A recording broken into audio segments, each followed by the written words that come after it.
mudra, the energy circuits which you perform with your fingers, your limbs, and various other parts of your body seal the prana into your system and prevent it from seeping out into the air around you, dissipating and not being utilized or accumulated. Performing the mudras along with pranayama and asana leads to the awakening of the non-mechanical parts of your brain. Literally aligning your intra-organs like the chakras or vak, the third eye, to Paramashiva. Next up is bandha, the energy locks performed by contracting certain diaphragms and muscles within your body, pumping the prana up along the spine, preventing it from falling down again as you align your internal organs to Paramashiva. The Mula Bandha, the root lock, contracting your perineal floor and pulling it up. The Uddiyana Bandha, the stomach lock, contracting your stomach muscles above and below the navel and pulling the abdomen in and up towards the spine. Next, the Jalandhara Bandha, the throat lock. As you lock your throat internally, tuck your chin to the chest as well, preventing the breathing, the prana, to leave the system.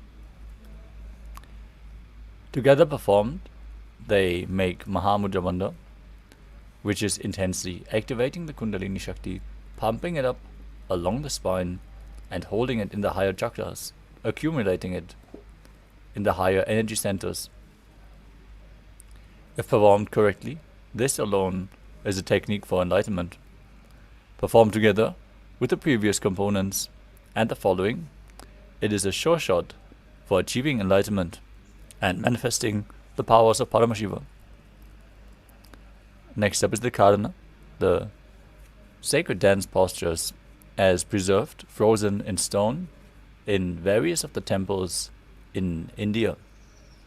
The Karanas are the graceful movement and synchronicity of the limbs, feet, hands, and performing those dance postures leads to a subtle breath. The intense intake of prana is happening, and your body is aligned to the cosmic movement. Next up is the visualization.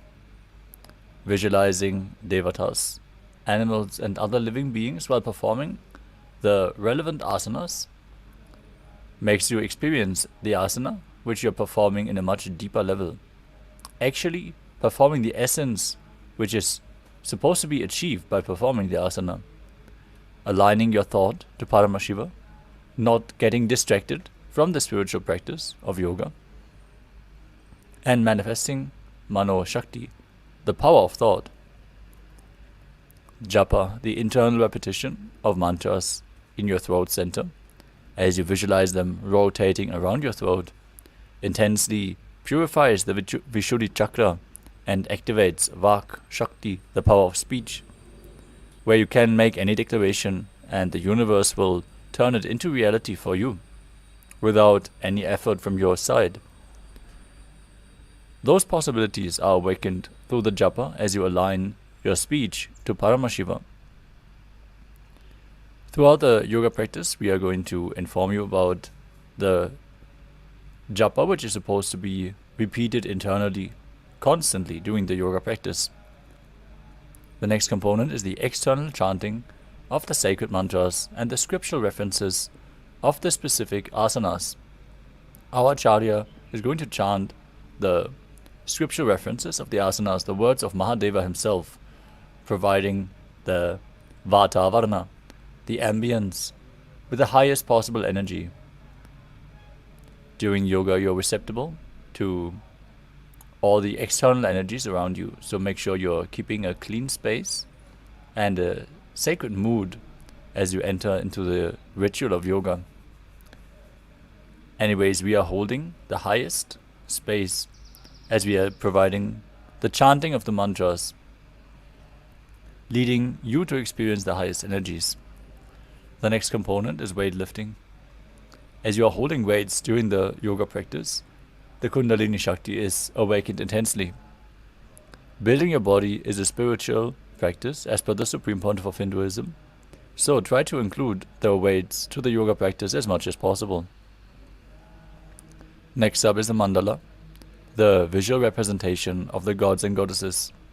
As you can see in the background of our acharyas, the Shri Yantra is being projected, which is a reflection of all the gods and goddesses.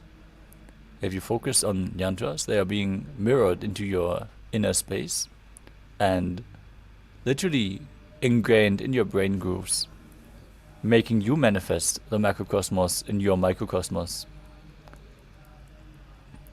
Next up is the Abharana, the Rudraksha Mala. The Rudraksha bead is capable of holding more energy than any stone. That is why you should keep skin contact to Rudrakshas at any given time, holding you in the higher states of energy throughout the day.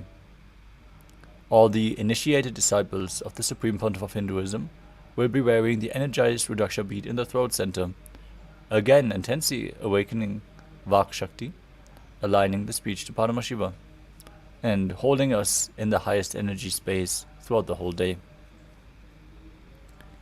Next up is the final component, the Aushadha, the sacred alchemy science, the alchemy products such as Vibhuti, Kumkum, Jnananjana, or the sandalwood paste.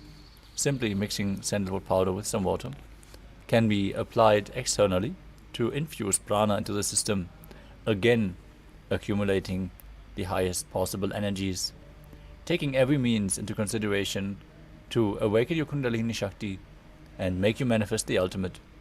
This is what Nithyananda Yoga is all about. With all the components covered, let us move into the asana practice. As you sit straight with your head, neck and spine in a straight line, your hands in Bindu Mudra on top of the knees, with index fingers and thumbs together. Perform all the three bandhas, the Mula Bandha, the root lock, the Uddiyana Bandha, the stomach lock, and the Jalandhara Bandha, the throat lock in Mahamudra Bandha. As you visualize Lord Shiva in your inner space, perform Samana Kumbhaka, the pranayama where you inhale deeply into your stomach, hold the breath, and visualize a flame being formed in your stomach and rising up your spine. Internally, repeat the japa Soham. Visualize it rotating around your throat in the first asana of the sequence, Sukhasana.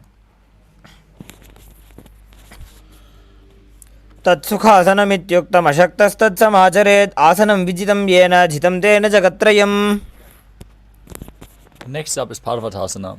Now bring your legs into Padmasana by placing the feet onto opposite thighs. Join your hands together in Anjali Mudra. As you raise your arms up above your head with the elbows straight, engage all three bandhas, Mahamudra Bandha, as you visualize yourself as Mount Kailash. अथ भक्षे Mahadev पर्वतासनमङ्गलम्. Next up is Haripavasana. Now keep the soles of the feet together in front of your body, feet slightly extended away from the body as you hold your hands behind your back and lean forward and down, placing your forehead on the ground behind your heels. Lean down as low as you can as you gaze to the nose and engage all three bandhas, visualizing Swamiji in your inner space. पूर्वविधियाहु मे जानो उभयपकदली सम्पुटठानो. Next up is Nagipavasana. As you keep the soles of the feet together in front, cup your palms and stretch them out in front of the feet, placing them on the ground as you bring your forehead to the ground behind the heels. Engage all three bandhas, gaze to your nose as you visualize yourself as a snake. पूर्वविधिपर्यागाने नीचौहौ विकहु निफनास्यो लगायि. Next up is Kokilasana. Now hold the big toes in Prana Mudra with index and middle fingers together. Then stretch your legs straight out and up. And then cross them into Padmasana. Lean forward and down onto your elbows as you still hold onto the big toes. Engage all three bandhas and visualize yourself as a bird. अथान्यतासनं वक्ष्ये yen Sidho भवेन्नरः. Next up is Niti Asana. Now stack your ankles and knees As you hold onto opposite elbows, start rotating your arms in a circle. Engage all Tribandhas, gaze to your nose, visualize Swamiji as you change the direction of the movement every once in a while. घोड़ा बावां बादगी आशा माहिली सोय दश चरण को वारलो तापरी गुल्भ समोज. Next up is Gajasana. As you place your hands flat on the ground, shoulder width apart, scoop your body forward and down again and again. Visualize yourself as an elephant and perform Uddiyana Bandha, the stomach lock, and Mula Bandha, the root lock. निब्जं पादाग्रे भूमौ कृत्वालम्बी भूया मस्तकाग्रे निधाय. Next up is Rikshasana. From the same position, alternate pressing the heel of one foot into the ground while lifting the other heel up. Repeat this movement again and again as you visualize yourself as a bear and perform Uddiyana Bandha and Mula Bandha. एकैकं पादमाकुञ्च गजासनं कुर्यात् वृक्षासनं भवति. Now raise up. Stand on the tips of the big toes with all other toes raised off the ground if you can. Keep your head, neck and spine in a straight line. Index, middle and ring fingers to the heart center in Hridaya Mudra as you visualize Swamiji and still engage Uddiyana Bandha and Mula Bandha in Vaishyasana. केशेन पादयुगलं बद्ध्वा तिष्ठेत अधोमुखः. Next up is Urdhva Janukarana. Now stand in Arimandi posture with the heels together, toes pointing outwards and the knees bent. Then keep your hands at the chest level with the elbows parallel to the ground and raise one knee up towards the center of your body in a circular motion. Follow along with the respective hand as you repeat this movement again and again.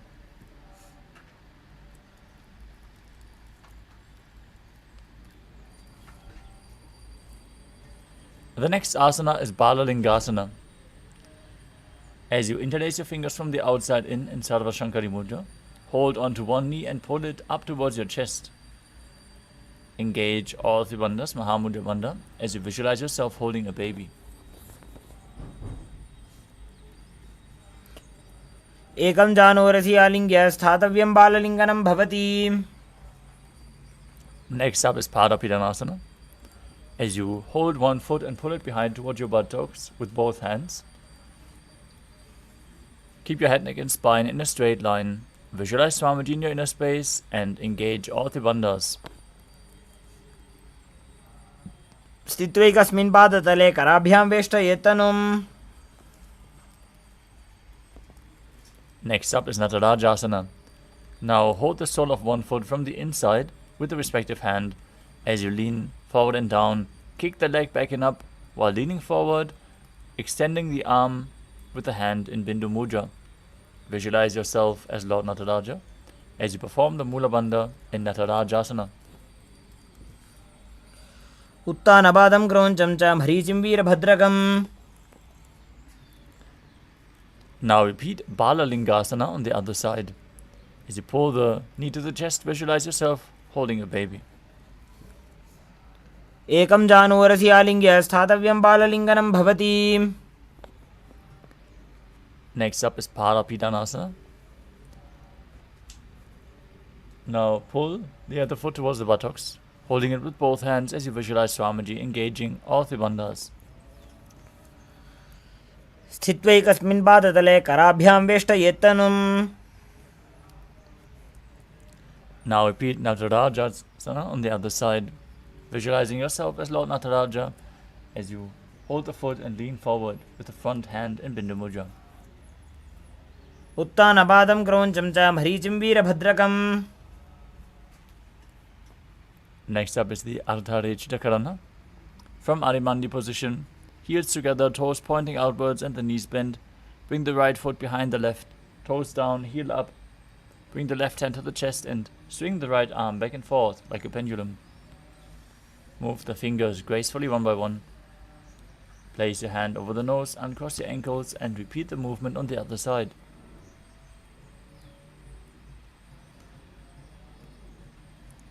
Next up is the skeleton dance. Now visualize your skeleton structure as you shake your body intensely.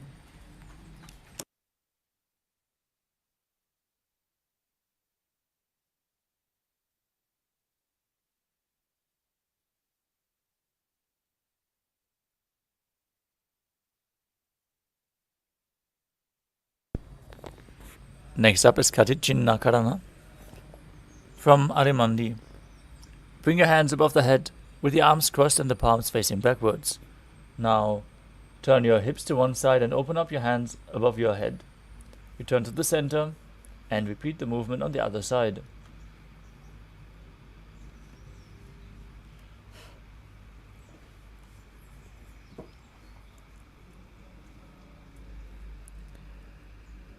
The next asana is Tadasana. As you stand tall on the tips of the toes and raise your hands up above your head, engage all three bandhas as you visualize yourself as a palm tree. Internally, chant the japa Shivoham. महामुद्राबद्ध कोनो ताड़ासन विभेदकान्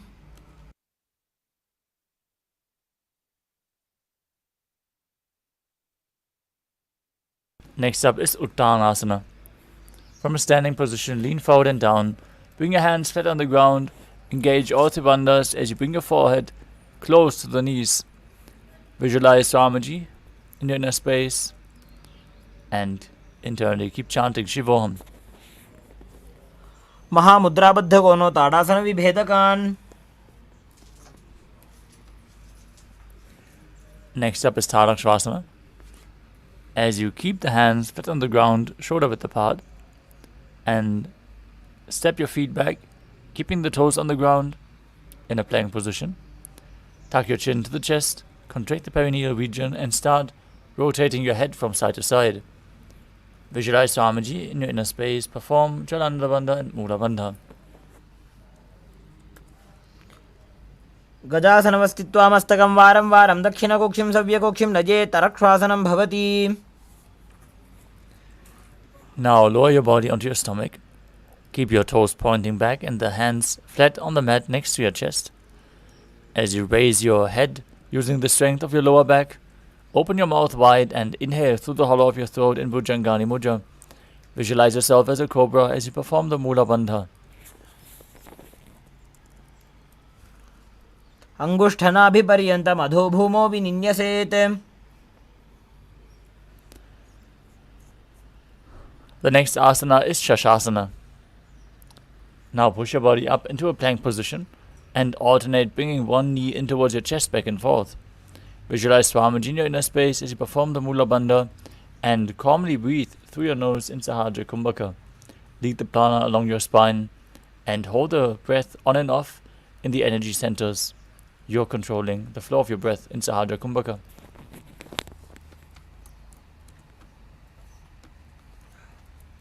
गजासन संस्थितो जानुद्वयमाकुञ्च्य वारं वारं कर्तव्यं शशासनं भवति. Next up is Rathasana. From the same position, step one foot in between the two hands.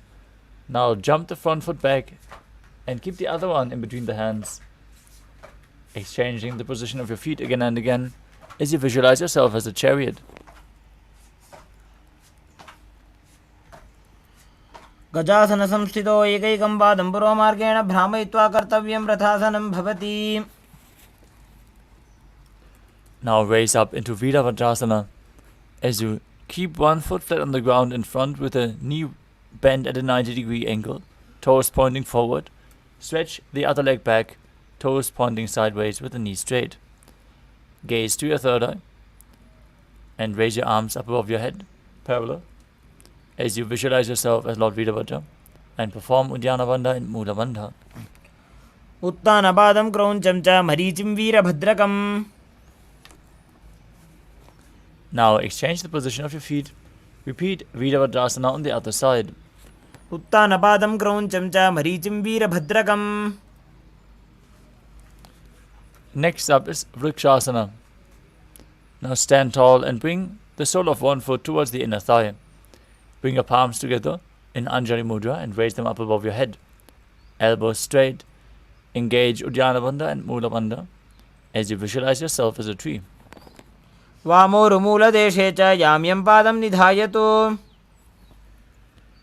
Now bring the rest foot to the opposite hip as you keep your hands together in Namaskara Mudra in front of your heart center and visualize yourself as Lord Garuda performing the Mula Bandha in Garudasana. गरुडासनमावक्षे येन ध्यानं स्थिरं भवेत्. Now repeat Vrikshasana, the tree posture, on the other side.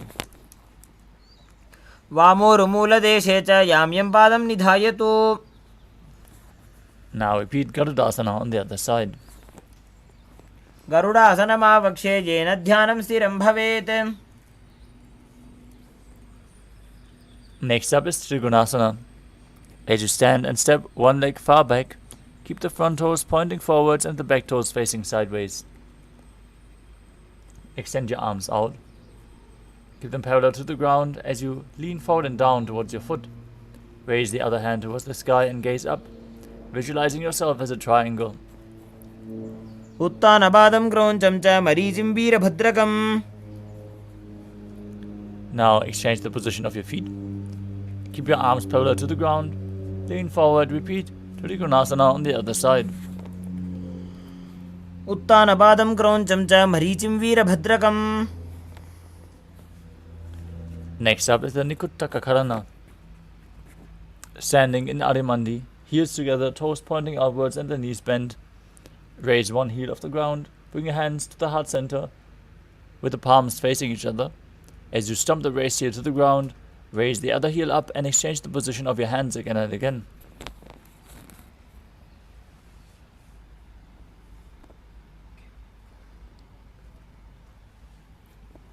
Next up is Angushtasana. As you lower your body down onto the tips of the toes, place your perineum onto the back of the raised heels. Lift your knees off the ground, keep them together as you join your hands together in Namaskara Mudra in front of your heart center. Visualize Swamiji in your inner space and start buzzing like a bee on the inhalation and exhalation in Brahmari Kumbhaka. Internally chant the new japa Sadashivoham in Angushtasana. कबन्धासनमित्याहुः गोरक्षासनमेव च. Next up is Saudasana. As you extend one leg forward from the previous position, keep your hands facing forward with the fingertips just touching the ground in Vara Mudra. Visualize Swamiji in your inner space. Perform the Mula Bandha in Saudasana. प्रसार्य एकं पादतलं संस्थाप्य त्वेकपादकम्. We move on to Vidhunanasana. From Saudasana, lean forward and down, holding on to the big toe of the front foot in Prana Mudra. And hold on to the back heel with the other hand. If you can, balance in this position. Visualize Swamiji in your inner space and perform the Mula Bandha. गुल्फस्थितो पादमेकं प्रसार्य तत्पादाग्रं संसृश्य तत्करेण. Now exchange the position of your feet. Stretch the other leg forward as you repeat Saudasana on the other side. प्रसार्य एकं पादतलं संस्थाप्य त्वेकपादकम्. Now lean forward and down. Hold on to the big toe and the back heel as you repeat Vidhunanasana. गुल्फस्थितो पादमेकं प्रसार्य तत्पादाग्रं संस्पृश्य तत्करेण. The next asana is Brahma Jurankushasana. As you keep the toes on the ground with your perineum placed on top of the raised heels, knees lifted off the ground, keep a gap between the knees and place the back of your hands on top. Contract the perineal region. Tuck your chin to the chest and gaze in between the hands in Shambhavi Mudra, keeping your eyes wide open, unblinking, gazing in your inner space. As you visualize Swamiji in your inner space, internally chant Sadashivoham. दो फणापाणि होय वैसे AD दो गुदानि वैसे. Next up is Kapilasana. Now place your knees onto the ground with the toes tucked behind. Sit your perineum down on the heels as your hands are resting on top of the thighs. Pull your stomach in and up. Contract the perineal floor as you gaze to the nose and visualize yourself as Sage Kapila Muni. उभई पगदली समटारावे तिनकी माहिली कोर मिलावे. Next up is Bhadra Gurakasana. From the same position, shift your gaze to the third eye, your visualization to Swamiji and the Bandha to the Mula Bandha. दोवु पगदली संपुट करे कोरवारली भूपरि धरे. Next up is Suryasana. Sit with your toes tucked, the perineum on the raised heels, with your knees off the ground and opened wide. Bring your thumbs and little fingers together, opening up the palms, resembling a lotus flower in Padma Mudra, as you raise your arms up above your head and gaze through the hole in between the palms, as you visualize Lord Surya in your inner space and apply Uddiyana Bandha and Mula Bandha. एड़ी दो गुदा तरियाने फना पानी बैठक पर निठाने. Next up is Mandukasana. As you sit with the toes flat, the perineum on the heels, keep your hands on top of the knees, lift your tongue up against the roof of your mouth in Manduki Mudra. As you visualize yourself as a frog, gaze to your third eye, breathe calmly through your nose in Sahajra Kumbhaka, and perform the Mula Bandha. पादतलौ पृष्ठदेशे अङ्गुष्ठे द्वे च संस्पृशेत्. Next up is Uttana Mandukasana. As you sit with the toes flat, perineum on the heels, keep your hands on the back, holding your head with your elbows and placing your hands on opposite shoulders. Gaze to your third eye. Perform Manduki Mudra with your tongue. Visualize yourself as a frog as you apply Uddiyana Bandha and Mula Bandha. Mandukasana मध्यस्थं कूर्पराभ्यां धृतं शिरः. Next up is Simhasana. Now cross your ankles and sit on your feet. Keep your knees wide, fingers spread on top. Visualize yourself as a lion as you open your mouth wide, stick out your tongue and exhale forcefully. Gaze to your nose, perform Mula Bandha. दक्षिणं सव्यगुल्फेन दक्षिणेन ततेतरम्.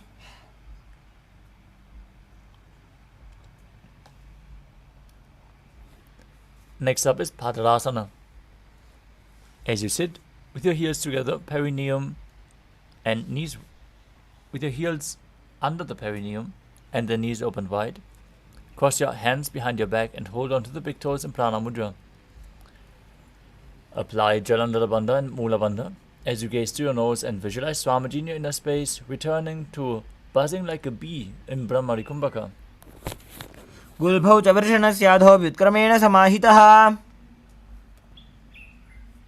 Next up is Kakabhushandi Asana. As you squat and keep your feet flat on the ground with the knees open wide, bring your arms in and around the raised knees. Interlock your fingers behind your back. Gaze to your nose as you visualize yourself as a crow. प्रथमे वैसक उकटठाने दोबूहतपगमी च आने. Next up is Kani Pavasana. As you place your palms on the floor, shoulder width apart, bring your knees onto the back of your arms towards your armpits. Lean forward and down as you raise your feet off the mat. And visualize Swamiji in your inner space. आसन को गुण आशीदुषता होई तो आछी होई. The next asana is Kapali Asana. This is going to be our first inverted posture. So if you have any neck or upper back injuries, keep it slow.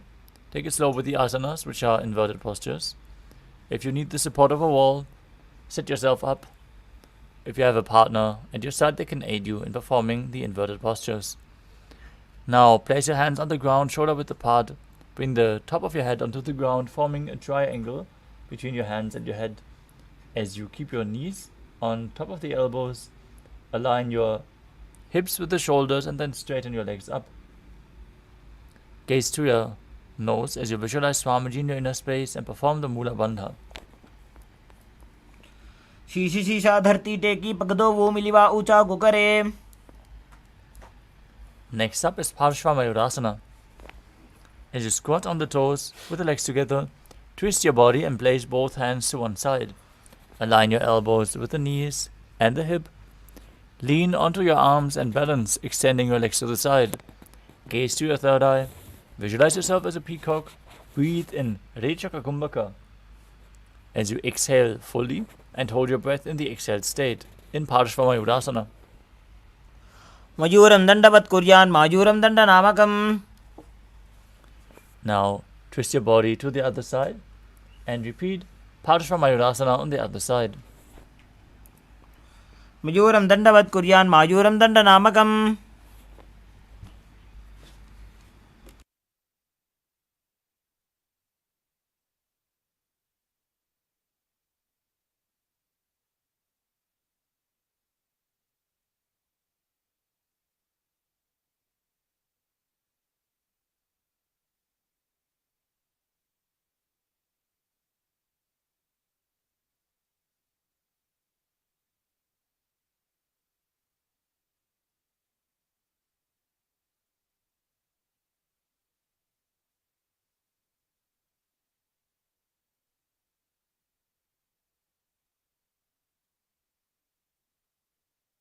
The next asana is Bhairaganathasana. As you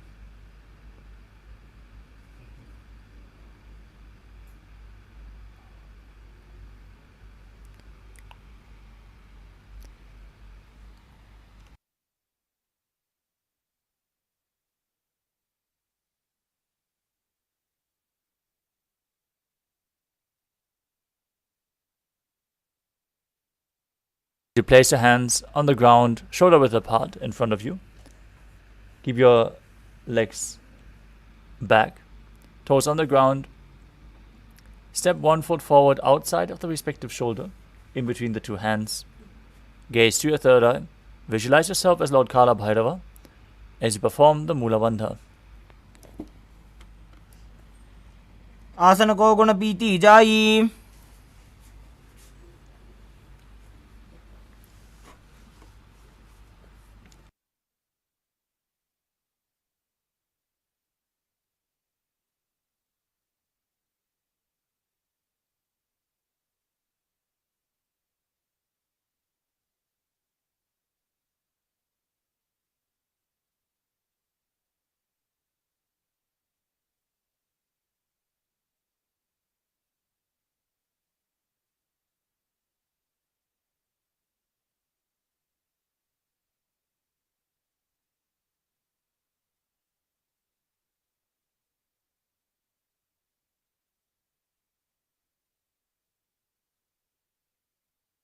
Now step the front foot back, step the other foot outside the shoulder in between the two hands as you gaze to your third eye and visualize yourself as Lord Kala Bhairava in Bhairaganathasana on the other side.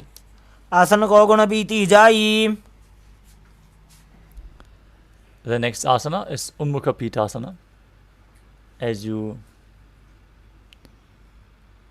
go back to Tadakshvasana, the plank position, bring your forearms on the mat and walk your feet slightly forward, raising your hips up high. Gaze to your third eye. Visualize Swamiji in your inner space as you perform the Mula Bandha. भून्यस्तौ जानुनी हस्तौ चतुष्पदमवाङ्मुखम्.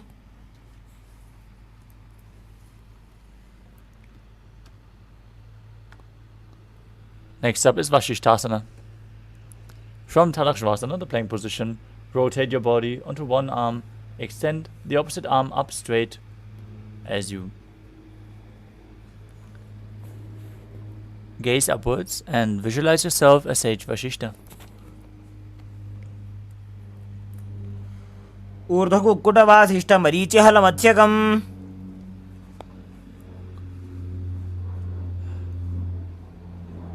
Now rotate your body in the opposite direction. Repeat Vashishthasana on the other side. ऊर्ध्वकुक्कुटवासिष्ठमरीचिहलमध्यकम्.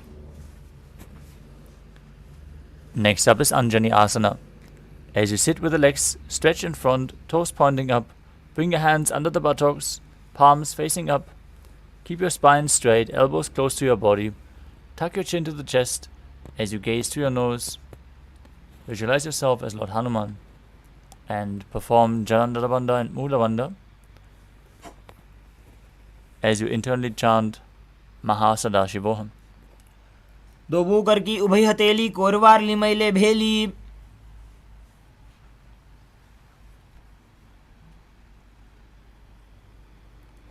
Next up is Paschimottanasana. As you stretch your legs out in front, lean forward and down from your waist and hold onto the big toes in Prana Mudra. Bring your head towards the knees, Visualize Swamiji in your inner space and perform Mahamudra Bandha, all three bandhas engaged. Jano Parilalatanto Paschimam Tanamuchyate. Next up is Ugrasana. From the same position, interlock your fingers behind your neck and lean forward as you bring your elbows outside the knees, head in between the knees if you can. Now, engage all three bandhas and visualize Kali in your inner space. Sopanibhyam dridam dritva jano parishironyaset.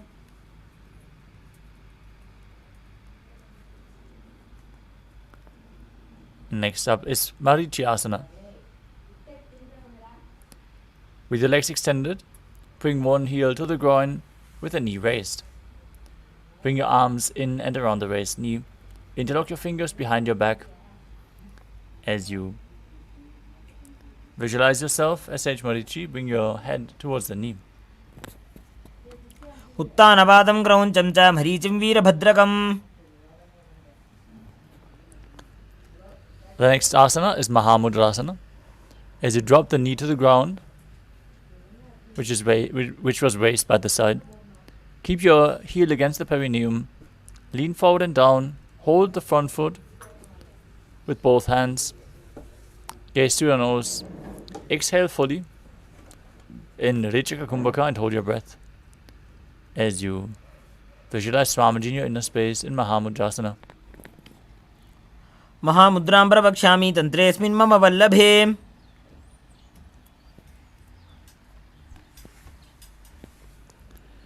Now exchange the position of your feet. Bring the other heel against the perineum with the knee raised. Lean forward, interlock your fingers behind your back in Marichyasana on the other side. Uttanabadam krauncham cha maricim veerabhadrakam.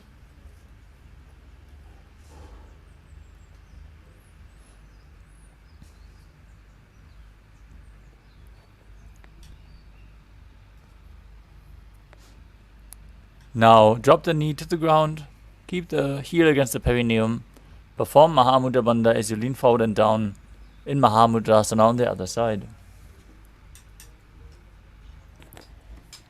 Mahamudram pravakshami tantresmin mama vallabhe.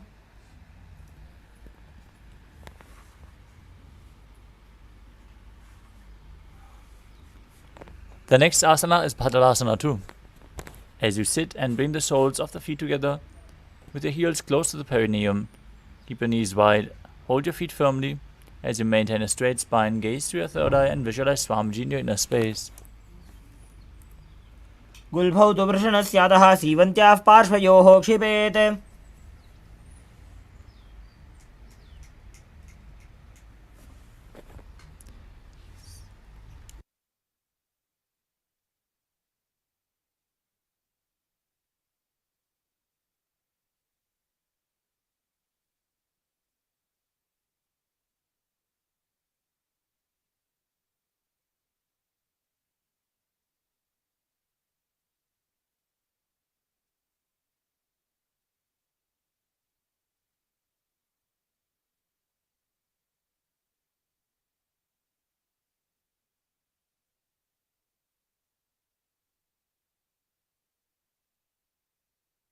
Next asana is Gvalipavasana.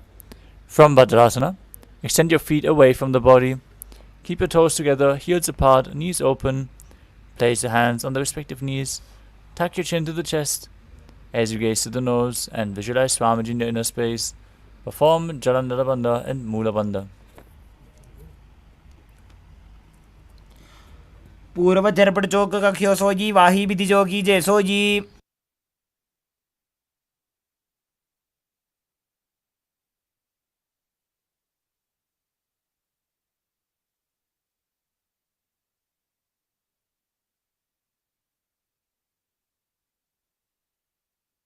The next asana is Joni Asana. Now sit and keep the soles of the feet together in front as you visualize the Yoni Mandala, the visual representation of Devi Paramashiva Shakti herself. Hold the soles of your feet, bring the forehead to the feet and gaze to the nose as you perform the Mula Bandha.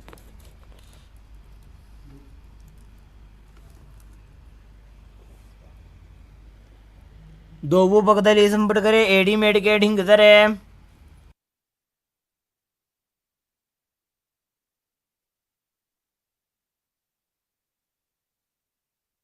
The next asana is Midaki Pavasana.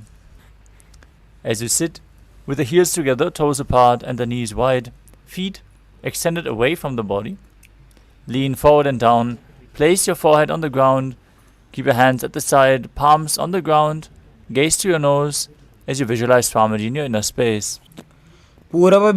ಪೂರಬ ವಿಧಿ ಪರಿಪಕದಲ್ಲಿ ಸಂಪುಟ ಶೋಲ ಏಡಿ ಮಿಲಿರಾಶೆ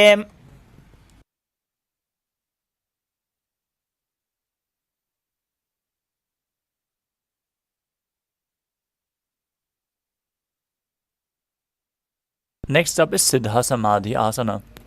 As you sit and keep the toes together, heels apart, bring your arms below the shin, extend them out and keep the palms facing up. As you bring your forehead to the ground above the feet, bring the toes towards your throat if you can, as you gaze to your nose and visualize Lord Surya in your inner space.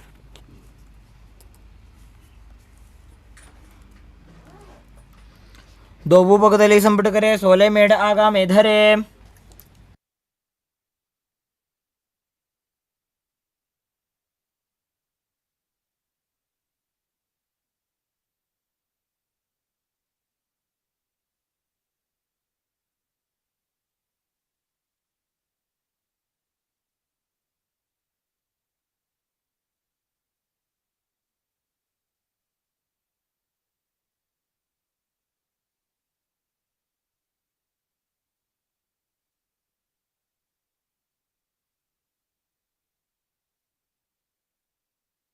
Next up is Chinaki Pavasana.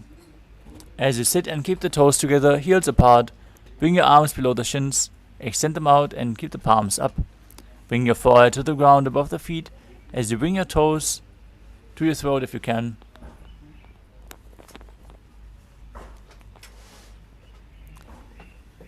Sit and keep the heels together and the toes apart. Hold the feet and open them up. Bring the soles upward as you place your elbows on the thighs and gently push them down.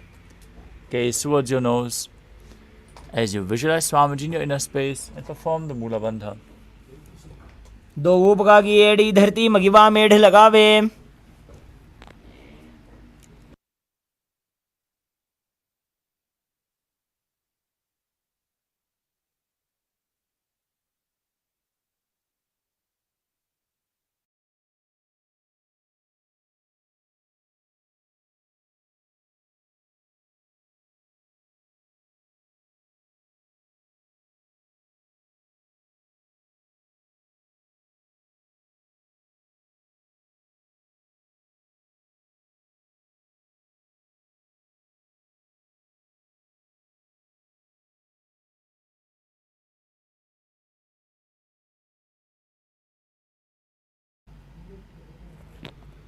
The next asana is Bhairavasana.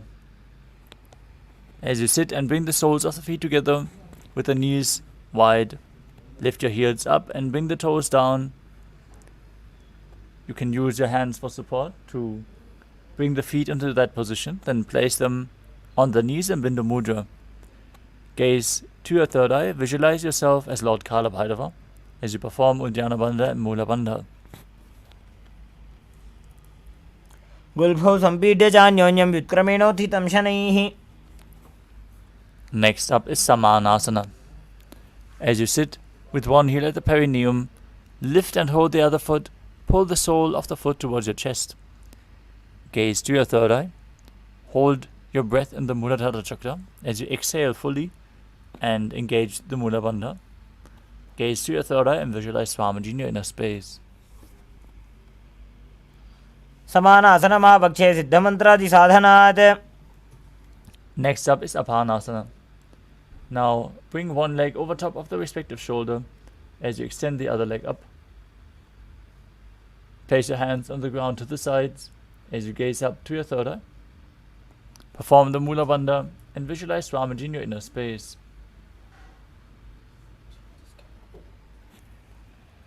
केवलं पादमेकञ्च स्कन्धे चारोप्य यत्ततः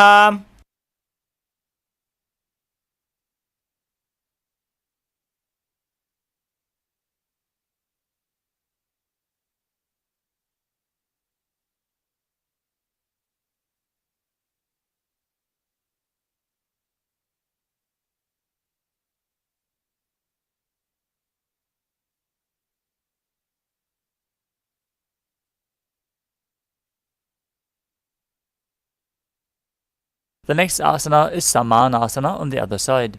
Now, place the other foot at the perineum, pull the opposite foot towards your chest, gaze to your third eye and visualize Swamiji in your inner space.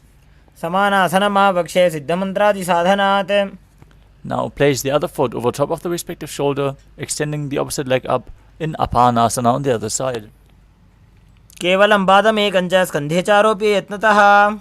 Now stack your knees in front of the body, bring the heels towards the outside of your hips, place both hands on top of the knees, gaze to your nose, visualize the face of a cow, breathe in Siddhkari Kumbhaka with your tongue against the palate of your mouth, not touching the teeth, hissing through your teeth while inhaling. Engage the Mula Bandha and internally chant the new japa Om Nithyanandoham in Gomukhasana. Savye dakshina gulbhamto prishtaparshve niyojayet. From Gomukhasana, hold onto the feet with the fingers in Prana Mudra, holding onto the big toes. Gaze to your nose. Visualize yourself as a Rishika Anasuya as you perform Uddiyana Bandha and Mula Bandha in Anasuyasana. दक्षिण गोड़ नीचे उठाने बाहों ताके ऊपर आने. Now interlace the fingers behind your back, lean forward and down, chin over the knee, nose to the ground. Visualize yourself as Rishika Anasuya and engage the Mula Bandha in Anasuyasana too. जीमणा गोदा की संधि उपरिड़ा बागोड़ा की संधि. Now sit straight with one heel against the perineum, the opposite foot flat in front with the knee towards the chest, hands on the knees, gaze to your nose. Visualize yourself as Lord Garuda in Garudasana too. डाबो पकमोड़ी एड़ी माहिलो गुलभमूल द्वारनी चाहिए. From Garudasana 2, raise your perineum onto the heel, interlace your fingers around the neck, and twist your elbows outside the knee as you gaze to your third eye and visualize yourself as Sage Narada in Naradasana. बिष्टिजुवाम पगदली केरी भूपरिता हिलका वेफेरी. Next up is Matsya Pitakasana. As you place one foot on top of the opposite thigh, hold on to the shin and the big toe of that foot, gaze to the nose and visualize Matsya, the fish avatar of Lord Vishnu. वामेन वामांगुष्टंतो गृहीतं मत्स्य पीठकम्. Now repeat Gomukhasana on the other side. Stack your knees, place your hands on top, visualize the face of a cow. सव्ये दक्षिणगुल्भंतो पृष्ठपार्श्वे नियोजयेत्. Next up is Anasuyasana on the other side. Hold onto the feet, visualize yourself as Rishika Anasuya. दक्षिण गोड़ नीचे उठाने बाहों ताके ऊपर आने. Now interlace your fingers behind your back, lean forward and down, and repeat Anasuyasana 2 on the other side. जीमणा गोदा की संधि उपरिड़ा बागोड़ा की संधि. Don't forget to breathe in Siddhkari Kumbhaka as you repeat Garudasana 2 on the other side, bringing the other heel towards the perineum, opposite knee raised to the chest, visualizing yourself as Lord Garuda. डाबो पकमोड़ी एड़ी माहिलो गुल्भमूल द्वारनी चाहिए. Now raise your perineum onto the heel, twist your elbows outside the knee. Repeat Naradasana on the other side. इष्टिजुवाम पगदली केरी भूपरिता हिलका वेफेरी. Now repeat Matsya Pitakasana on the other side as you bring the other foot on top of the opposite thigh, hold on to the shin and the big toe, visualizing Matsya, the fish avatar of Lord Vishnu. वामेन वामांगुष्टंतो गृहीतं मत्स्य पीठकम्. Next up is Matsyendrasana. Now place one foot onto the opposite thigh and step the other foot flat on the ground. Bring it over the knee if you can. As you twist your elbow outside the raised knee, hand by the neck, opposite hand on the ground behind you. Gaze to your third eye, visualize Sage Matsyendranath as you perform the Mula Bandha. उदरं पश्चिमाभासं कृत्वा तिष्ठति यत्ततः. From Matsyendrasana, extend the front arm down to the foot, hold onto the big toe in Prana Mudra as you hold the back ear with your other hand. Twist backwards, gaze up towards your third eye and visualize yourself as a camel in Kubasana. आसन को गुण झोलो जाए. Now keep holding onto the front foot, place the back hand down to the ground, twist your body even further. Gaze to your third eye and visualize Sage Matsyendranath in Matsyendrasana 2. मत्स्येन्द्रपीडं जठर प्रदीप्तिं Prachanda रुक्मण्डल खण्डनास्त्रम्. Now repeat Matsyendrasana on the other side. Stretch your legs out in front, place the other foot on top of the opposite thigh, and twist one elbow outside the raised knee with the hand by the neck. as you visualize Sage Matsindranath. उदरं पश्चिमाभासं कृत्वा तिष्ठति यत्नतः. Now extend the front arm down to the foot. Hold the back ear with the other hand as you visualize yourself as a camel in Kubasana. आसन को गुण झोलो जाए. Place the back hand on the ground, twist your body even further. Repeat Matsendrasana 2. मत्स्येन्द्रपीठं जडर प्रदीप्तिं Prachanda रुक्मण्डल खण्डनास्त्रम्. Next up is Padmasana. Place your feet on top of the opposite thighs, your hands on top of the respective knees.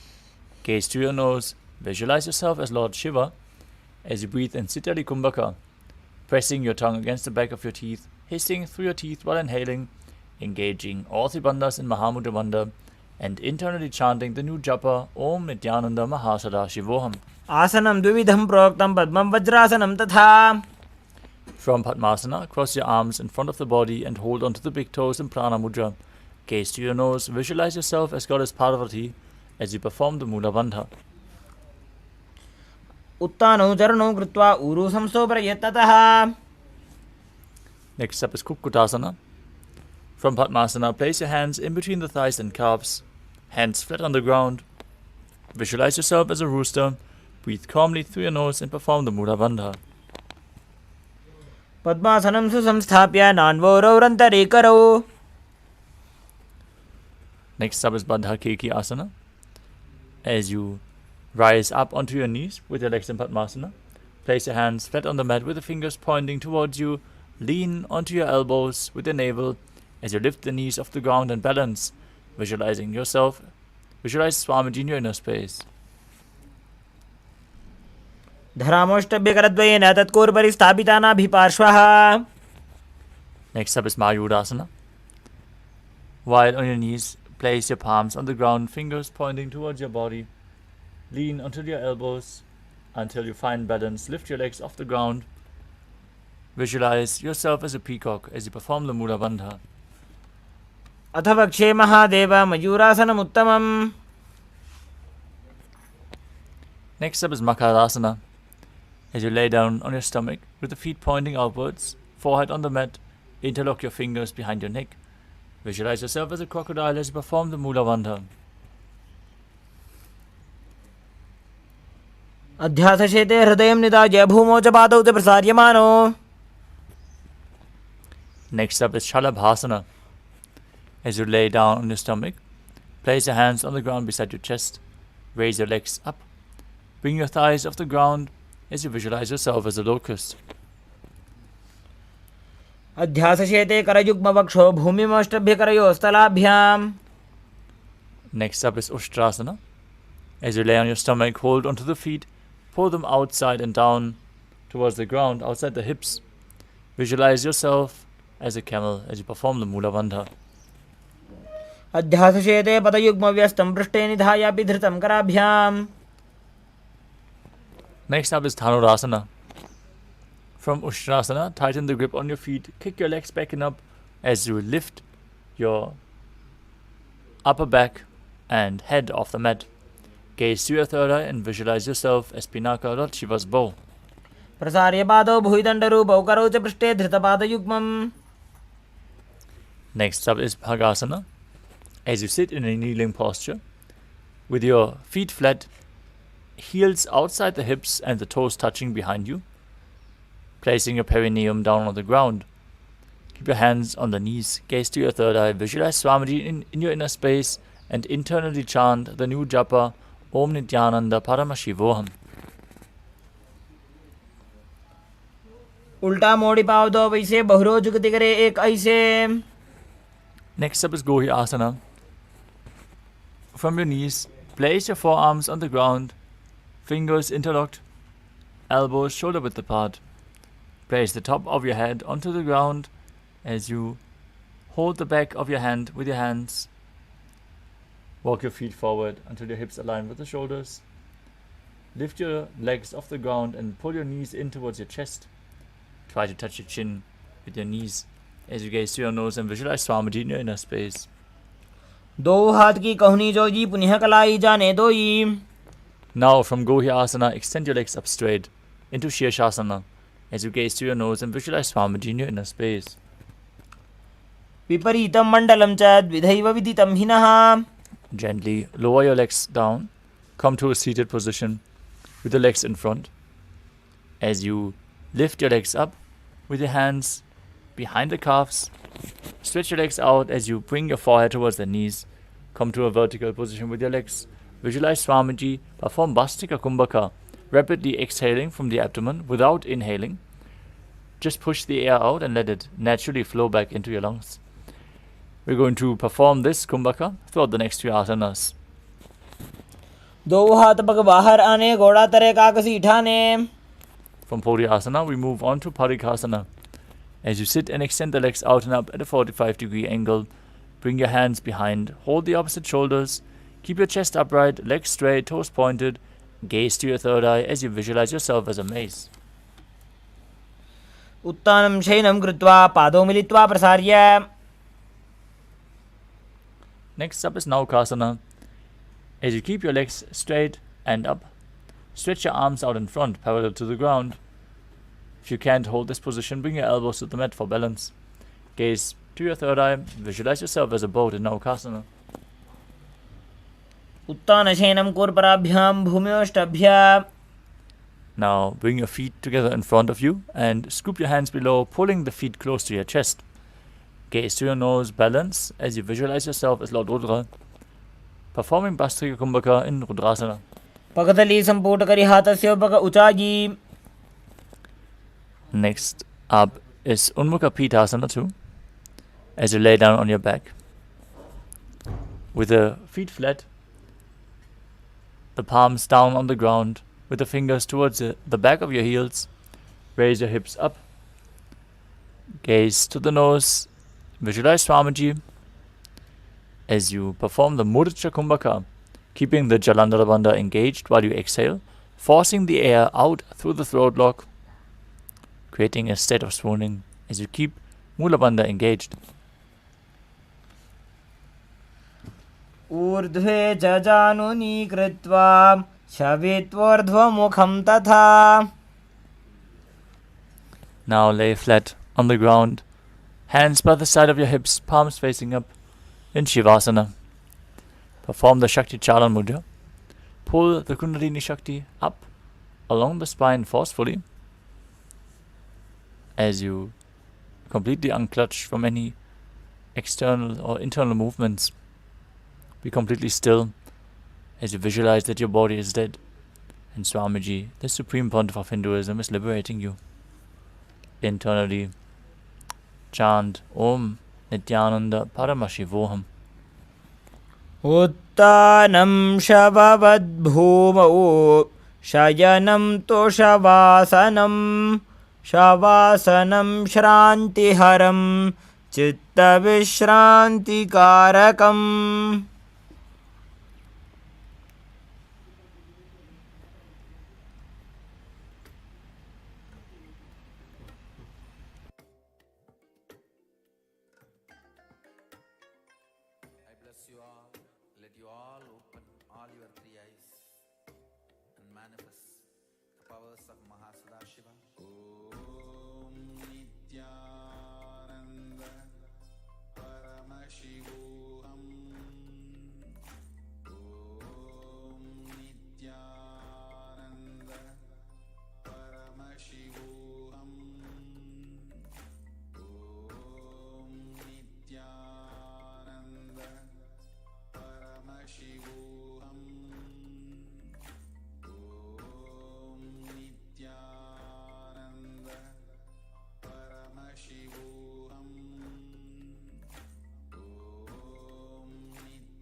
return to your physical body.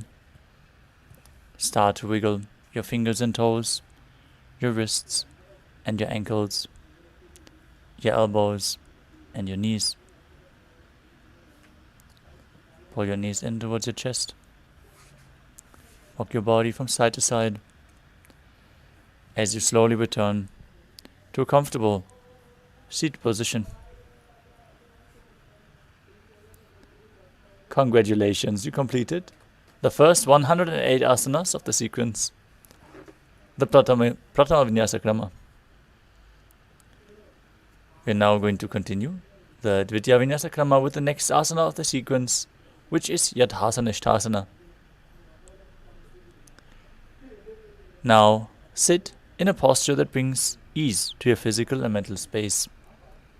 Place your hands on top of the knees in Bindu Mudra, index fingers and thumbs together. Visualize Swamiji in your inner space. Breathe in Samana Kumbhaka. Fill your stomach with prana. Visualize a flame rising up as you perform the Mula Bandha and internally chant Om Nithyananda Paramashivoham. Paryankam tat samakhyātam yata samstam yatha sthitihi. Next up is Samasana. As you sit in a cross-legged position, hands on the knees in Bindu Mudra, visualize Swamiji in your inner space and perform the Mula Bandha. Idanim garbhinīnām yogābhyāso yatha laghu.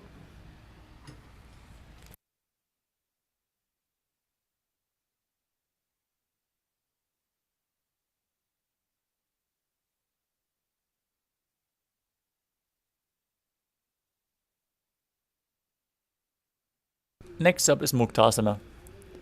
As you place the left foot against the genital region and your right foot over top of the left, keep your hands facing down on the knees as you gaze to your nose and visualize Swamiji in your inner space. Nibidya sīvinīm sūkšmām dakshinetara gulpatah. Next up is Siddhasana. Now maintain the same position. Shift your gaze to the third eye as you visualize Swamiji in your inner space.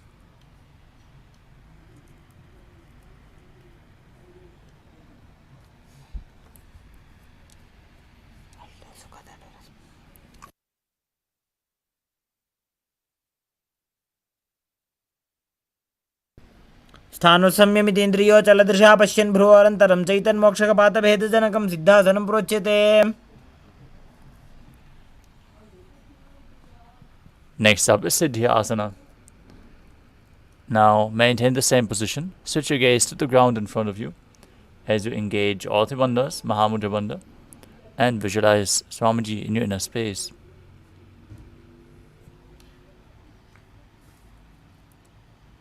वामपादके इडीजानो सीवनिमथितासु कोठानो.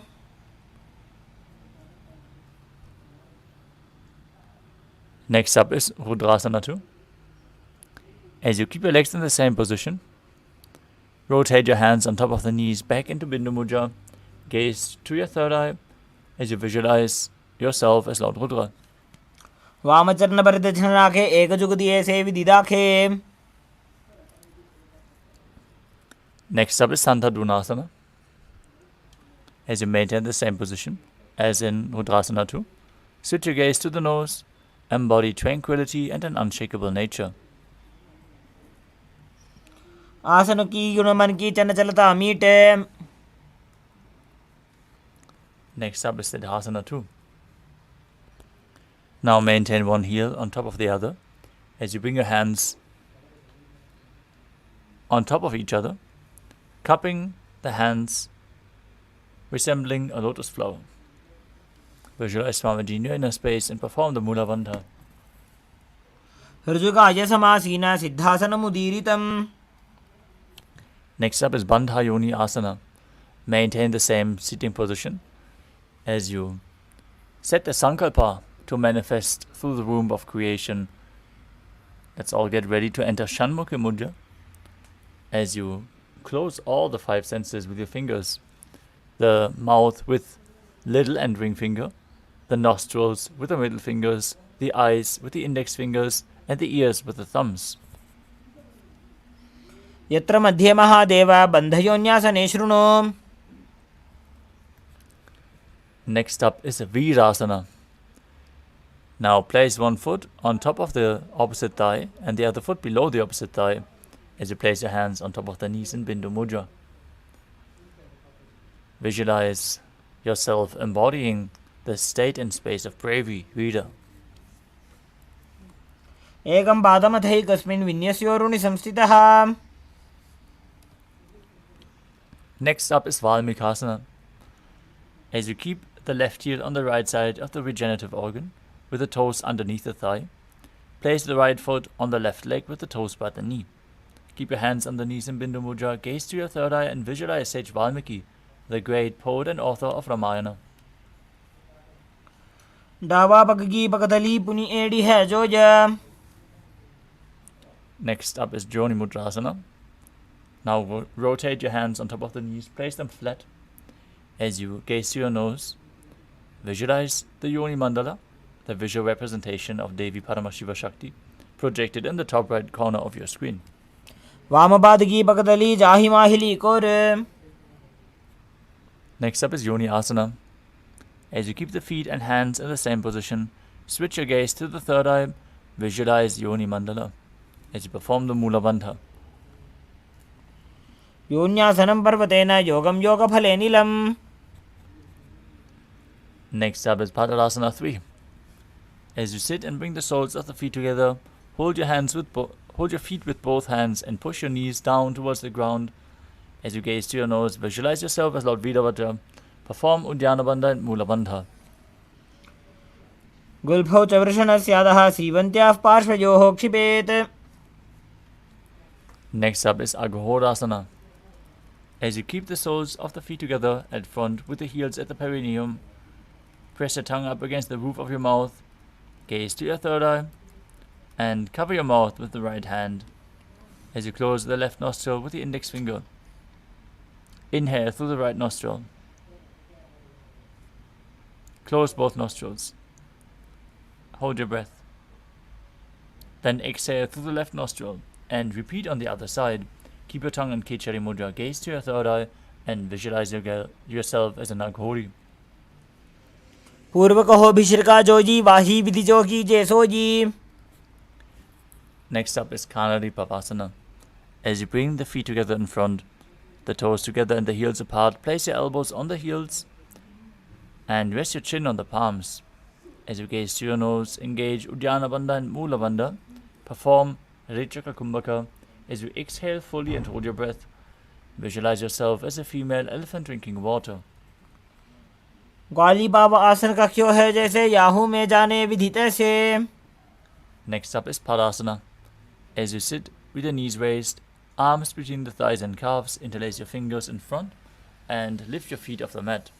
Gaze to your nose as you visualize Swamiji in your inner space. ततोर्धुम्रे च येत् वायुं मृदुनिश्वास संयुतम्. Next up is Gopi Chandasana. As you interlace your fingers around the feet with the soles together, the toes at the groove of your throat, heels touching your chest. Place your chin on the hands and gaze to your nose, embodying the state and space of a king. पूरब विधि पगा का अंगूठा कंठ को पराशे. Next up is Uddarasana. As you sit with the soles of the feet together, insert the hands underneath the legs. Hold your feet with interlocked fingers. As you bring your feet up to the chest, bring your head down, touch the chin to the soles as you gaze to your nose and visualize your body free from any defects. दोबो बगदली संपुट आने तिनकी पिष्टि भूमि पर इठाने. Now raise your feet even higher in front of your face as you visualize yourself excelling in everything in Vishishthasana. दोबो बगदली जोड़ी संपुट करे.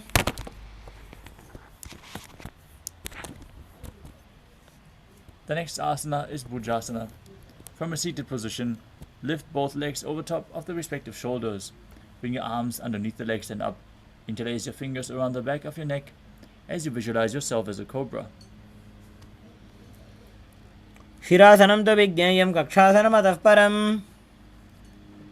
Next up is Kalyanasana. Maintain a seated posture, raise your legs up, bring your elbows under the knees and wrap your arms around the back.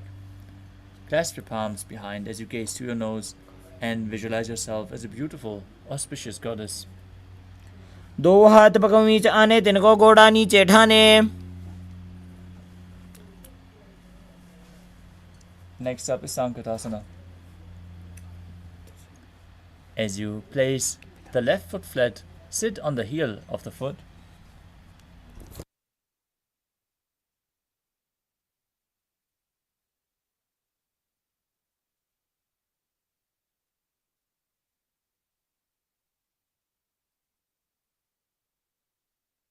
Now raise your right leg over top of the left, bring the heel outside the hip and place your hands on opposite knees.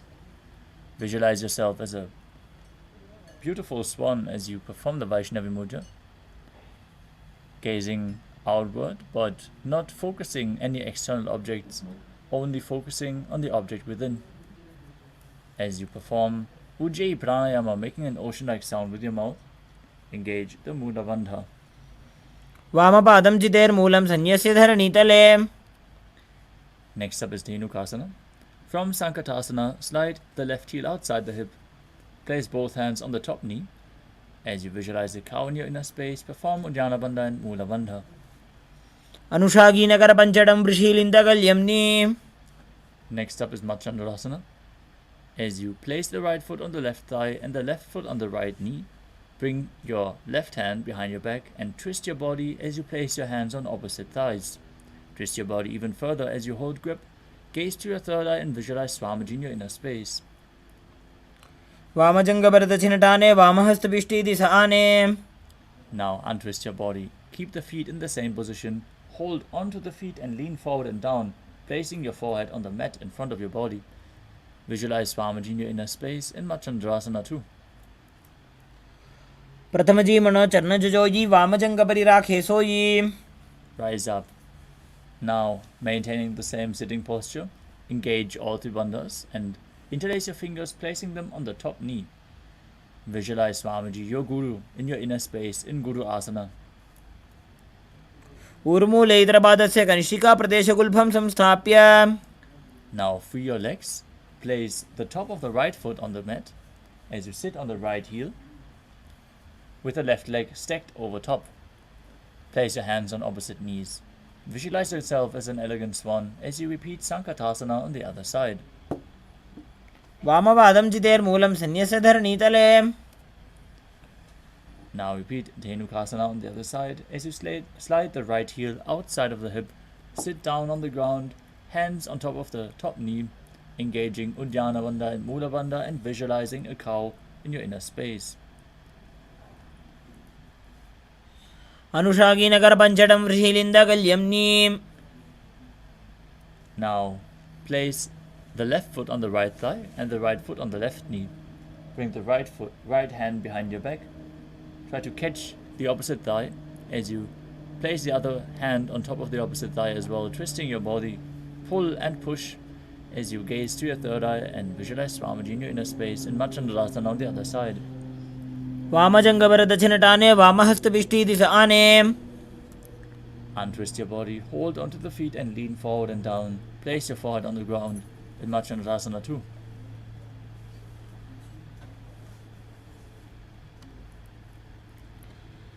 प्रथमजी मनो चरणजोजी वामजङ्गपरिराखे सोयी. Now rise up, interlock your fingers, place them on the top knee, engage all three bandhas and visualize your Guru, Swamiji in Guru Asana. ऊर्मूलैत्रपादस्य कनिष्ठिका प्रदेशगुल्फं संस्थाप्य. Next up is Pashasana. As you sit with the feet flat on the ground, knees against your chest, with the hands holding the opposite knees.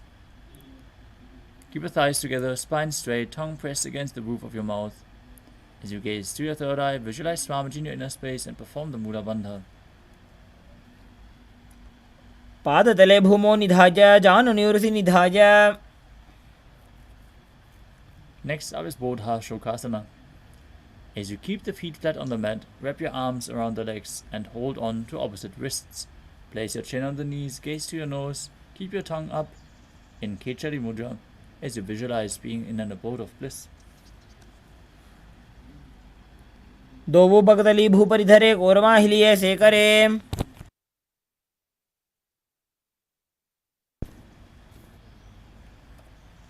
The next asana is Kudakatasana.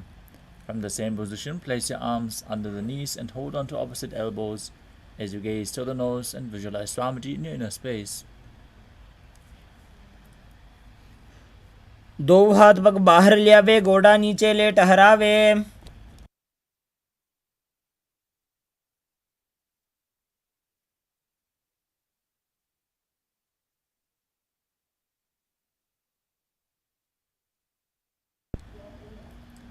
Next up is Sumati Asana, as you maintain the hold underneath the legs.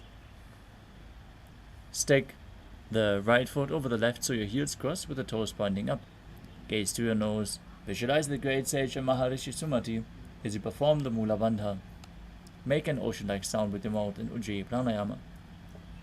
मूलद्वारी धरती पर ठाने डावा पग परि दशपथ आने.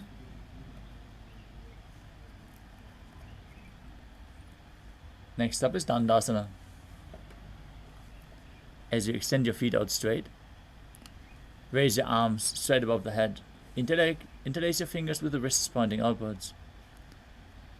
Now, engage all three bandhas and gaze to your nose as you visualize Swamiji in your inner space and perform Mahamudra Bandha.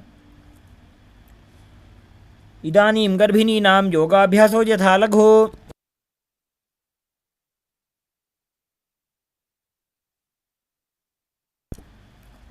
The next asana is Arambhasana.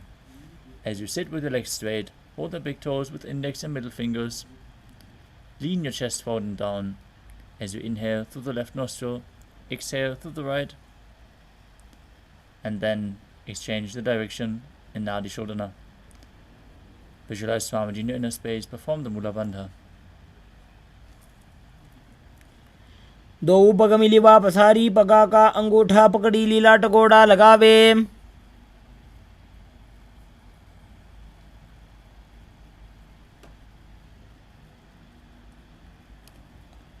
The next asana is Pidokasana. As you sit with your legs straight,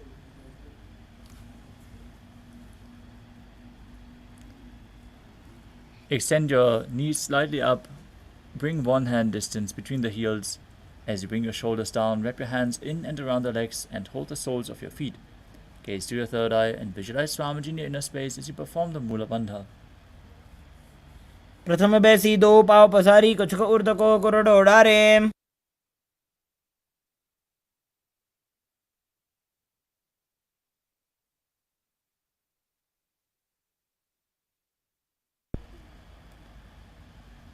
The next asana is Jalandhari Pavasana.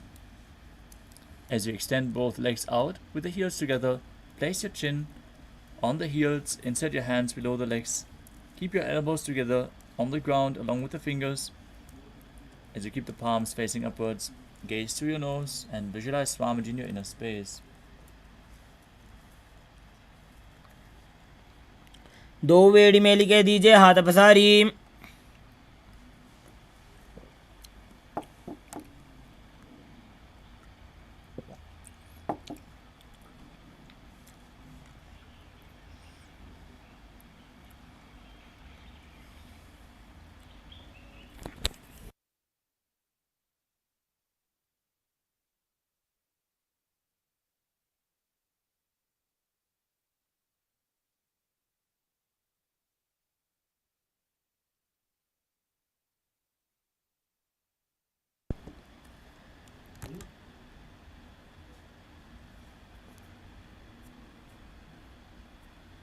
The next asana is Urdhva Paschimottanasana.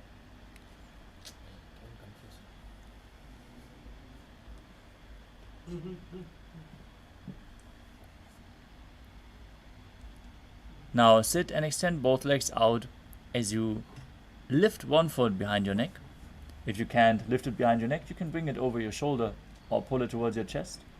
Then lean forward and down, as in Paschimottanasana, holding onto the front foot with both hands. Now, visualize Swamiji in your inner space and perform Pratyahara Kumbhaka.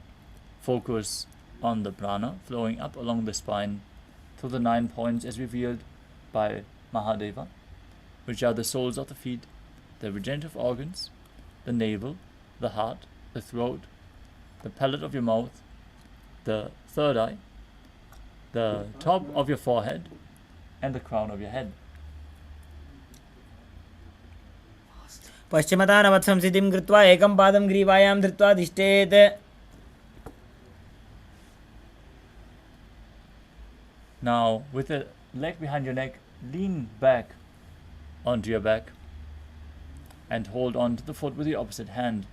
Straighten your body as you gaze to the nose and visualize you are infinite, endless, eternal. उत्तानशयनी एकैकम्पायि ग्रीवायां विन्यस्य. From Anantasana, roll onto the side of the hand, holding onto the foot. Gaze to your nose.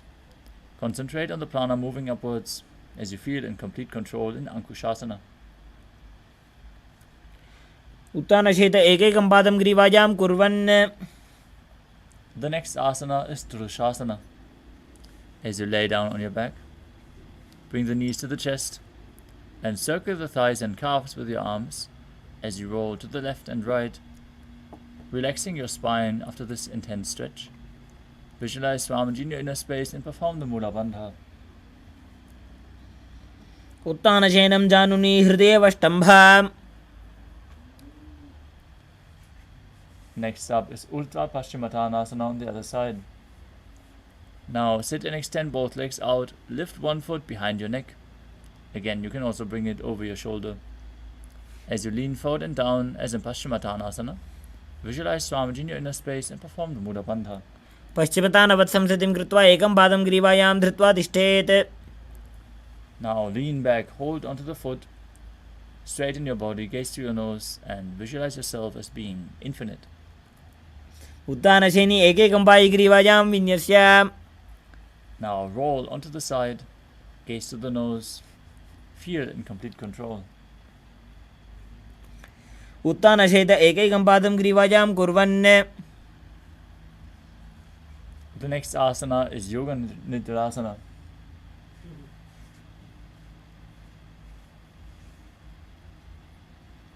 As you lay on your back, lift your legs one by one up behind your head. Hold your hands behind your back and gaze to your nose as you visualize Swamiji in your inner space and perform the Mula Bandha. पादाभ्यां वेष्टयेत् कण्ठं हस्ताभ्यां पृष्ठबन्धनम्.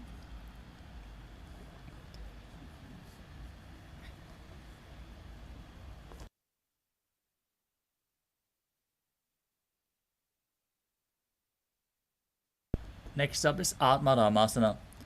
While laying on your back, raise your legs towards your head. Wrap your hands around the legs and interlace your fingers behind your neck. Gaze to your nose as you visualize Lord Vishnu blessing you within. Atmaram आसन प्रथमसु धोसो वे. Next up is Kochikasana. As you lay on your back with the knees towards your chest, soles facing up, extend your arms sideways. Gaze to your third eye as you visualize Swamiji in your inner space. दो हाथ सीधा सा करे 300 ube से पा करे.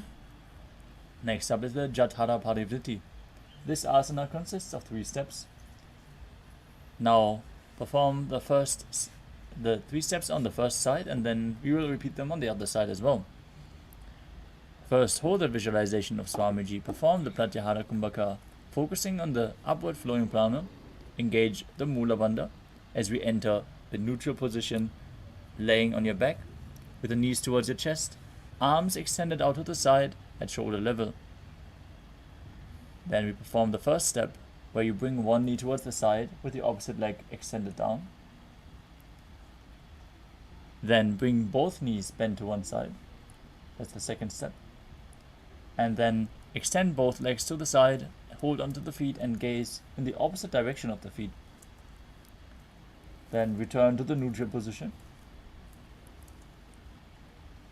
where you pull your knees into your chest, arms extended out to the sides. Then drop the other knee to the ground, extend the opposite leg down. Bring both knees bent to the side. Step 2.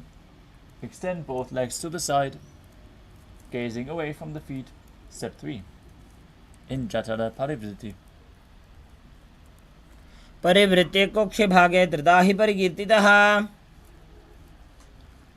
Next up is the Dvipadapitam. As you lay on your back, bend your knees and place your feet flat on the ground. Hold your ankles and lift your hips up as you gaze to your nose and visualize yourself as sturdy as a bridge. Perform the Murcha Kumbhaka as you engage Jalandhara Bandha and Mula Bandha. प्रतिक्रियायुतं द्वन्द्वपीठे सर्वबलप्रदम्. Next up is Paryankasana. As you lay on your back and place your feet flat on the mat, bring your arms over your head and place your hands flat on the mat as well. With fingers pointing towards your feet, lift your entire body up off the ground.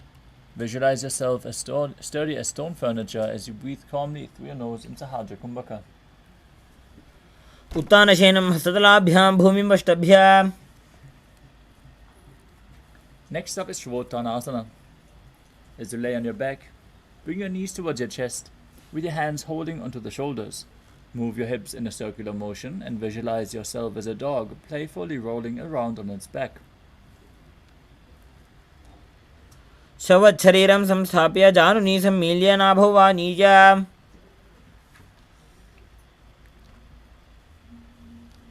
Next up is the Viparita Karani. As you lay supine, raise your hips and legs up. Bring your hands to the lower back for support if needed. As you place your arms flat on the mat and keep your legs pointing up.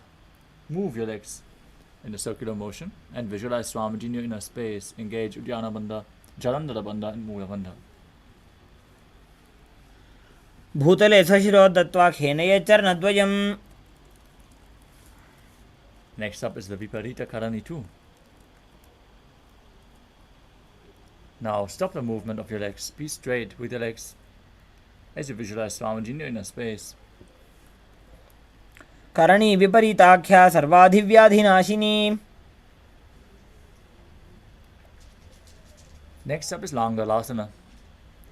As you lay on your back, lift your hips and take your feet up above your head with the toes on the floor.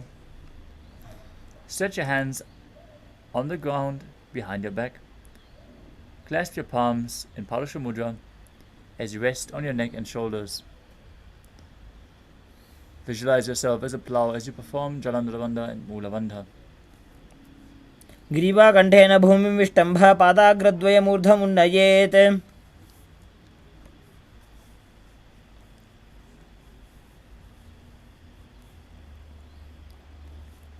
Next up is Saita Paschimottanasana.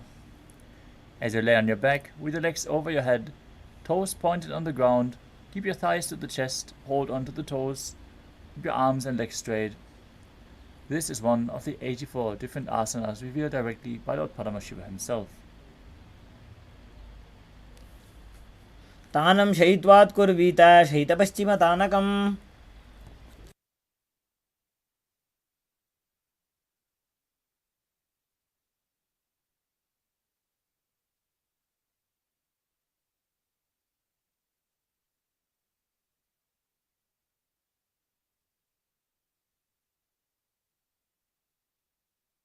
Next up is Supta Konasana. From the same position, bring your hips above your shoulders and then spread your legs wide apart. Visualize Swamiji in your inner space. Keep breathing in Murcha Kumbhaka. परिवृत्ते कोक्षे भागे त्रिधा हि परिकीर्तितः. The next asana is Chakrasana.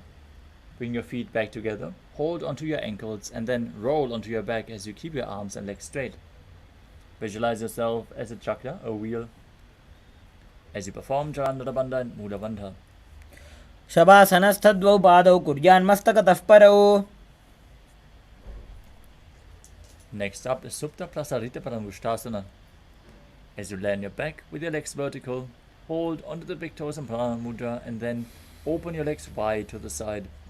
Visualize Swamiji in your inner space. Perform the Ujjayi Pranayama, making an ocean-like sound with your mouth. उत्तानपादं क्रौञ्चं च मरीचिं वीरभद्रकम्. Next up is Supta Padangushtasana.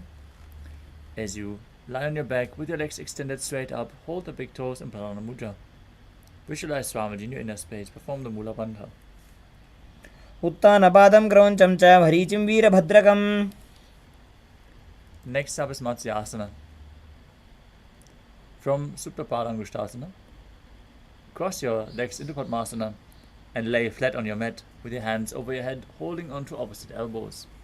Gaze to your nose. Visualize Matsya, the fish avatar of Lord Vishnu, as you perform the Mula Bandha. मुक्तपद्मासनं कृत्वा उत्तानशयनं चरेत्. Next up is Parasharamasana. As you lay on your back in Padmasana, place the backside of the right hand onto the left palm above your head. Gaze to your nose and visualize Lord Rama in your inner space. प्रथमकरे पद्मासन आछे सूधो सोवे भूपरि पाछे.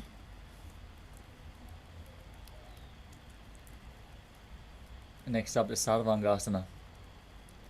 While laying on your back, with your legs in Padmasana, lift your hips and legs up. Keep your hands supporting your hips with the elbows on the floor. Tuck your chin to the chest and gaze to your nose as you in your inner space. संक्षेपात् सर्वांगासनम् उत्तमम्.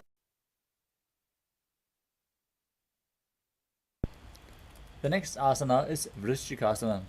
As you lay on your back, place one foot on the opposite thigh. Lift the other knee towards your head.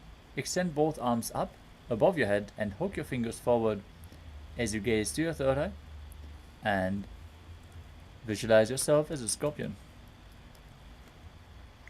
प्रथमशेन सूधो शीशिकेशिकी सन्धि सुदाखे.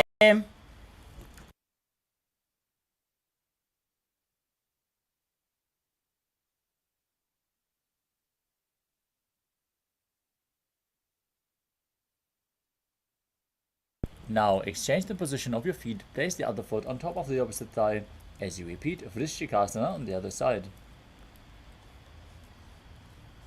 प्रथमशेन सूधो शीशिकेशिकी सन्धि सुदाखे.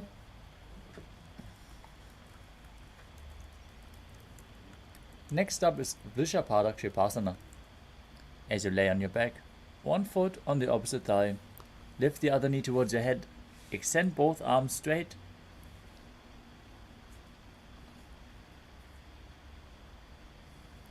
As you lay on your back, interlace your fingers around your neck. Lift both legs off the ground. Keep them lifted as you alternate bringing your knees in towards your chest. Visualize Swamiji in your inner space. Breathe calmly through your nose into Sahadra Kumbhaka as you perform the Mula Bandha. उत्तानशयनं कृत्वा अङ्गुलिभ्यः कन्दरां बद्ध्वा. Next up is Maruttanasana. As you lie on your back, lift your legs one by one, touching the ears with your knees as you keep your hands at the side of your body. Visualize Swamiji perform the Mula Bandha. श्रोतानवत्संस्थितिः कृत्वा जानुद्वयं पर्यायेन कर्णयोः संस्पृशेत्. Next up is Vrikasana. While laying on your back, place the soles of the feet flat on the ground, stand up and then sit back down as you visualize yourself as a wolf. उत्तानशयनं कृत्वा पादतलाभ्यां भूमिं धृत्वा.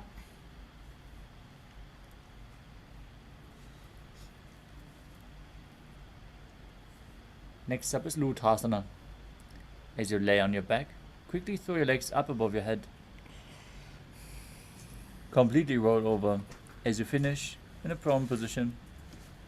Repeat this again and again as you visualize Swamiji in your inner space. उत्तानशयनं पादौ शिर उल्लङ्घ्य भूमौ स्थापयित्वा.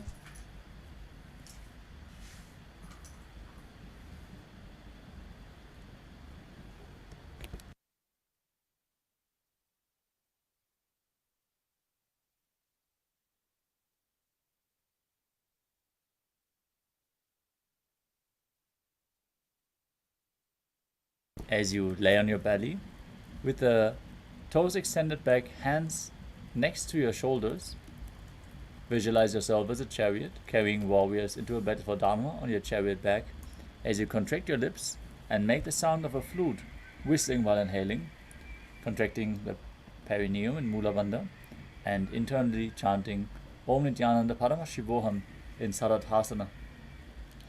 निब्जशयनं कृत्वा नाभिं भूमौ निधाय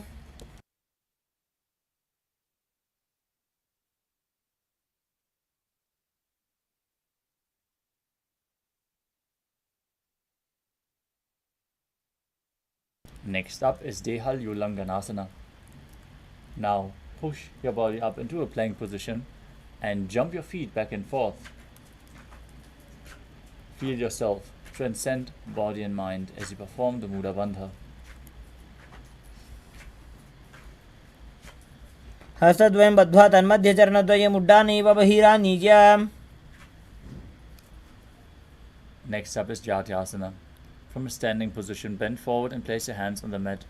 Walk back and forth as you visualize yourself as a wise 60-year-old elephant. अथ जात्यासनं वक्ष्ये येन जातिस्मरो भवेत्.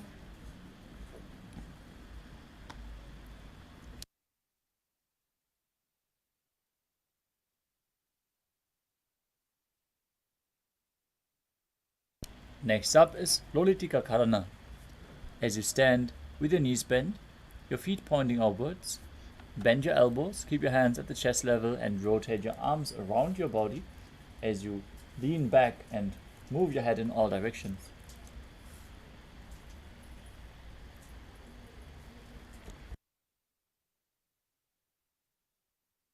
Next up is Sadapasana.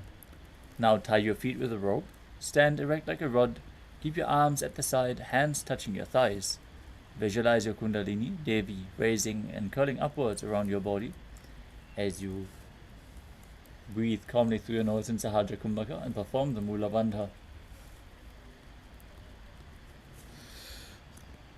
अथ सर्पासनं वक्ष्ये वायुपाणाय केवलं शरीरं दण्डवत् तिष्ठेत् रज्जुबन्धस्तु पादयोः वायवी कुण्डली देवी कुण्डलाकारमङ्गुले. The next asana is Ushtra Sadhanasana. While standing, place all fingers on the mat and then stand on your hands. Hold the toes from the front as you start walking around on the mat, visualizing yourself as a camel. मुष्टिकनिष्ठिकाप्रदेशेन भूमौ निधाय उपरि पादतले संस्थाप्य.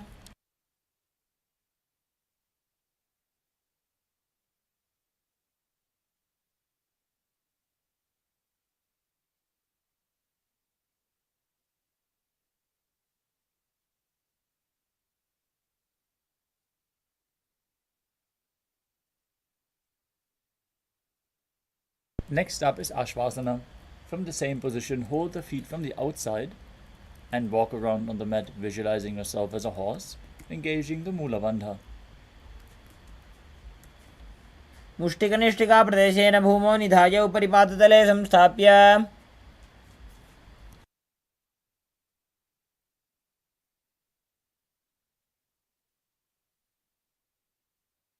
Next up is Kapota Nitakasana. As you stand straight with the feet together, interlace your hands behind your back and pull them down towards your calves. Open up your chest and visualize yourself as a soaring bird diving. पादतले भूमौ निधाय पृष्ठभागेन हस्तौ जङ्घापर्यन्तं नीत्वा. Next up is the Tala Pushpa Bhutam Karana. Now stand tall with the palms together in Namaskara Mudra. Gently bend your knees and keep the toes pointing outwards. Simultaneously open up your palms and raise one heel off the ground, slightly lowering the waist and shoulder of the respective heel. Visualize you're holding a bouquet of flowers and offering it to Paramashivam.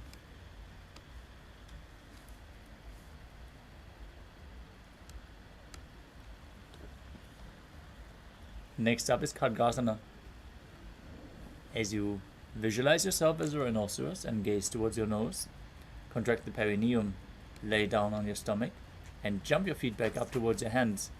Stand tall as you bring your hands into Namaskara Mudra, extended away from the body, resembling the horn of the rhinoceros. नुजसरतमासनं कृत्वा पादतलाभ्यां भूमिं धृत्वा. Next up is the Uttanottanam. You can hold weights to intensify this asana as you sit down all the way to the ground or as low as you can and stand back up again and again. Gaze to your nose. Visualize Swamiji in your inner space. Perform the Mula Bandha.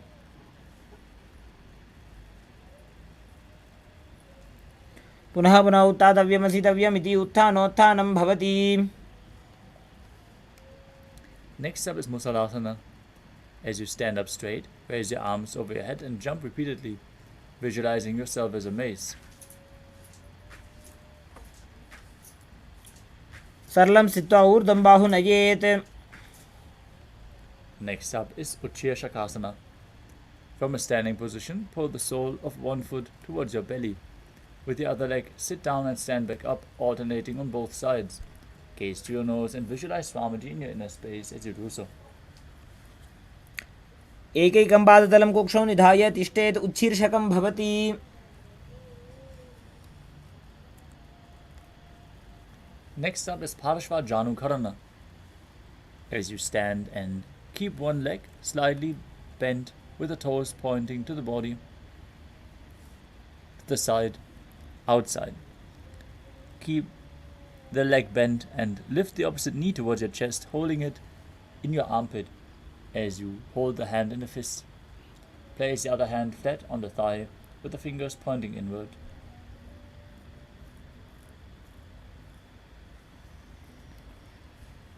The next asana is Tandavasana.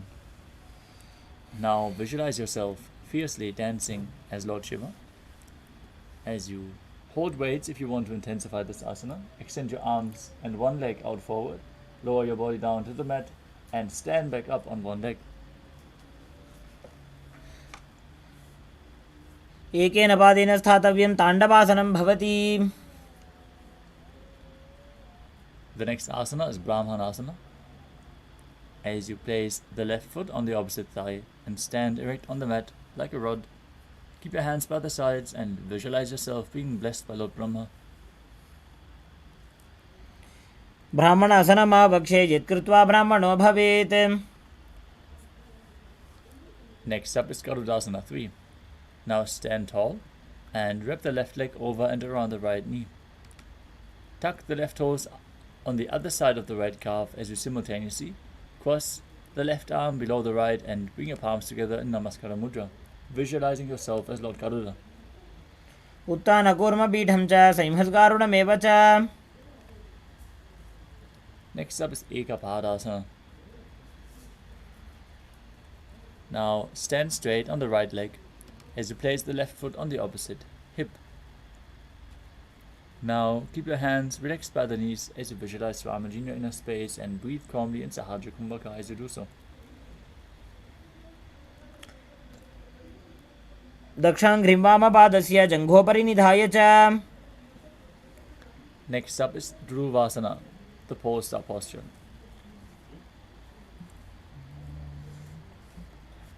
Now stand on the right leg, hold the big toe of the left foot and straighten it out to the side as you rotate quickly on the standing leg. एकेन हस्तेन दण्डरूपस्य एकस्य पादस्य अग्रं धृत्वा. Next up is Trivikramasana.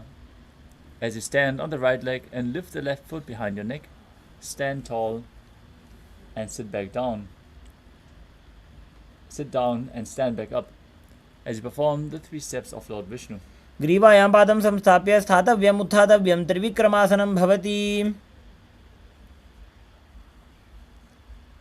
Next up is the Parshvajanukarana on the other side. Now pull the other knee towards your chest, hold it with a hand and a fist.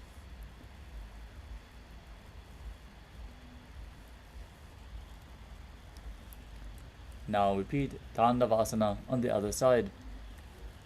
Visualize yourself fiercely dancing as Lord Shiva. एकेन पादेन स्थातव्यं ताण्डवासनं भवति. Now repeat Brahmanasana on the other side. Visualize Lord Brahma blessing you from within. ब्राह्मणासनमावक्षे यत्कृत्वा ब्राह्मणो भवेत्. Now repeat Garudasana 3 as you intertwine arms and legs and visualize yourself as Lord Garuda. उत्थानकूर्मपीठं च संहस्गारुणमेव च. Next up is Ekapadasana. as you stand straight on the left leg with the other foot on top of the thigh. Visualize Swamiji in your inner space. दक्षाङ्घ्रिं वामपादस्य जङ्घोपरि निधाय च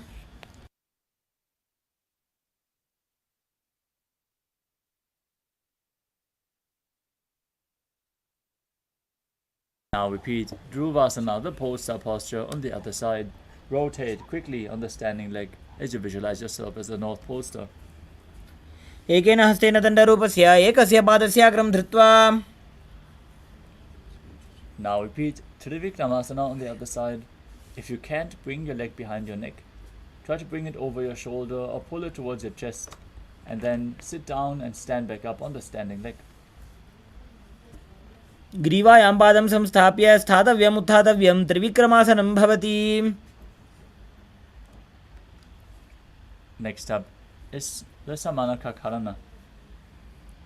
Stand with the heels together, toes pointing upwards, hands slightly away from the body, keeping the fingers one by one in a natural position. Relax after this sequence of intense asanas. As you move on to the final 100 asanas of the sequence, we would like to request all the participants to please make sure that your cameras are switched on, your rooms are properly lit, and that you are visible on camera. This is a security measure, so please follow along with the guidelines. The next asana is Gorak Anjali Asana. As you stand erect and then bend forward, bring both hands underneath the knees and make a finger lock. Bring the finger lock towards your navel as you sit in a squatting position and let the finger lock touch your navel. Visualize the great sage Goraknath, founder of the Natha Yoga Hindu Sampradaya. As you perform Jivachala Kumbhaka, inhale deeply and forcefully move the prana upwards and downwards and through your limbs along with your mind. प्रथम हि उभो होए बाहुरी नीचो पुनि होवे. Next up is Kanchi Asana. Now insert your hands between the thighs and calves, then wrap them around behind your butt. Squat down and hold your hands behind in Parusha Mudra. As you keep your chest straight, visualize Swamiji in your inner space and perform the Mula Bandha. ऊरुमध्यात् हस्तौ निवेश्य नितम्बं धृत्वा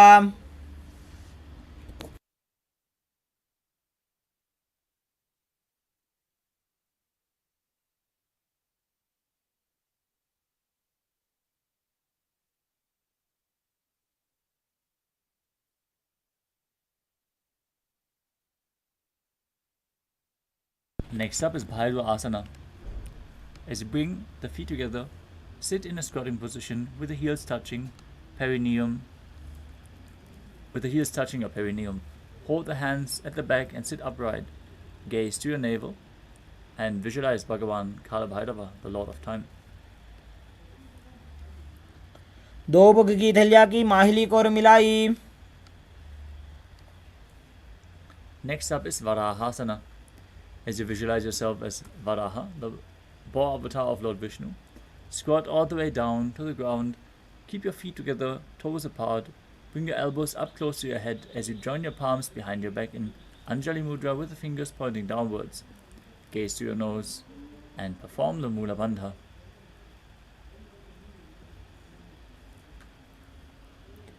पागदली की माहिली core मिलाई फना पानी उकड़ बई से.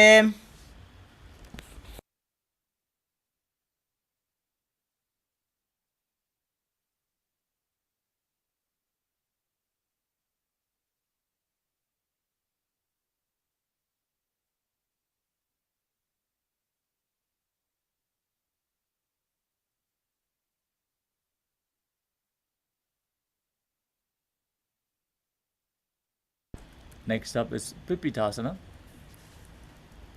With your heels touching, bring your hips to the same level as your knees as you hold on to the big toes in Prana Mudra. Visualize Swamiji in your inner space as you perform the Mula Bandha. पार्श्वद्वय सम्मील्य स्थित्वा जानुप्रदेश आनीज्य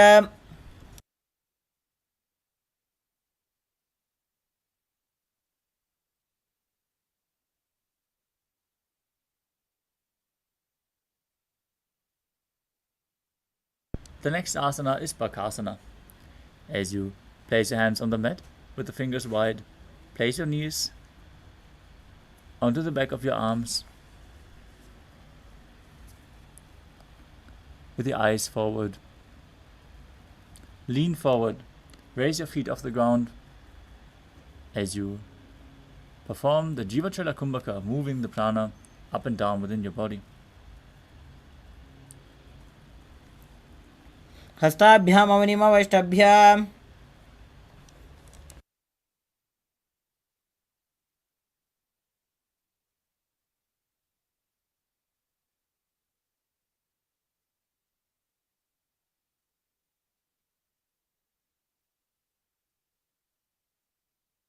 Next up is Sushtanga Kapali Asana. As you kneel down, place your head on the ground with the palms spread for support. Raise your body onto your head and place your legs into Padmasana. Gaze through your nose and visualize Swamiji in your inner space. आसन को गुण कपाल आछो होई. Next up is Guptasana. Now keep your toes flat, touch your opposite feet with your touch the toes behind your body as you keep the heels outside the hip. Sit down on the ground with your perineum as you gaze to your nose. Visualize you are sitting in the secret seat with Paramashiva and Guru. जानोर्वोरन्तरे पादौ कृत्वा पादौ च गोपयेत्.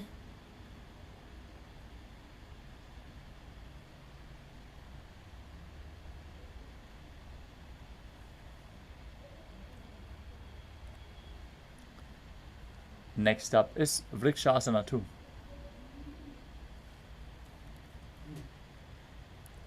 With your hands on the ground, fingers wide, lift your body up straight into a handstand. You can lean against the wall, or if you have a partner by your side, they can aid you in performing this asana. Everyone should be performing this asana to purify the 7 chakras.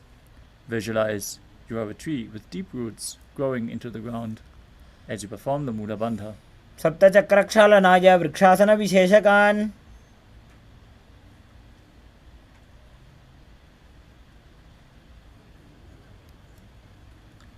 Next up is Shiva Asana.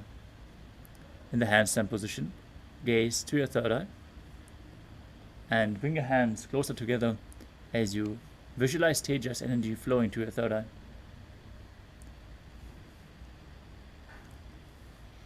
दो बगजोड़ी माही Gulf मिलाए.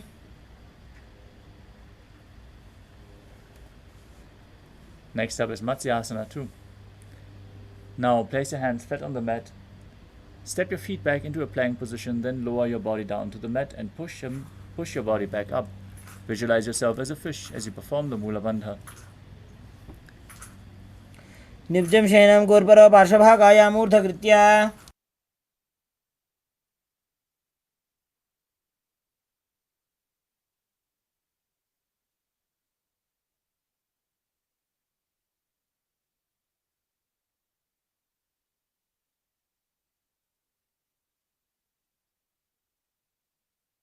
Now, keep your body flat on the mat.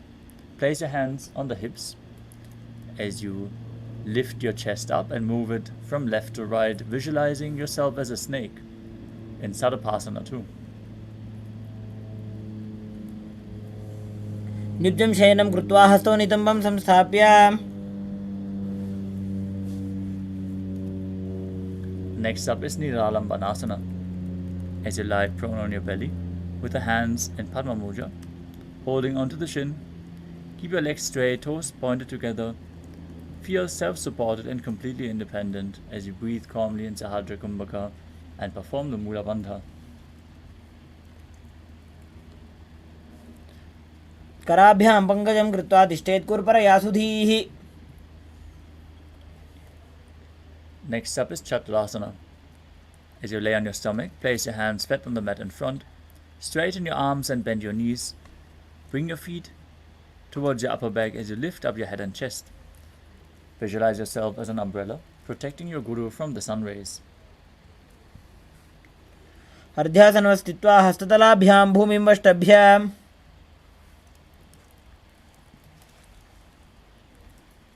Next up is Vajrasana. As you sit on your knees with the tops of the feet flat on the mat, bring your butt onto the heels, stretch your arms in front with the palms facing down. As you place your forehead on the mat as well, gaze to your nose and visualize yourself as Vajra, the weapon of Indra, symbolizing your indestructibility. इदानीं गर्भिणीनां योगाभ्यासो यथा लघु.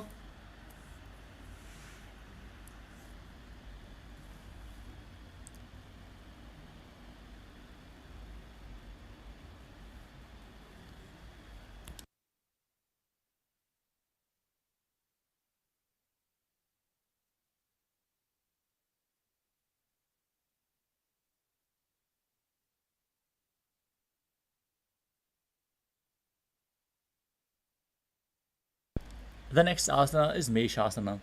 Now place your hands flat on the ground and push your hips up high. Then alternate striking the ground with your hands as you visualize yourself as powerful as a ram. गजासनं संस्थितो एकैकं बाहुं भूमौ ताडयेत्.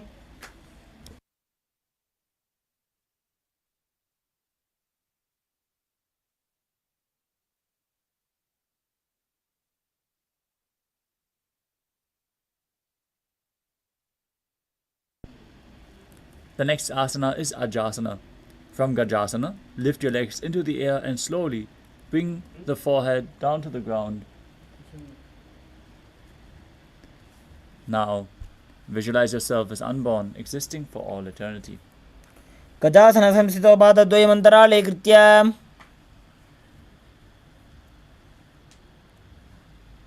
Next up is Dhanantarasana.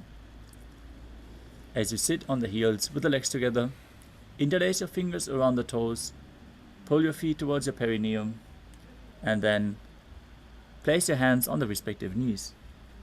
Keep your spine straight, gaze to your nose, visualize Swamiji in your inner space. पूरब विधि परिहाता की काकसी से फणा शरामोड़ी. Next up is the Angamuttanam. Now interlace your fingers in front and then behind you. Stretch your arms forward to the sides and backwards as you give massage to various different joints and muscles of your body. Visualize Swamiji in your inner space. Return to Ujjayi Pranayama and perform the Mula Bandha. हस्ते अंगुलीर्बद्ध्वा हस्तयोर्मध्ये.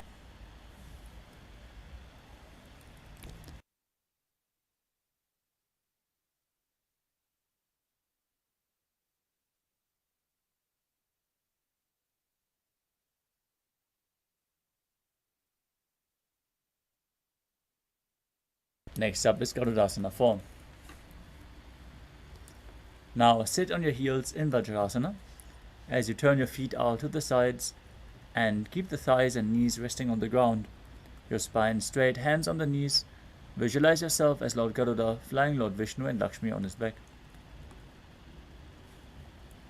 जंगोरुभ्यान्तरां पीड्य स्थिरकायो द्विजानुना. Next up is Ananda Mandirasana. As you sit with your legs folded back, toes pointing backwards with the knees wide, place the front of your buttocks on the ground, gaze to your third eye, and visualize yourself residing in the blissful space of a temple. हथ वक्षे वीरनाथ आनन्दमन्दिरासनम्.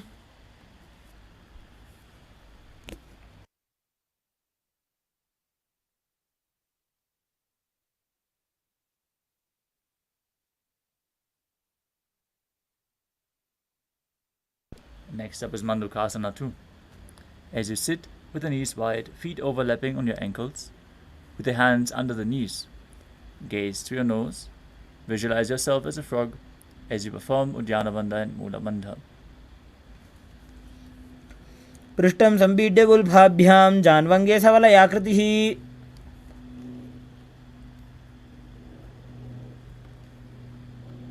The next asana is Narasimhasana.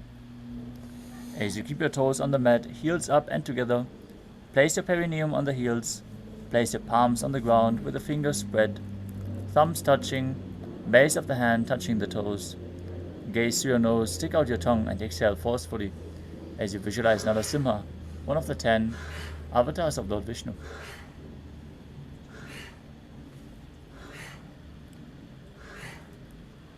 पृष्ठं सम्पीड्य गुल्फाभ्यां जान्वङ्गे सवलयाकृतिः.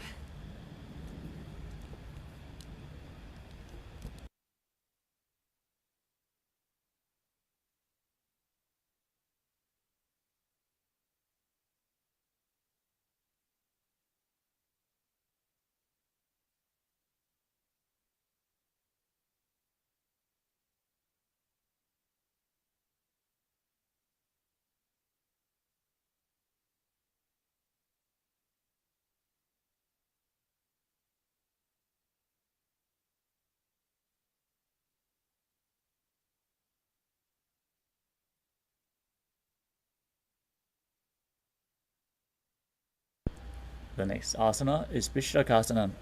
As you sit on the toes and place your perineum on the heels, separate the knees sidewards and place them on the ground.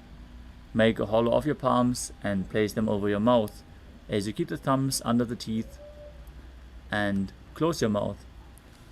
Gaze to the nose and inhale through the right nostril and exhale through your mouth as per your capacity, visualizing yourself as Devi, victorious over all your fears. दो बकांगी AD Joji घोड़ा फनो बान पुनी होई.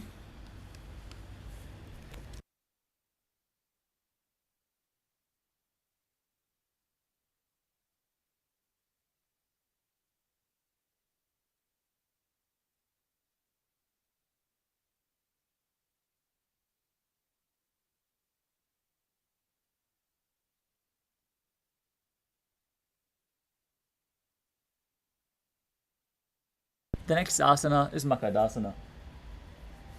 Now keep the soles of the feet together, the top of the feet on the ground. Sit on your heels and bend your elbows, bringing your fingers to the armpits. Imitate as if a monkey is stretching itself as you gaze to your third eye and visualize yourself as a playful monkey.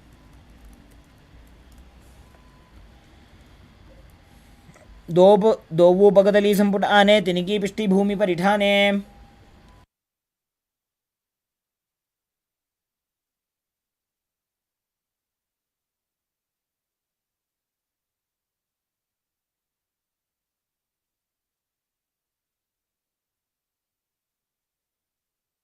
Next up is Vajrasangarasana.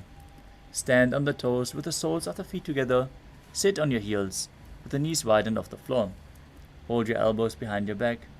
Gaze to the nose as you embody a diamond-like strength for yourself and your Sangha, your spiritual community. प्रथम बना पानी होए बैसे दो वेड़ी गुदानी वैसे.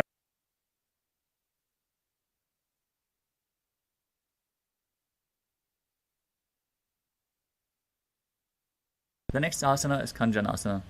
As you keep the toes down, ankles crossed behind, and sit on your heels, place your palms to the side onto the mat, gaze to the nose and visualize perfect health beyond any and all physical or mental ailments as you engage Uddiyana Bandha and Mula Bandha.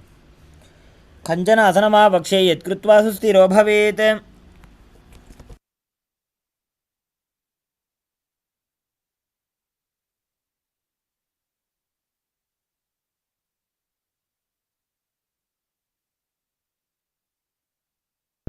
The next asana is Kurmasana. With your toes flat, ankles crossed behind, perineum on the heels, with the hands on the knees, gaze to your nose.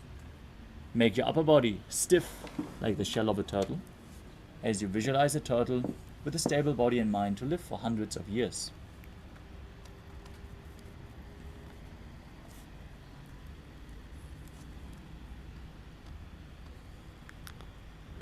गुल्फौ च वृषणस्याधो व्युत्क्रमेण समाहितौ ऋजुकाय शिरो ग्रीवं कूर्मासनमितीरितम्. Next up is Yogasana. With your toes flat, cross your feet and place your perineum onto the back of your heels. Gaze to your nose, visualize Swamiji in your inner space and perform the Mula Bandha.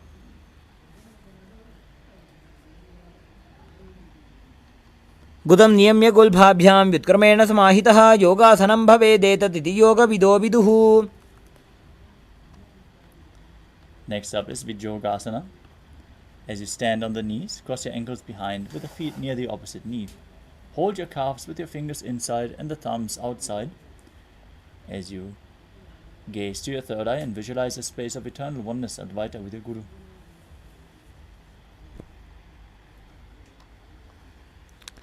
घोड़ा वामो उबो होई घोड़ा आड़ा राखे दोई.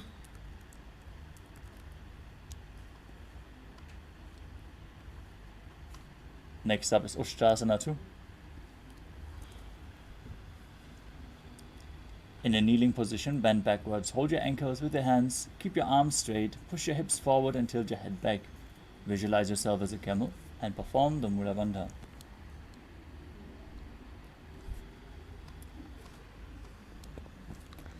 मेरुदण्डग्रन्थिदाढ्य सम्पिपातयिषु पुमान्.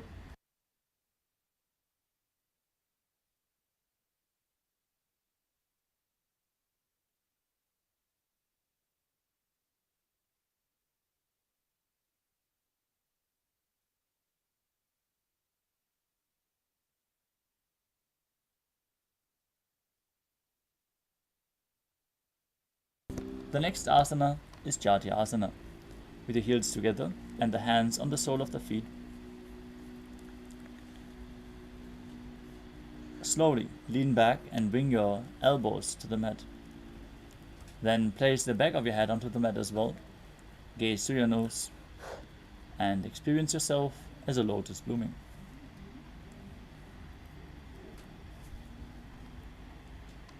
दो AD संपुट करे सोले मूलद्वारी रिधरे फणा पानी उकड़ होए वैसे एडी दो बूजो नी वैसे. Next up is Vidatasana.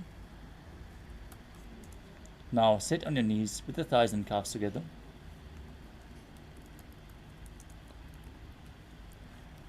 Lean back and touch your back to the ground, then rise back up again and again.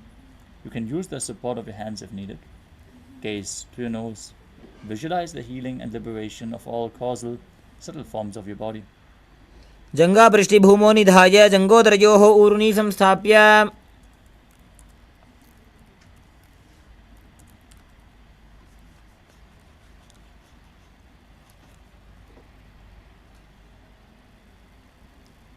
The next asana is Kapotasana. From Vidatasana, raise your hips even higher. Bring your forearms on the mat and hold the back of the heels. Bring your head in between the feet. Visualize yourself as a dove, a beautiful dove. Perform Ujjayi Pranayama, making an ocean-like sound as you engage the Mula Bandha. मेरुदंडग्रंथि दाढ्य संधिपादयिषुः पुमान्. The next asana is Vadasana.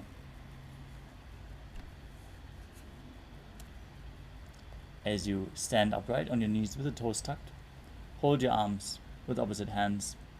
Gaze to your nose. This is the boon-fulfilling posture. Receive your boon from Paramashiva.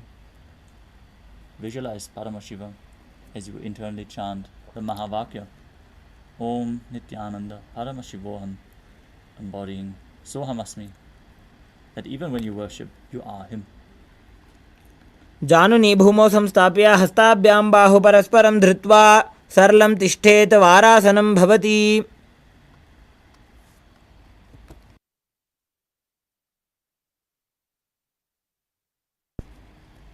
As you keep your knees together, with the toes tucked, lean forward and bring your elbows to the mat, with your hands holding your head. Rest your head on your hands and the butt on the heels, as you visualize yourself as a boar, one of the 10 incarnations of Mahavishnu in Varahasana too. सूर्यं चन्द्रं भेदनानि आसनानि निकथ्यते कूर्परो भूमौ स्थापयित्वा जानुभ्याम् अवनिमवष्टभ्य हस्तौ मस्तके संस्थाप्य पार्श्वनितम्बे संस्थाप्य तिष्ठेत् वाराहासनं भवति. The next asana is Mundasana.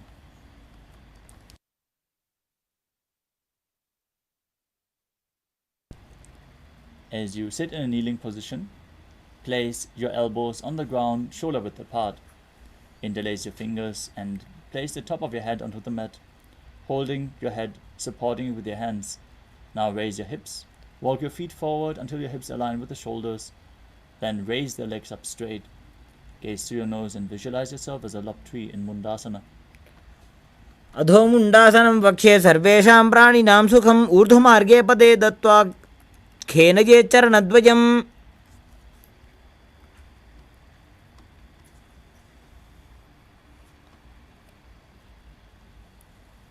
Next up is Andhasana. As you kneel down, place your head in between the knees. Keep your elbows adjacent to the knees, with your hands holding the head. Exhale through your mouth. Gaze to the nose as you visualize Swamiji in your inner space.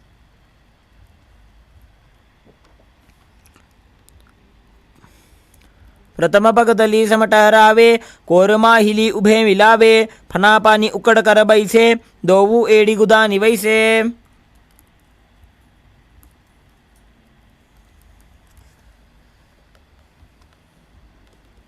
Next up is the Viparita Shalabhasana. You can hold weights if you want to intensify this asana. As you lay down on your belly, extend your arms straight out. Lift your thighs, arms and chest off the ground as you visualize yourself as a locust, Breathe calmly through your nose in Sahajra Kumbhaka and perform the Mula Bandha. शलभासन भेदाश्च नटभेरुण्ड नामके गण्डभेरुण्ड सहिते शीर्षदण्डासनं तथा.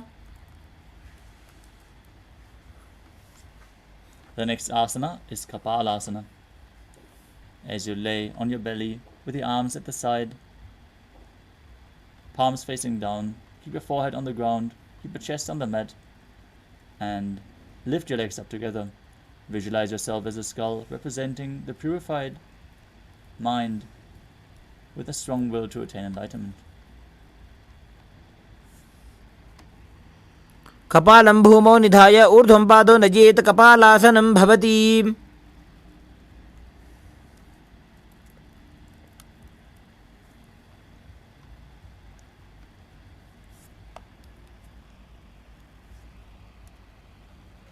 The next asana is Akasha Kapotasana.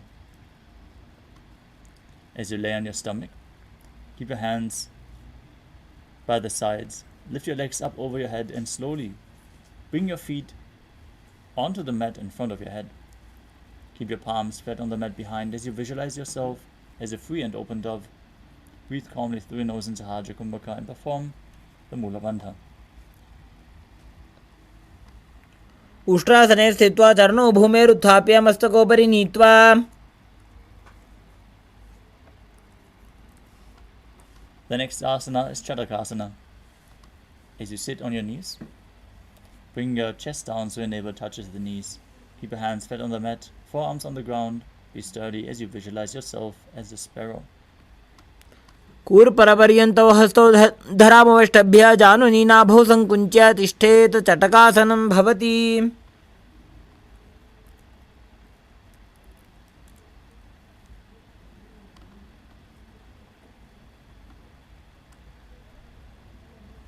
The next asana is Vrishchikasana too. As you kneel down with your hands and elbows on the mat, raise your legs, bend your back to touch your feet onto your head. Lift your chin and hold as you visualize yourself as a scorpion. विच्छेव पुच्छप्रतिमां कृपार्ष्णे धृत्वा स्वशीर्षे चिबुकं विधार्यकौ.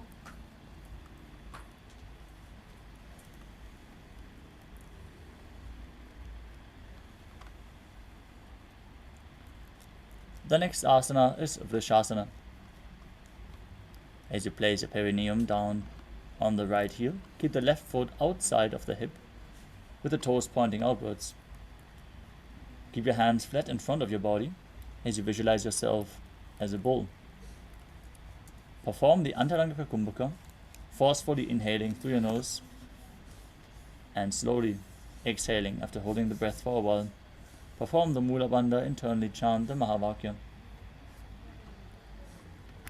यामि गुल्फे पादमूले वामभागे पदेतरम्.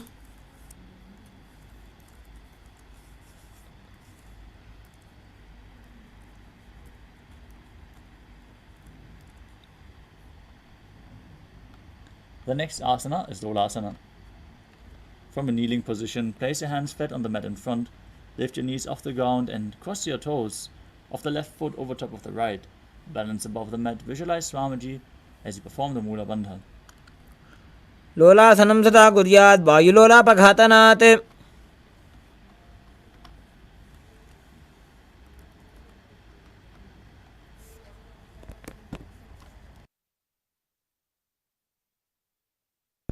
Now, place your perineum onto the opposite heel as you repeat Vrishasana on the other side. Visualize yourself as a bull. याम्य गुल्फे पादमूले वामभागे पदेतरं विपरीतं स्पृशेत् भूमिं वृषासनमिदं भवेत्.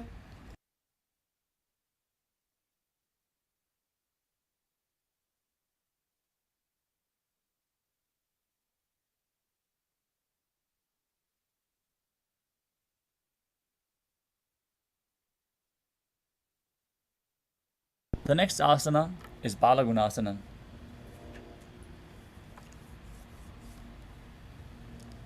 Now, sit with the toes of the left foot placed on the ground on top of the left heel. Keep the right foot flat with the knee raised against the chest, hands on the respective knees.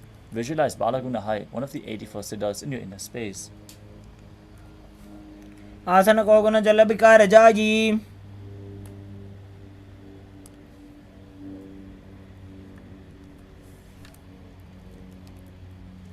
Next up is Grahasana. As you squat with the feet flat on the mat, bring your elbows under the thighs and wrap the hands around the shins. Hold onto the ankles from the outside as you visualize yourself as the entire planet. पादतले भूमौ संस्थाप्य जानुमध्यकूर्परौ स्थाप्य. Now repeat Balagunasana on the other side. आसन को गुण जल विकार जाई. Next up is Utkatasana. You can hold weights to intensify this asana. As you squat on your toes with the heels up, knees off the mat, place your perineum onto the heels and your hands on the respective knees. Keep your spine straight. Visualize Swamiji in your inner space as you perform the Mula Bandha. युजास्पिजो सीत ऊर्वजानो यत्रासने पादतलद्वयो परी.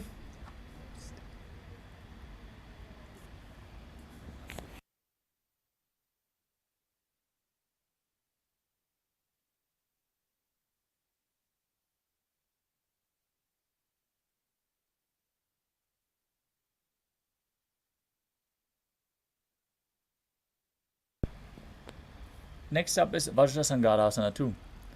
Sit on the toes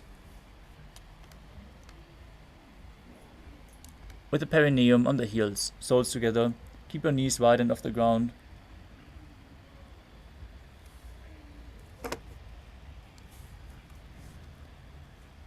As you hold the opposite elbows behind your back, visualize Swamiji in your inner space, perform the Mula Bandha.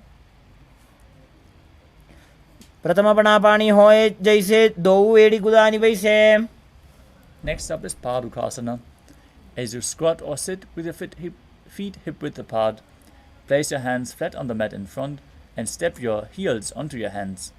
Keep your elbows straight, gaze to the nose and visualize you are able to live off of air alone. दो हाथ भूमि पर उठाने कहुनी जाड़ी ना भी लगाने.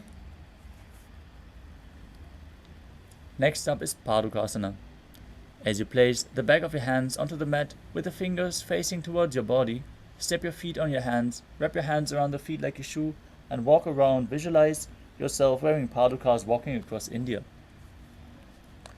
हस्ततलयोः पादतले कृत्वा तिष्ठेत् गच्छेत् पादुकासनं भवति.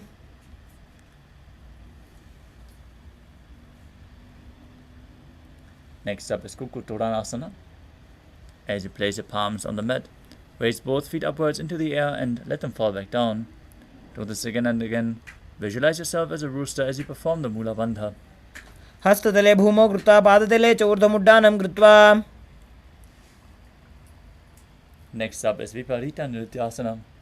As you place your hands on the mat, raise your legs upwards into a handstand and move around on two hands dancing as you feel yourself become free of all inhibitions.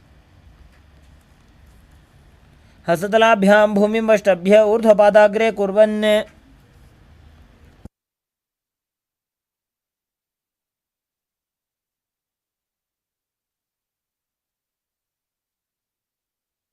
Next up is Kunjarasana. As you separate your feet and place one palm down on the mat with the arms straight, bring the opposite hand to the head, be stable. Visualize Swamiji in your inner space and perform the Mula Bandha. अथ वक्षे महादेव कुञ्जरासनम् उत्तमम्. Now place the other hand on the mat. Repeat Kunjarasana on the other side. अथ वक्षे महादेव कुञ्जरासनम् उत्तमम्. Next up is Kadambasana. As you sit on the ground with the feet flat, heels close to the body, hold the respective ankles and lift your feet off the ground, visualizing yourself as a Kadamba tree. पार्श्वेभ्यां भूमिं वष्टभ्य हस्तद्वयेन गुल्फौ धृत्वा. Next up is Pavana Muktasana. As you sit with the feet flat, pull the opposite knees to your chest with your hands. Visualize any excess vata being released or balanced within your system. द्वयोस्तु पादयोः पाणिं लात्वा स्वस्वनितम्बके. Next up is Chakorasana. As you sit and lift one leg behind your head, place both hands flat on the mat, extend the opposite leg up as you lift your entire body off the ground. Gaze to your third eye and visualize yourself as a powerful source of energy. पूर्वदानं चतुष्पादपीठं वज्रासनं तथा.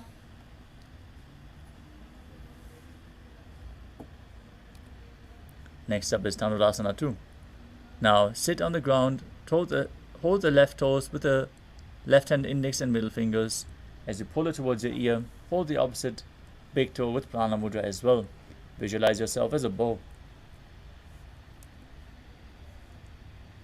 पादाङ्गुष्ठौ तु पाणिभ्यां गृहीत्वा श्रवणावधि.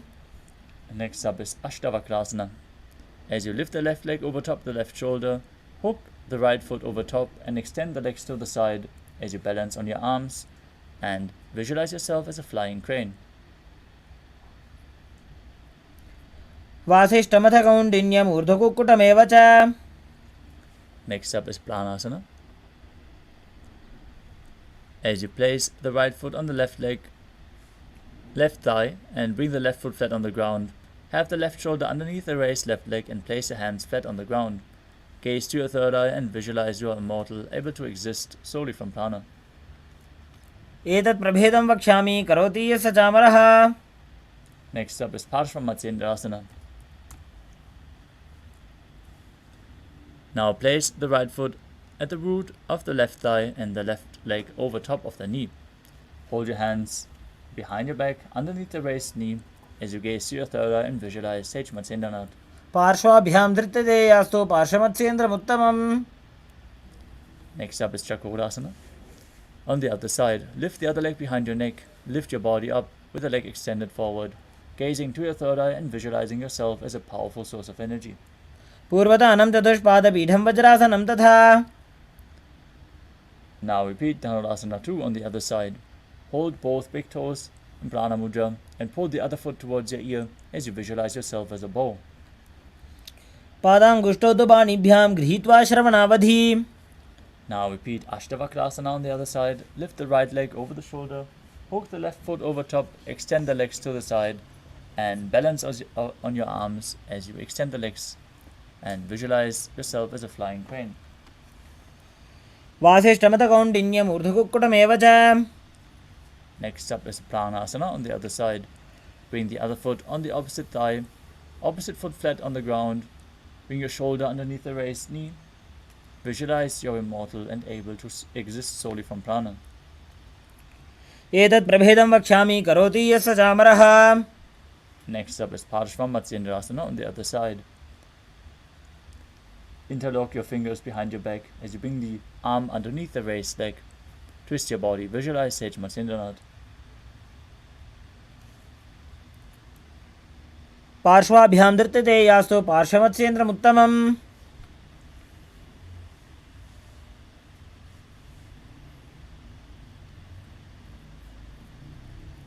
Try to perform these intense asanas to the best of your capability. Even if you can't perform the asana perfectly, don't feel discouraged by that. Just stretch yourself, find your limit, and grow as you move on to the next asana of the sequence, which is Adata Paschimottanasana. Now keep one leg straight and press your perineum with the opposite heel as you lean forward and down. Hold onto the front foot and visualize Swamiji in your inner space. एकं पादं प्रसार्य एकं पादस्य पार्श्वनासीवनी सम्पीड्य. Next up is Kranchasana. Now place the left ankle outside of the hip as you lift the right foot, holding it with both hands in front of your face. Keep your knees straight and visualize yourself as a crane.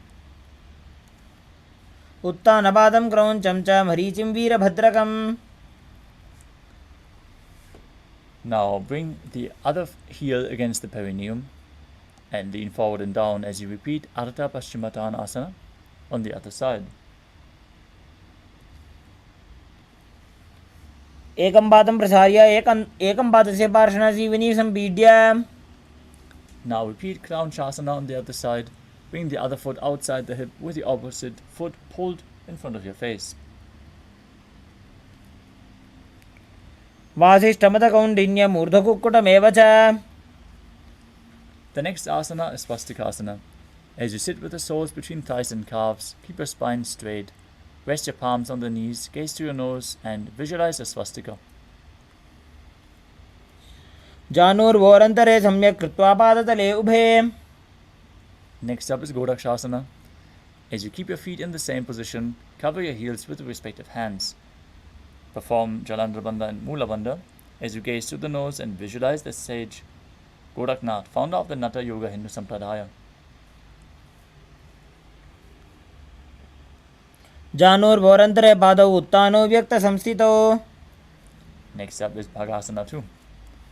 Now bring the left heel to the perineum and place the right foot on the left thigh. Gaze to your third eye, visualize Swamiji as you meditate on the enlightened one. As we enter Shanmukhi Mudra, close your eyes with the index fingers, nose with the middle fingers, mouth with ring and little fingers, and ears with the thumbs. वामपार्श्वमुकुदं संस्थाप्य दक्षाङ्घ्रिवामजगने. Next up is Yogasana. As you place your feet on top of the opposite knees, place your hands on the ground beside your body with the palms facing up. Keep your spine straight, gaze to the nose, visualize Swamiji as you perform Kaka Chanchukumbhaka, inhaling through the rolled up tongue with your mouth in the shape of the beak of a crow. Exhale through your nose. उत्तानौ चरणौ कृत्वा संस्थाप्योपरि जानुनोः. Keep breathing through the rolled up tongue as you rotate your hands at the side of your body and push your palms into the mat, lifting your entire body off the ground as you visualize yourself as a rooster in Urdhva Kukutasana. वासिष्ठमतकौण्डिन्यम् ऊर्ध्वकुक्कुटमेव च. From Padmasana, insert both hands through the knees and place them on the mat. Avoid lifting your body up, stay seated on the mat as you gaze to your nose and visualize Swamiji. प्रथमपद्मासन कोकरे हस्तौ गोडासनदितरे. Next up is Hamsasana. From the same position, push your hands into the mat and lift your body off the ground. Gaze to your nose and visualize yourself as an elegant swan as you keep breathing in Kaka Chanchukumbhaka. कुक्कुटासने स्थित्वा स्कन्दपर्यन्तं मूरोनि नीत्वा. Next up is Karmukhasana. From Padmasana, place your hands between the thighs and calves. Lean forward and push your hands behind your body. Interlock your fingers in Parashu Mudra as you visualize yourself as Lord Shiva's bow.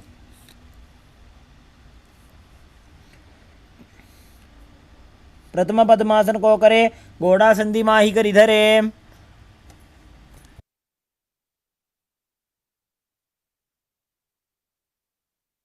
The next asana is Kurmasana 2. From Padmasana, insert both hands through the thighs and calves, bend your elbows and hold the respective shoulders with your hands. Visualize yourself as a turtle, having a stable body and mind to live for hundreds of years.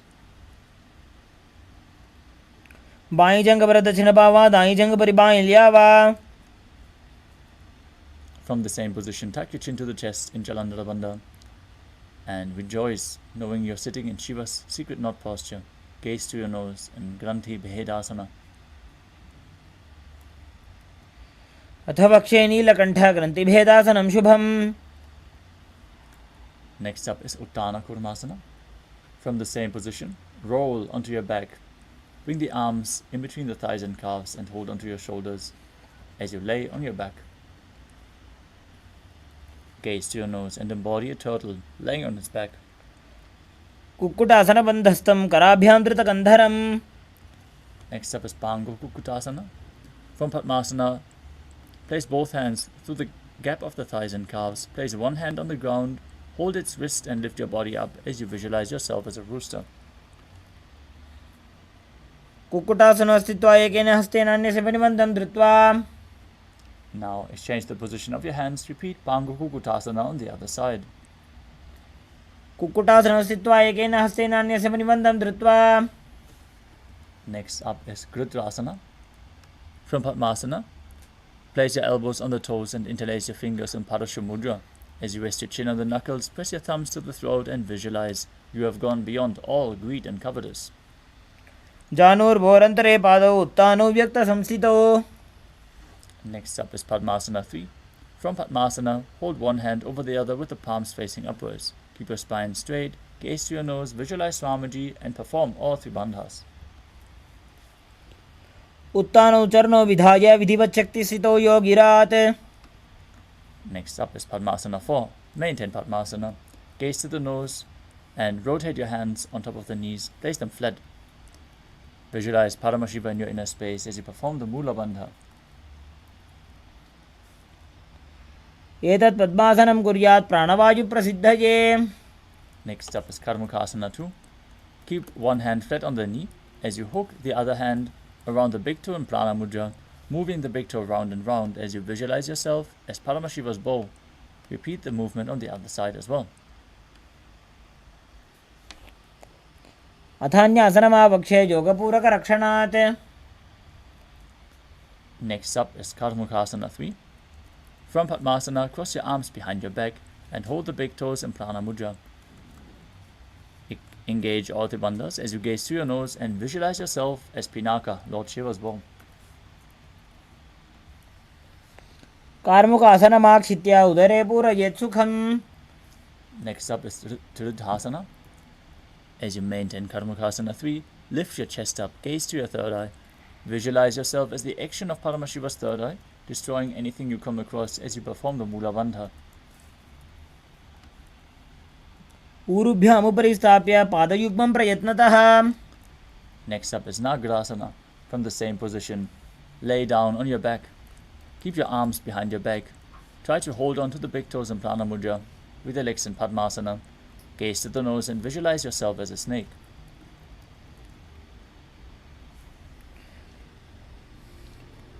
प्रथम पद्मासन कोठाने दो हाथ पगमीच आने.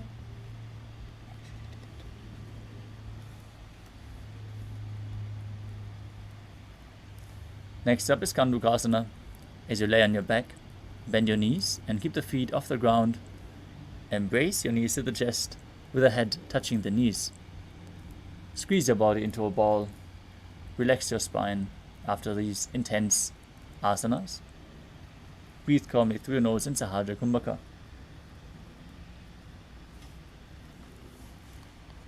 वेत्रासने स्थित्वा हस्तपादान् निष्कुष्य. Next up is Urdhva Pavanasana. As you lay on your back, with the knees raised, feet flat on the ground, interlock your fingers behind your head. Gaze to your nose and visualize Swamiji in your inner space. प्रथमे सूधो San करावे गोड़ा उभा राशि मिलावे. Next up is Malakata Pitasana. As you lay on your back, bend your knees and keep the feet flat on the mat as you place upturned palms under your heels. Lift your hips up, visualize yourself as a powerful alpha ape as you perform Mudra Kumbhaka with Jalandhara and Mula Bandha engaged. उत्तानशयनं पादतले उत्तानहस्तयोः स्थापयेत्. Next up is Uddana Shikhi Pitakasana. As you lie supine and raise your hips up, support your hips with the hands placed at the waist, with the elbows bearing the weight of your body. Tuck your chin to the chest in Jalandhara as you gaze to your nose and visualize Swamiji in your inner space. जङ्घोरुबलहीनश्चेत् उत्तानशिखिपीठकम्. Next up is Narakasana. As you lay on your back, place your hands flat on the mat and push your legs up straight. Balance in this position as you visualize yourself blissfully traversing through Narakaloka unscathed. ग्रीवाकण्ठेन भूमिं विष्टम्भ पादाग्रद्वयमूर्धमुत्त्रयेत्. Next up is Tiryanokasana. Now bring your hands to the hips, elbows on the ground, keep your legs straight and then slowly lower and angle them. As you keep the core engaged, visualize yourself as a boat crossing the ocean of samsara. नौकावत् स्थित्वा ऊर्ध्वं पादाग्रद्वयं नजेत्. Next up is Dajasana. Now bring your hands back flat on the mat. Keep your legs straight. Be straight as a flagpole as you visualize yourself as the Kailasa flag, respected across all nations. तिर्यन् नौकावत् ग्रीवापृष्ठकूर्परैः भूमिं वष्टभ्य. The final asana of the sequence, Mritasana. Lay flat on your back. Keep your hands at the side of your hips with the palms facing up. Perform the Shakti Chalan Mudra. Pull the awakened Kundalini Shakti up along your spine all the way to the Sahasrara Chakra. Relax completely. Let go of any movement, any muscle tension in your body. Be completely still as you visualize that your body is dead. And Swamiji, the Supreme Pontiff of Hinduism, is liberating you. Internally chant the Mahavakya, Om Nithyananda Paramashivoham. उत्तानं शववद्भूमौ शयनं तु शवासनं शवासनं श्रान्तिहरं चित्तविश्रान्तिकारणम्.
Now slowly we turn to your physical body. Start to wiggle your fingers and toes, your wrists and your ankles, your elbows and your knees. Hold your knees up towards your chest. Rock your body from side to side as you slowly return to a comfortable seated position. Congratulations, you completed the Dvitiya Vinyasa Krama, the 308 asana sequence of Nithyananda Yoga. We are now going to move on to the power manifestation, so stay tuned as we conclude today's Nithyananda Yoga session with the Purna Mantra. Sit straight with your head, neck and spine in a straight line, hands in Namaskara Mudra in front of your heart center. Close your eyes, take a deep breath, visualize Swamiji as we chant the Purna Mantra together. Om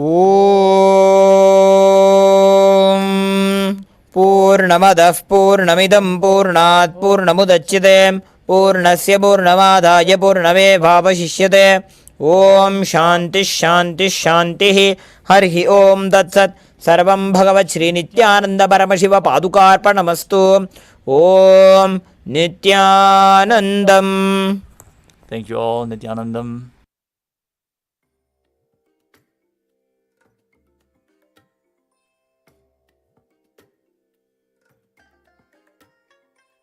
I bless you all.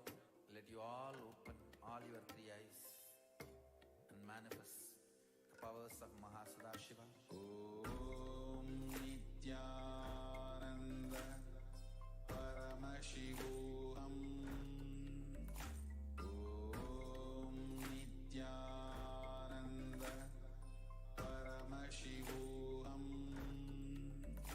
Om Nithyananda Paramashivoham.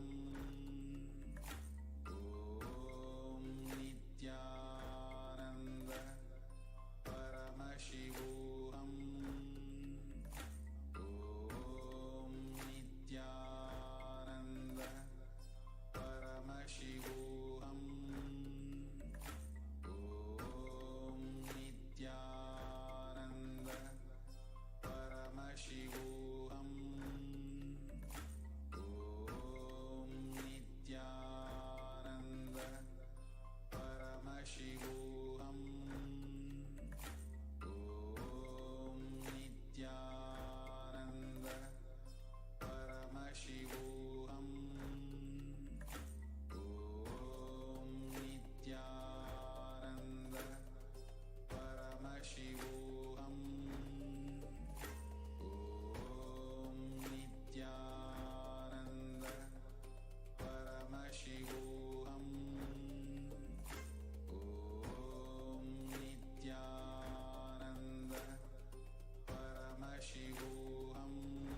Paramashivoham.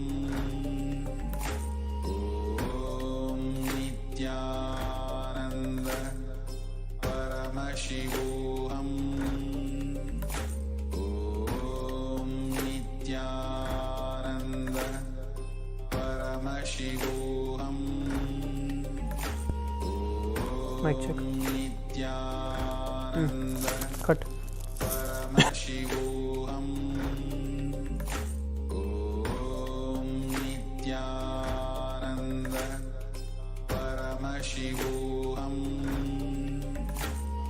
Om Nithyananda Paramashivoham. Om Nithyananda Paramashivoham. Om Nithyananda Paramashivoham. Om Nithyananda Paramashivoham. Nityanandam, everybody. Welcome back. Om Nithyananda. So, I welcome each and every one of you for the next session, which is going to be the power manifestation session. Today, each and every one of us are going to be manifesting the power of third eye as the first session. So, I request every one of you to please come and be seated. All of you, please come and be seated in front of your cameras. Let's get ready for the power manifestation session.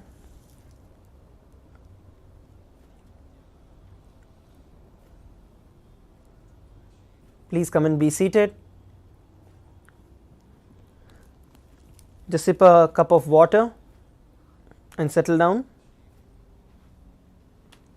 From that intense space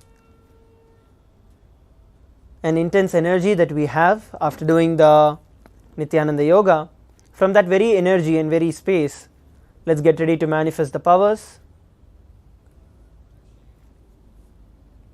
Let's now begin with the Sadguru Vandanam. Nithyanandam Paramasukhadam Kevalam Jnanamurtim Dvandvatitam Gagana Sadrisham Tattvamasyaadhilaksham Ekam Nityam Vimalamachalam Sarvadi Sakshibhutam Bhavatitam Trigunarahitam Sadguruntam Namami. Let's now enter into the power manifestation. So today we are going to be beginning the power manifestation with the power of seeing through the third eye. So I request every one of you to get yourself the blindfold, an opaque cloth or a blindfold, get yourself a pen and a paper so that you could note down. If you already have it, please be seated. Those of you who are joining in today for the first time, I welcome all of you today once again, and get yourself a blindfold. If you do not have a blindfold, you can get yourself an opaque cloth, because we are going to be tying our eyes, we are going to blindfold ourselves during the power manifestation today. So please get yourself a blindfold and come and be seated.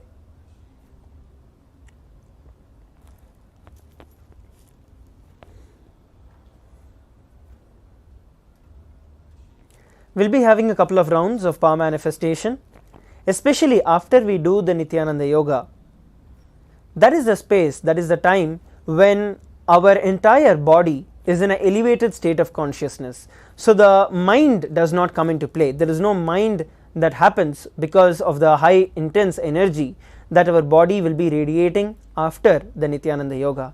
So during this time, whatever we do becomes amplified, is what I would say. And this is the best time for us to manifest the powers also, because physically your body is ready to reflect Paramashiva, to reflect the super consciousness, and all that you have to do is just chant the Mahavakya Om Nithyananda Paramashivoham. So throughout the power manifestation session today, just remember this one thing: internally just keep chanting the Mahavakya Om Nithyananda Paramashivoham. You can, if it's comfortable, if you want to hum, you can hum. If you want to chant it externally, you can chant it. Either way, just keep yourself continuously in the remembrance of the Mahavakya.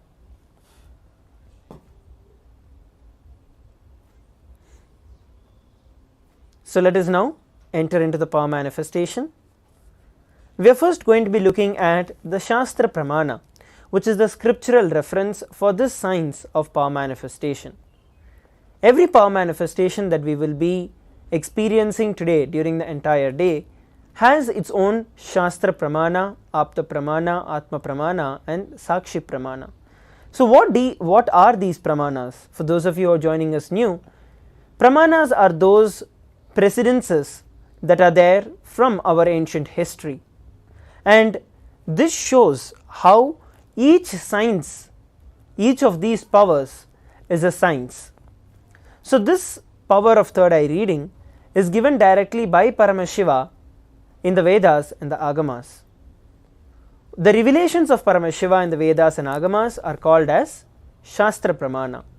Specifically, this power of third eye reading is given in the Vijnana Bhairava Tantra, Sutra 34. The verse goes as Kapalantarmano nasya tishtanmilita lochanaha kramena manaso dadyat lakshaye laksha uttamam. So this is the direct revelation by Paramashiva. I am going to be reading out the translation now. By fixing the mind on the inner space within the crown center and sitting stably without any movement, having the eyes closed in the succession, by that stability of the mind and the inner space through the power of third eye, one directly sees the ultimate goal, Lakshyam, by having the vision beyond the sight that reveals an object or place, attaining the space of oneness with the source, Paramashiva. So this is the Shastra Pramana, which is a scriptural reference for this power of third eye. There are so many incidents and happenings in the life of the Supreme Pontiff of Hinduism, where the Supreme Pontiff of Hinduism has manifested these powers, extraordinary Shaktis, and similarly has initiated multiple of us, hundreds of thousands of us, into this science of power manifestation. So as you all would have seen the demonstration of this power manifestation during the day 1 of the Paramashivam level 3 program, that is a science, and that is something that each and every one of us can experience. So during the power manifestation session today, I'll be helping you with sharing insights of to how you can manifest the power. You can also post your questions if you have any doubts in the Zoom chat. Let's have it as an interactive session so that wherever you feel that you need help or you need to have a breakthrough, or wherever you feel that you are having a breakthrough, you are able to manifest powers, let's put all of that in the chat so that we are able to help you with the power manifestation. So now we are going to be entering into the power manifestation. We are going to be looking at images that will be projected once you are blindfolded. So I'll be projecting an image for all of you after you are blindfolded. What you're going to be doing is you're going to be sitting straight. Let's all sit straight. Let's chant the Mahavakya Om Nithyananda Paramashivoham. Focus on our breathing and inhale and exhale with the Mahavakya continuously reverberating in you.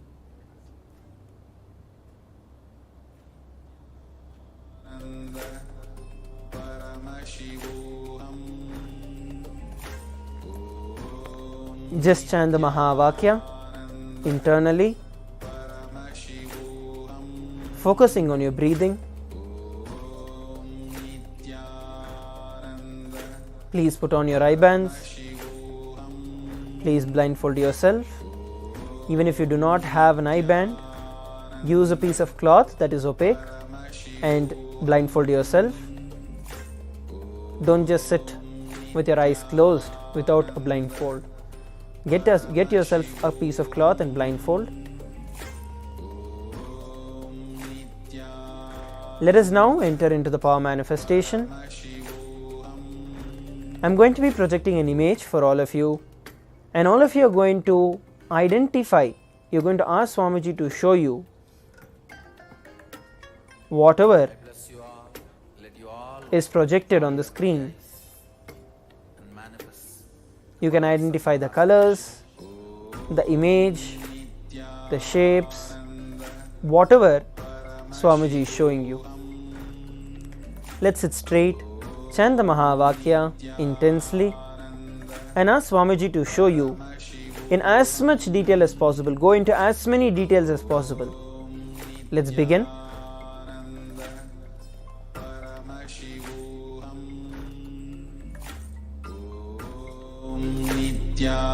Nithyananda Paramashivoham.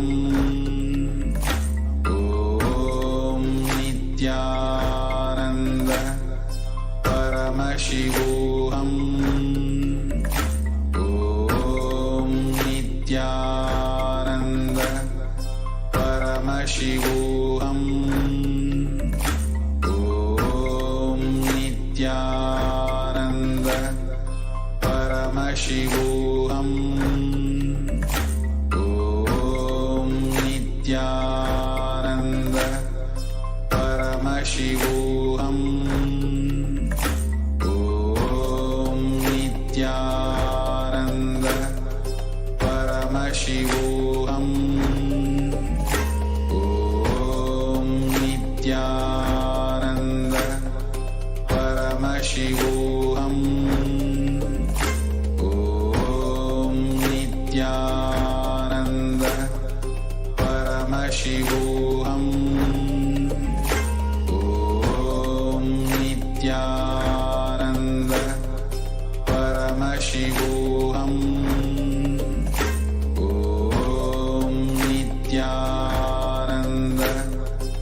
Paramashivoham. Om Nithyananda Paramashivoham. Om Nithyananda Paramashivoham. Om Nithyananda Paramashivoham. Om Nithyananda Paramashivoham. Om Nithyananda Paramashivoham. Om Chant the Mahavakya intensely, asking Swamiji to show you the details of everything that is being projected on the screen. Nithyananda Paramashivoham. Om Nithyananda Paramashivoham. Om Nithyananda Paramashivoham. You all can now slowly open your eyes. Om Nithyananda Paramashivoham. Slowly, every one of you can open your eyes.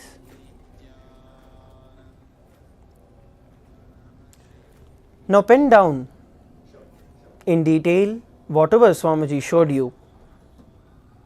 Pen down in as much detail as possible.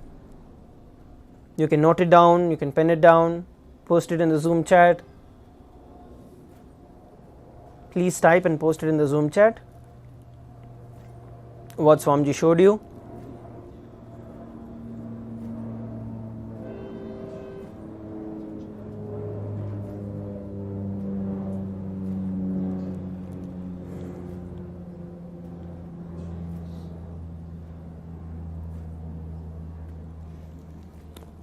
Each of you please take a few moments now, post it in the Zoom chat. Whatever Swamiji showed you, whether it is a color, shape, image, word, number, letter, whatever you feel, whatever Swamiji showed you, just pen down as it is. And if you have a doubt whether you yourself guessed it or you imagined it, it's okay. Don't worry about any of that, just post as it is.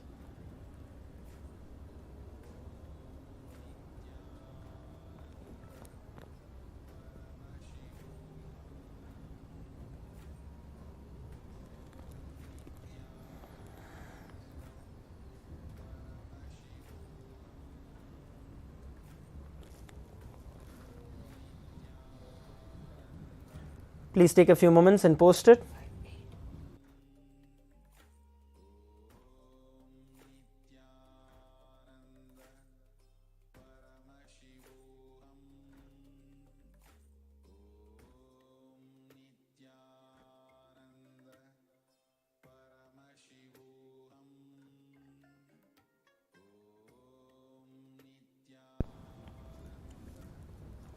Yes, please start posting. Nandakumar has posted no color. Okay, so no color is also a certain color. If it is dark black, then it is black. So put down whatever you are able to see and post it in the chat. Alright, so now we are going to be looking at, as each of you are also posting, we are going to put the image, we are going to be showing the image that was projected for all.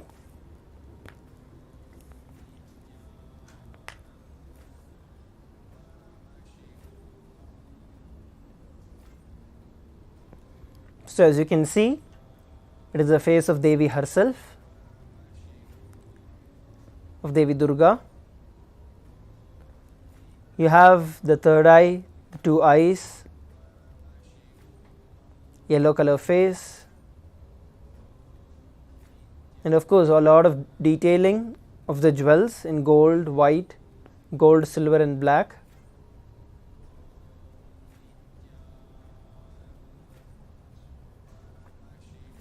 So this is the image of Devi herself during the Navaratri.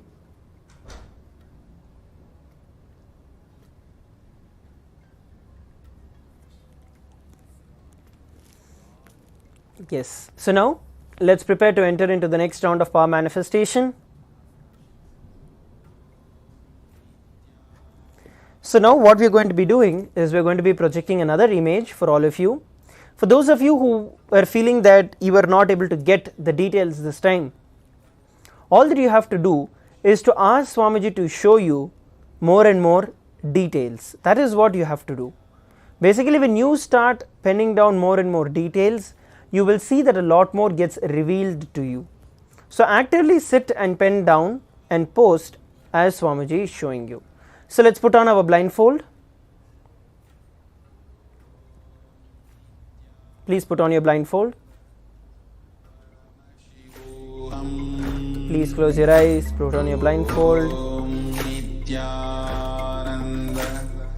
Paramashivoham. Nithyananda Paramashivoham. We're going to be beginning the next round of power manifestation. Put on your blindfold. Chant the Mahavakya Om Nithyananda Paramashivoham to establish yourself in the space of oneness with Swamiji, and ask Swamiji to show you whatever is going to be projected on the screen. Please begin.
Chant the Mahavakya intensely.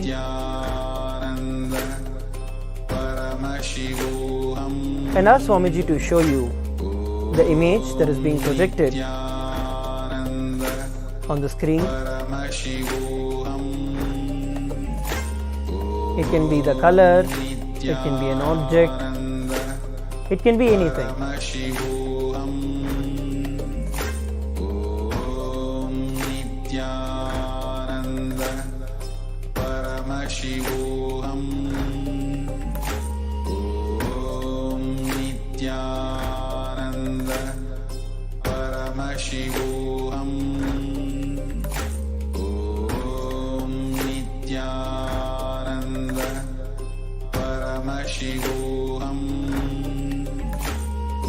Every one of you can now slowly open your eyes.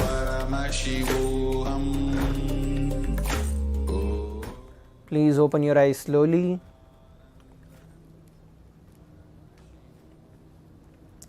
And take a few moments to put down the answers in the chat.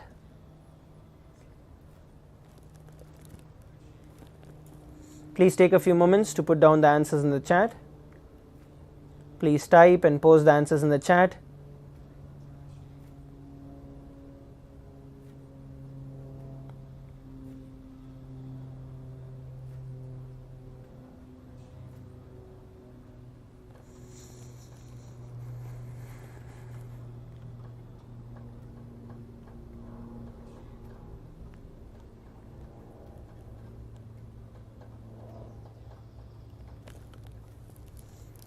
Please post in the chat.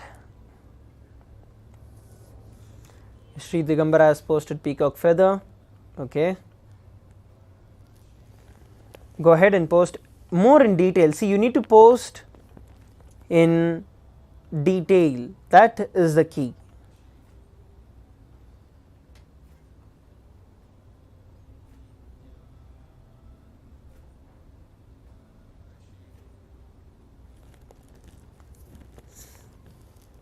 Yes, please post.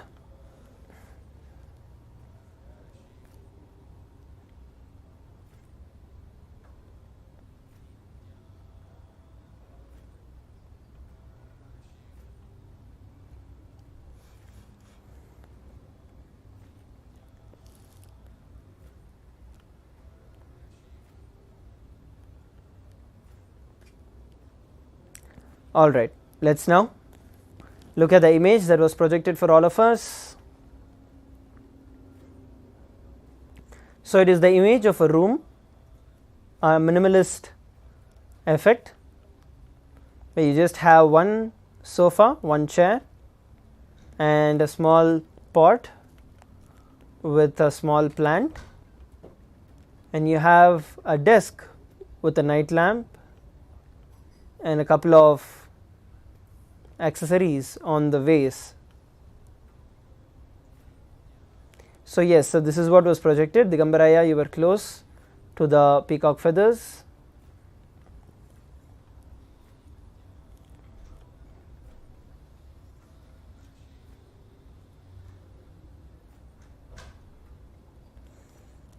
So this was the image. So we're going to be having one last round now, and this, what we are going to be doing is, once again I want to reiterate to every one of you, use this opportunity to pen down in detail, to post in detail, to ask Swamiji to show you in detail.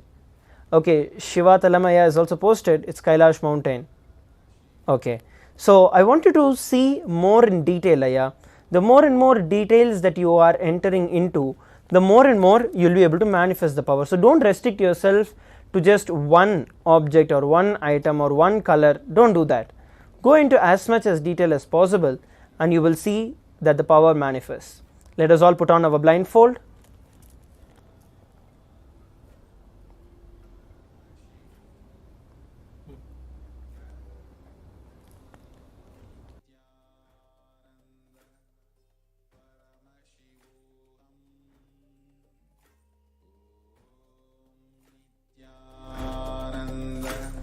Please put on your blindfold.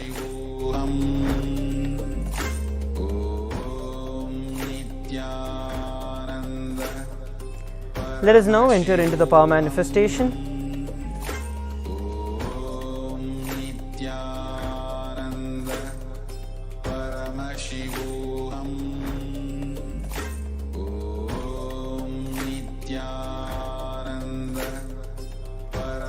Let's begin. Start identifying the image that is being projected for all of us on the screen. Paramashivoham. Om Nithyananda Paramashivoham. Om Nithyananda. Ask Swamiji to show you whatever is being projected on the screen.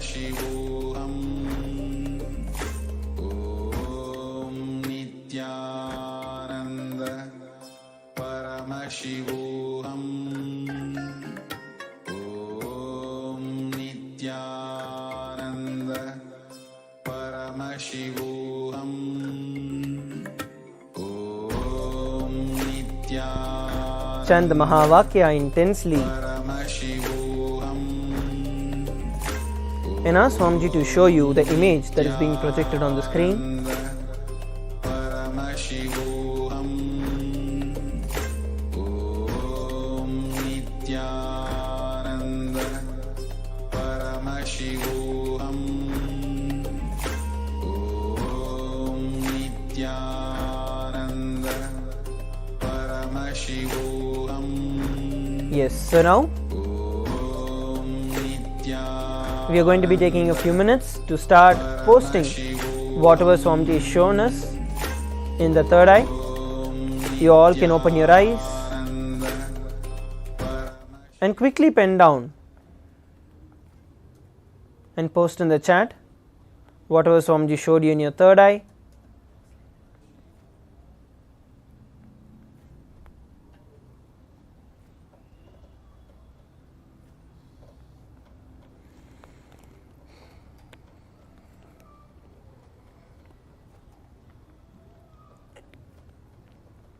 Please pen down whatever Swamiji showed you in your third eye. Post it in the chat. I want to hear multiple different things that Swamiji showed you. So post all the various details that Swamiji showed. Please take a few moments and post it.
Ma Dahanananda, Ma Geeta Devi, Ma Amsakala Nityanandam,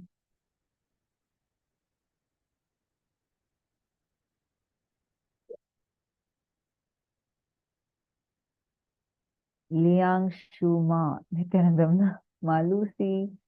Wow. For all the participants that are here today, first and foremost thing, today we have a special manifestation. The power manifestation that we are going to be doing is really a very special one.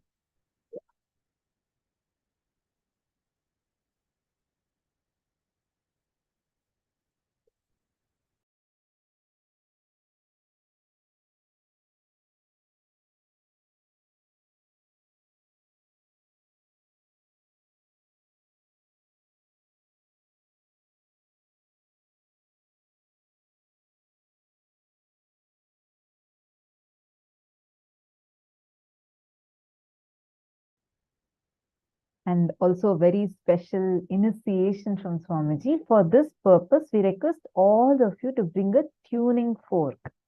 Okay, I just want to clarify one thing. I see a lot of you bringing a normal fork. Fork that we used to eat is not the one that we need to bring for initiation. There is something called as tuning fork. It's specially, you have to buy it as a tuning fork. I saw last time many participants got spoons and fork thinking that is for the initiation. I just wanted to clarify even for all the Chinese translators, please make sure you're explaining it rightly. It is the tuning fork. I'll also show you all an image of the tuning fork so it's easier to understand what we are talking about. This tuning fork can help detect the frequency. It's very different. It's usually used in science labs. It's available, even many children also buy it for school for experiments and all. And it's mainly used to identify the frequency. So today, this initiation, where you are literally going to be able to experience the tuning fork vibrating. So that will be the main experience you'll be having, where you'll actually feel. I'm going to be showing you all the image. You all can see it here. This image that you're seeing, this is the image of a tuning fork. Are all of you able to see it? This is an image of a tuning fork. Something that looks like this. This is a tuning fork. So I request all of you to get a tuning fork. You can buy it from a shop also, like it's usually available even in many stationery shops. It will be available because kids use this for science experiments and all. So it's usually very easily available. And have the tuning fork with you. This is needed for today's initiation. And this tuning fork, what we are going to be exactly doing is Swamiji is going to be awakening your Kundalini and raising to you to a very high frequency where literally wherever you are. See, usually if you take two tuning forks and hit it at something, or you take a tuning fork and hit it on something, the vibration will be continuously being there. It will detect the frequency. That's why you use it. Your frequency will raise so high that the tuning fork that you have will start vibrating. So that is the reason why you need the tuning fork today. And Swamiji will be blessing and initiating us and awakening our Kundalini so high. Sorry, I just want to confirm again. Can all the Chinese translators also confirm? Chinese and French, all the translators, please can you all confirm if the tuning fork, what is tuning fork is clear to all of you. This image that you're seeing is an image of a tuning fork.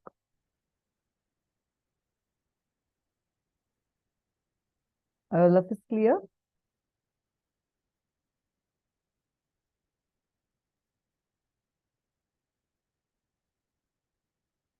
What to replace it with? I'm not too sure. You can get a pendulum. Huh? See, all those who don't have a tuning fork, get a pendulum. Pendulum, you can just create your own pendulum also. Just if you have a pendulum already with you, you can get it. Just suspend something with, like, I'll show what a pendulum is. So it's easy. I just don't want to have any misunderstanding. Last time we noticed that many participants were having normal fork. So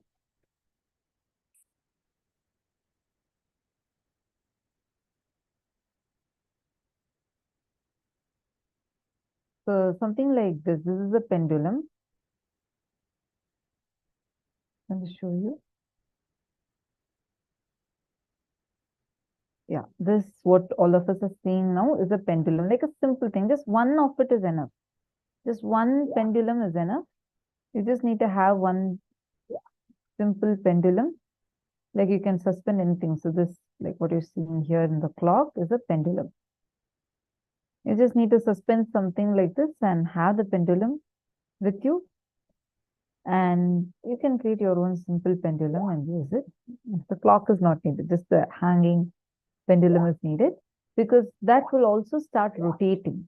Like without you having to do something, the pendulum by itself would start rotating. So that's,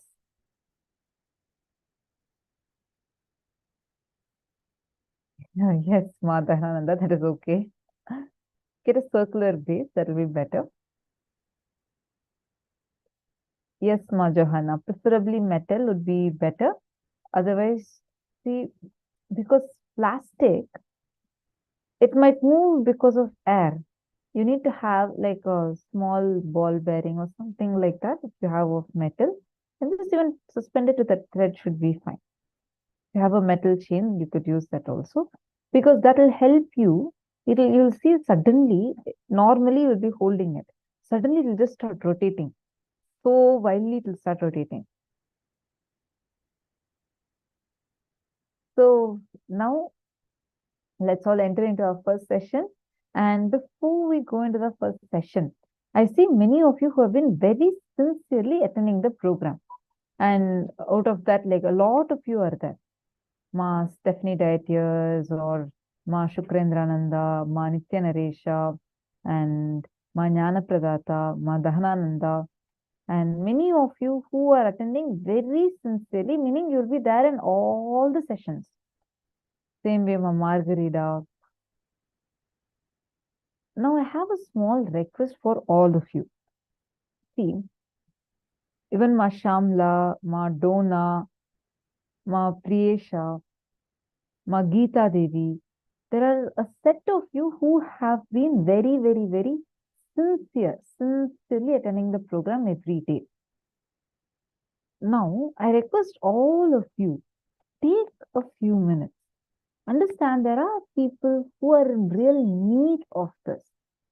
It is not that you're just going to be sharing with them, just say, okay, hey, you know what, just why don't you come and join the program? No, it is going to be transforming their life.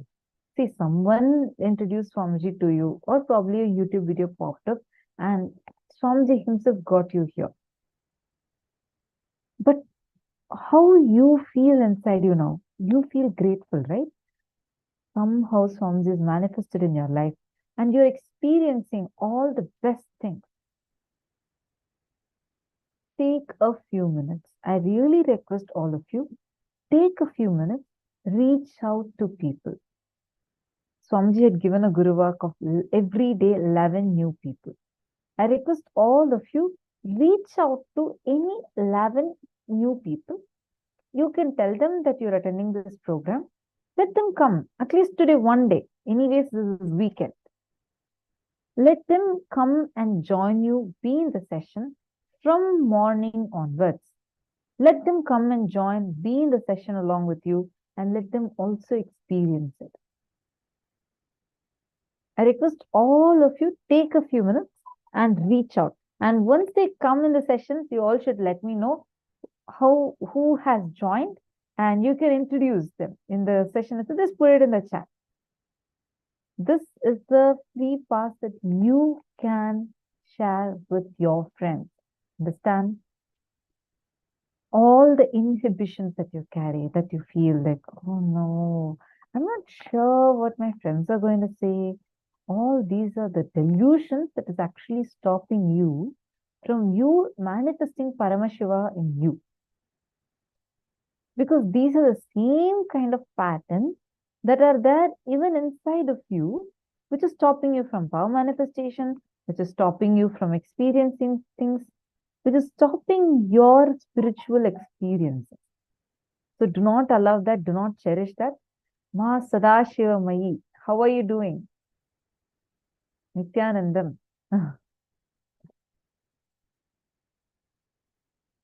I see that you're logged in to a different room, and maybe I'll tell one of the support desk teams to give you the female Zoom link so that you can log in into that. Because I kept missing you. Now only I'm noticing that you're sitting in this room. Come and join us in the other room. Okay? Ma Sadashima, you are like very, very sincere. I've been noticing from the beginning, from the time you joined the programs and attending one after another, and very, very like a sincere seeker. So just let me know. I will actually send you the other Zoom link so that you can join that.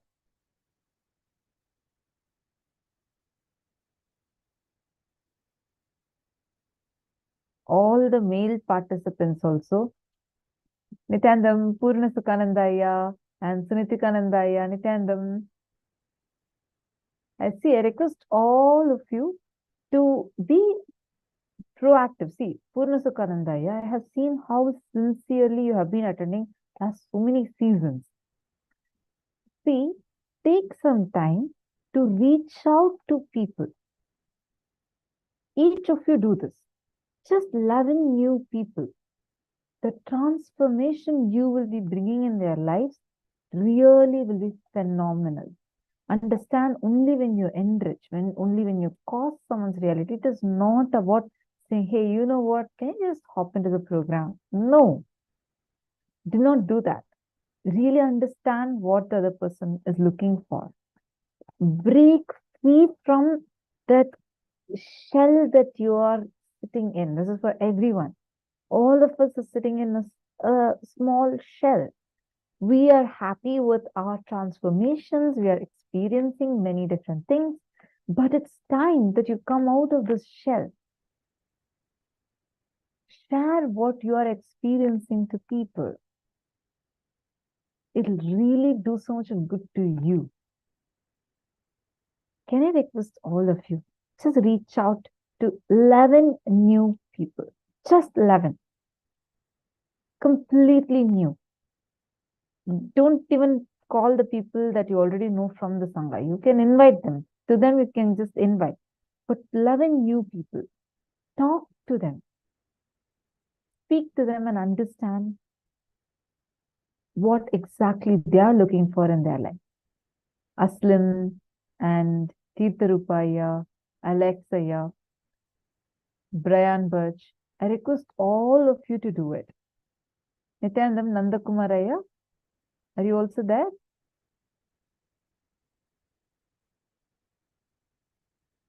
Can I request all the participants to acknowledge if you're going to be contacting, how many people are you going to be contacting? Let's see who all are ready for this jump. Because this would require you to, it'll expand your inner space. Understand? It'll expand your inner space and expand the way how you are experiencing. Tirtharupaya will contact 11 people today. Wonderful. That's awesome.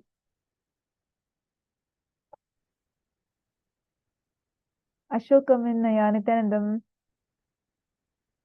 Nice to have you here.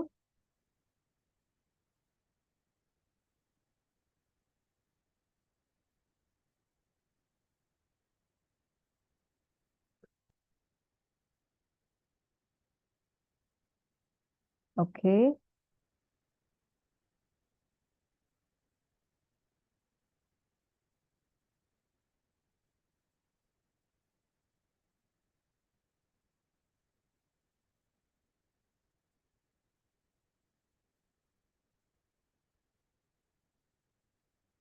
So now you all can, okay, ma, definitely it is asking what kind of tuning fork should we buy? Anything is okay, ma.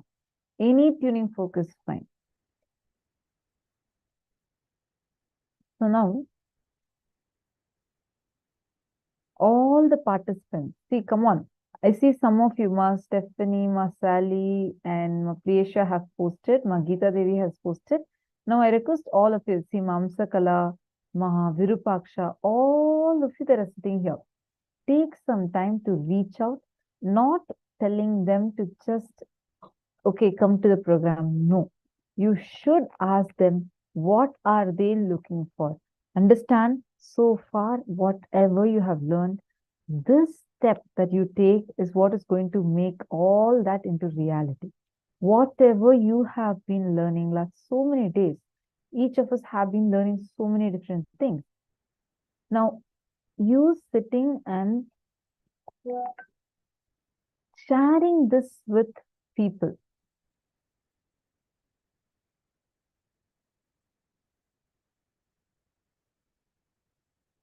Today is the 18th day. So the powerful cognition that you have received, share this with people.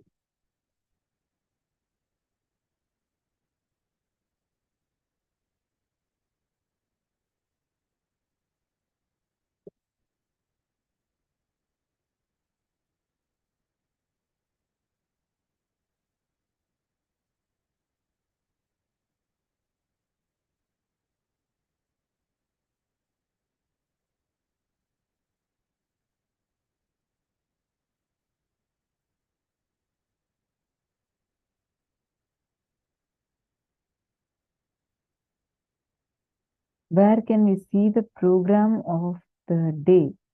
You mean the join link? Our support desk team will post the join link, no? So they can join. All right, now let's enter into our very first session.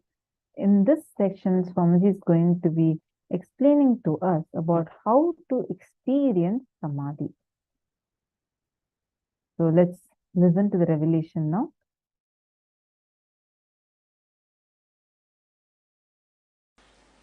In Bhagavad Gita, 6th chapter, Dhyana Yoga, 9th verse.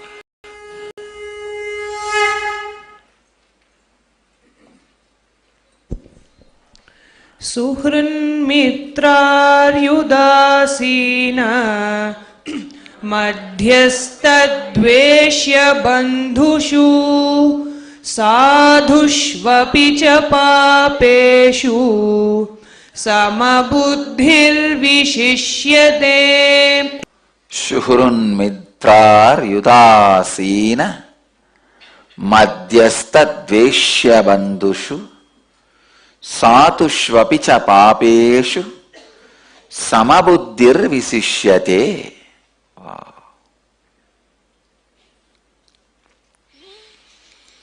The translation: the one who feels the same towards an affectionate person, a friend, an enemy, the indifferent, the neutral, the hateful one, the unfriendly, the noble one, or a sinner, is said to be established in a superior state.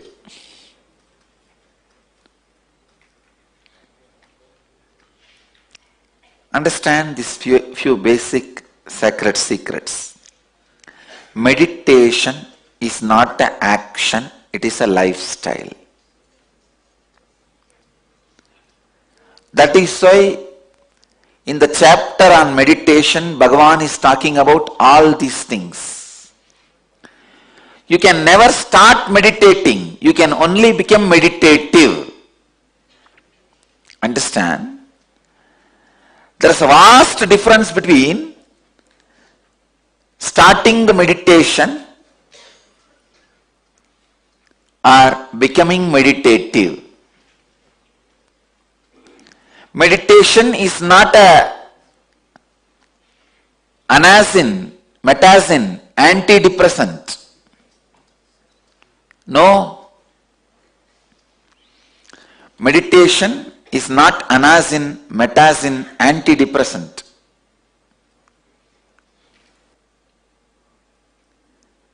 Please understand. meditation cannot be just repairing something in you. It has to completely transform you. Everybody has the feeling to become Lord of the universe. You can become, if you make your unconscious into conscious and superconscious. When you make your unconscious into conscious, you will become Lord of you. When you raise that to the superconscious, you will become Lord of whatever is in your space. More than the word Lord, I'll use you will be in tune with the whole. This is the right way of becoming Lord of the universe. But instead,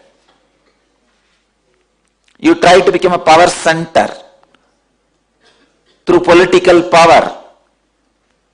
I tell you,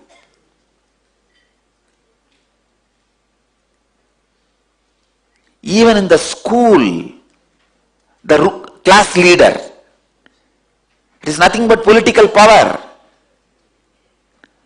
Why even in the school we can't survive without a leader? Why should somebody aspire to be a class leader?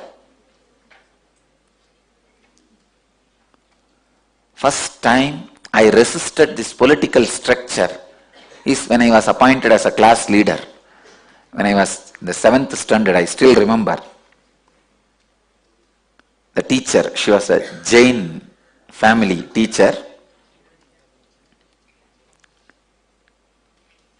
Used to be a little tall. So usually that is the standard. The tall last bench, last row guys, they will be only made as leader. There is no other standard. One day she caught me. Unfortunately that day I went to school. Usually I don't go. Somehow I went to the school, maybe first day of the school, like that, those auspicious days I don't miss. She caught hold of me and she said, you are the teacher, you are the leader of the class. I said, what do you mean leader? I don't even come to the class regularly. She said, that is why I am making you leader. If you are a leader, you have to come and regularly take the attendance. And you have to keep the class under the control. And I said, nothing doing. Leaders are the greatest followers. They lose their freedom. So I told my teacher, no, I will not be a leader. She insisted. Then we got into the argument. I said, leaders are the people who are not able to lead themselves, so they go on trying to satisfy that unable to control themselves by controlling others. When you are not able to lead you, that unfulfillment you try to fulfill by leading others or trying to lead others. Leading others is the ultimate hypocrisy. He also knows he is not going to listen to you. He will topple you down the moment he gets the chance. What is leadership? Group of followers waiting to topple down. One person. That one person is called leader. The unconsciousness, when it is not able to express through the proper channel and it finds shortcut to fulfill its ambition, it is called power structure. When the subconsciousness is not able to fulfill its purpose, the perversion it creates is greed structure. Let me explain this subconsciousness. What is subconsciousness? Subconsciousness is nothing but the space where you dump your unfulfilled but imagined, visualized fantasies. For example, if you are fasting by suppressing your desires for food, in 3 days you will see in the dream you are feasting. The suppression creates subconsciousness. Understand, the things you imagined, visualized, could not achieve but suppressing it, that is subconsciousness. That, when it is not able to fulfill itself, it comes out of you as a greed perversion. What is the way for the subconscious to release itself properly? Right amount of sleeping and dreaming. I tell you, if you have the right quality and quantity of sleep and dreaming, you will not suffer with greed-based structure. You will not be running behind money which is not required for you.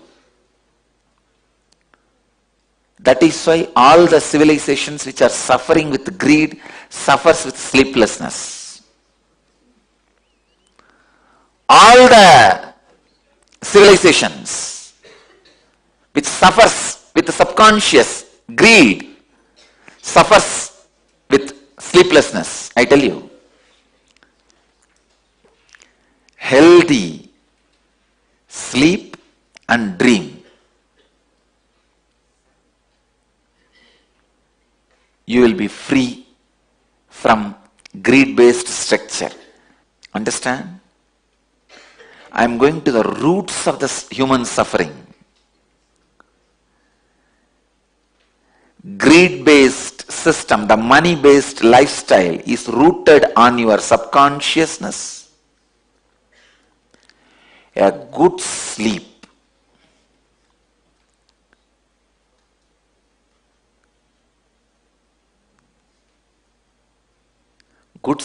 will naturally have the proper period of conscious dreaming. When I say conscious dreaming, even in the dream you will have a certain amount of self-awareness, and you will be able to even move some things in your dream. You yourself will know you are dreaming, and you can alter the things in the dream. That is what I call conscious dreaming. If you are having conscious dreams, please understand your subconscious is very thin layer. You don't need to worry at all about your subconsciousness. There are no much suppressions. The suppressed desires form subconsciousness. It can either express itself properly through the dream state, conscious dream state, and liberate your system from its influence. But when you don't allow that conscious dreaming and the good quality quantity sleep, it overtakes you, just overtakes you, and the system you create is greed-based money system. The collective suppressed subconscious is responsible for the collective belief, mass hysteric belief. That's the right word I'll use. Mass hysteric belief of money. Next, when the unconsciousness means you just don't know what you are missing, but you are missing something. When you know what you are missing, it is subconsciousness.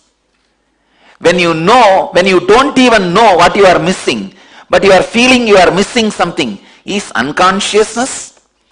When you don't miss anything, it is consciousness. When you become Mr. of the universe, it is super consciousness.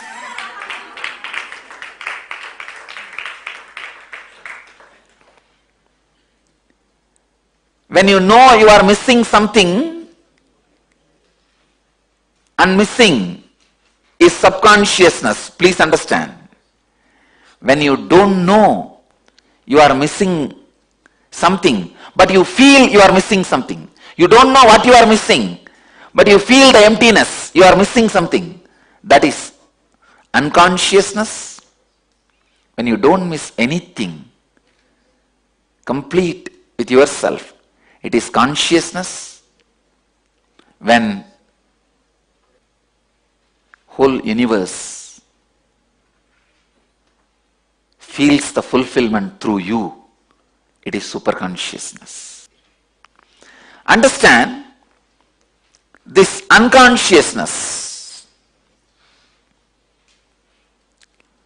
You don't know what you are really missing, what you really want, but you feel emptiness. That is why you think, oh, if I become MLA, I think I'll feel fulfilled. If I become MP, I'll feel fulfilled. If I become president, I'll feel fulfilled. If I become prime minister, I'll feel fulfilled. Unconscious man acts as if he is going to fulfill others' subconsciousness so that he can become leader. That is why the politicians always give big promises. They give you the feeling, I will fulfill your subconsciousness. And the same way, subconscious fellows promise the politicians that we will fulfill your unconsciousness. It is subconsciousness scratching the back of unconsciousness, and unconsciousness scratching the back of subconsciousness. This verse, Suhrun Mitrar Yudasina Madhyastha Dveshya Bandhushu Satushva Vicha Papeshu Samabuddhir Visishyate. Samabuddhir Visishyate. Bhagavan is revealing powerful truth to all of us to be in samabuddhi, equal mind, same towards affectionate person, a friend, an enemy, the indifferent, the neutral, the hateful, the unfriendly, the noble one, or the sinner. Means realizing the futility of the power structure. It is power structure which classifies somebody as a right, wrong, good, bad, neutral.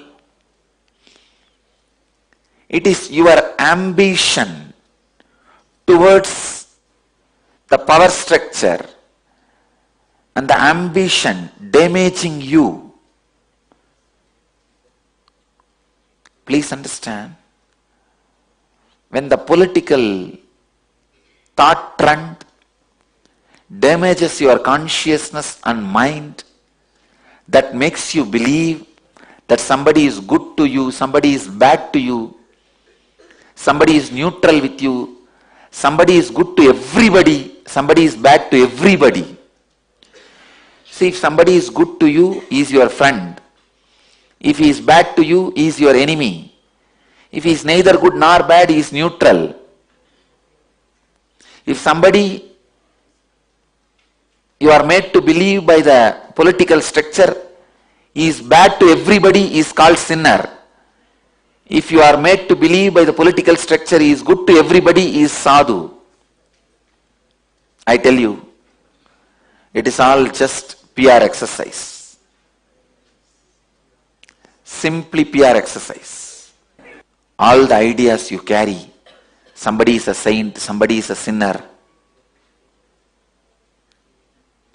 somebody is friend, somebody is enemy, are all just forced on you after completely deluding you by the strong beatings. It is like somebody hits you on the head, you are reeling.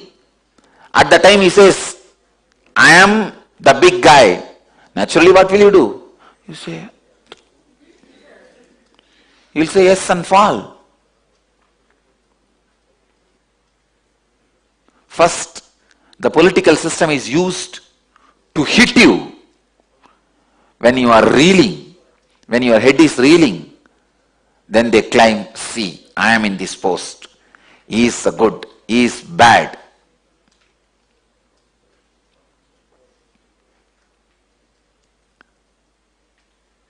It is time we bring a human civilization where the money-based thought trend and political thought trend does not become part of our life. It just stands as a utility. Let the shoes be left in shoe stand. Umbrella be left in umbrella stand. Let them not come to the bedroom. Let the influence over the citizens by the political system be reduced.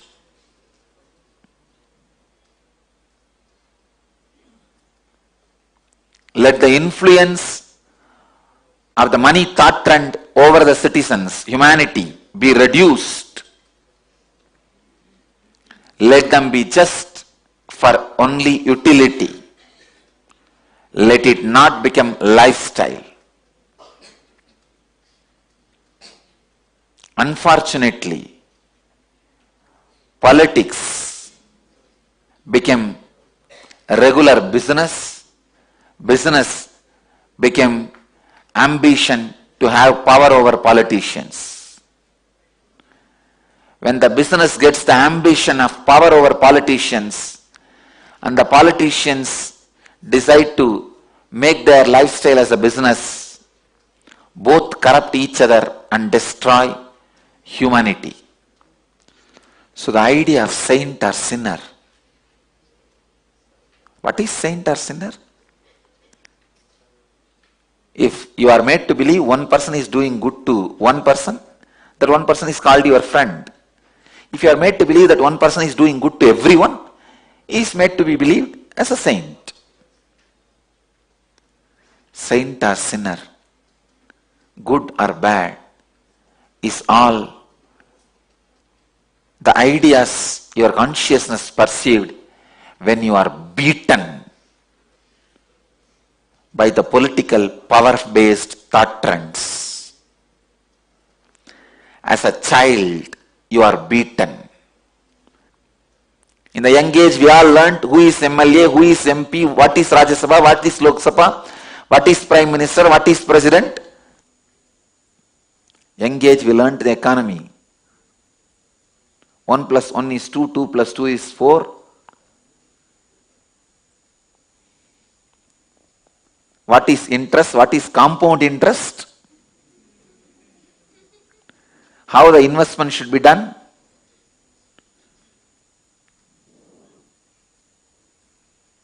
My Gurukul kids should know. There is no 1 plus 1. There is only 1, which is beyond 1. The 1 itself was created for utility. And the 1 plus 1 is also utility.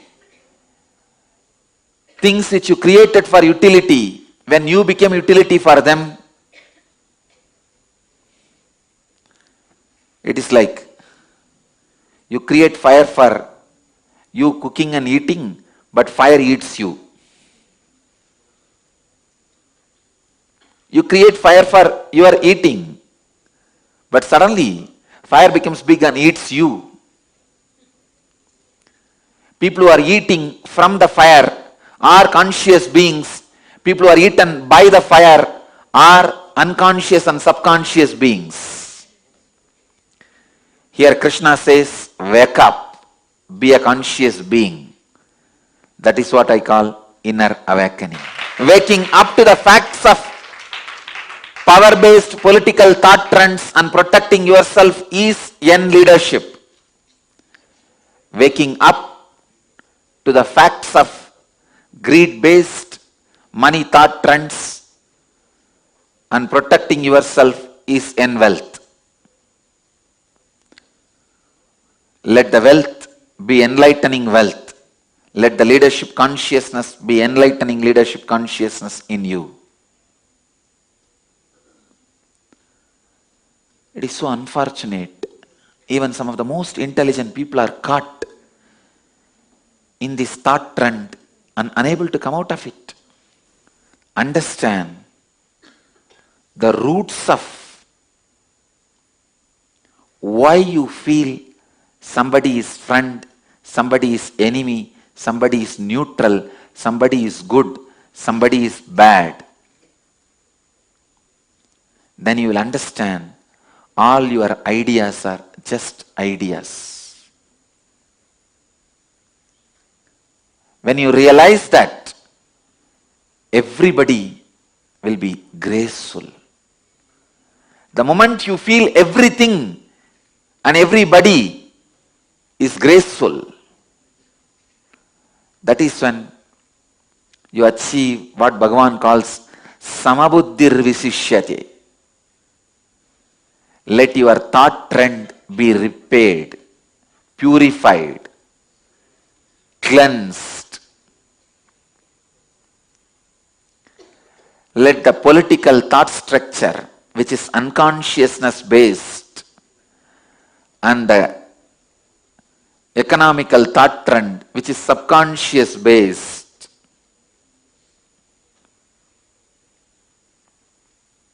not hit at your consciousness. Let that not form your lifestyle, thought trend. Let that not create your major decisions. Let that create right understanding about life in you. Let you become Jivan Mukta. Understand? If you understand how the collective unconscious thought trend damages you, collective subconscious thought trend damages you, and if you protect yourself consciously from those damages and live a whole life, you are Jivan Mukta. Even if you compromise with the power-based thought trend and money-based thought trend, let you do after understanding the insider secrets of both systems. Then you will not be taken away by it. You will protect yourself. You know where to keep the fire, how to cook, and how much food can go inside, and how when it is dangerous, and you will be intelligent to play the game. At the most, maybe rarely as an exemption, accidents may happen, you will die. But as a life, you may protect yourself. But when you don't even know the political thought trends are from unconscious and money-based thought trends are from subconscious, you give them sacredness. You associate sanctity to both. When you associate, even if you associate legitimacy to both of them, you are wrong. If you associate sacredness to both of them, you are worshipping devil, thinking it's God. Internally, do not give legitimacy to the money-based and power-based thought trends. Fear-based and greed-based thought trends. Let it not be legitimized.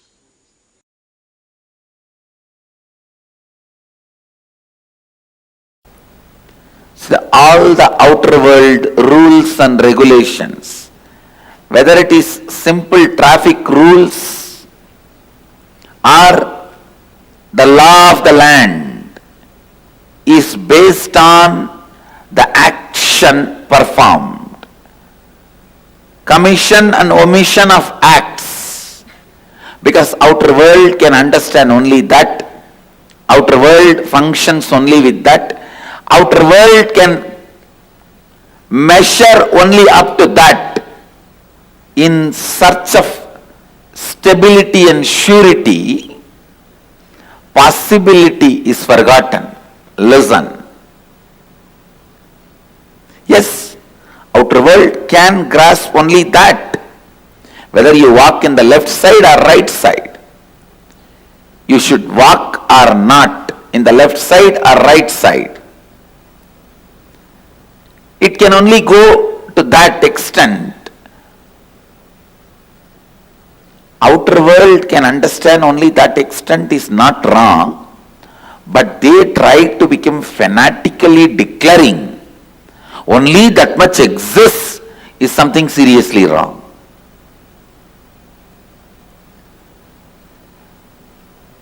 The outer world, materialistic beings,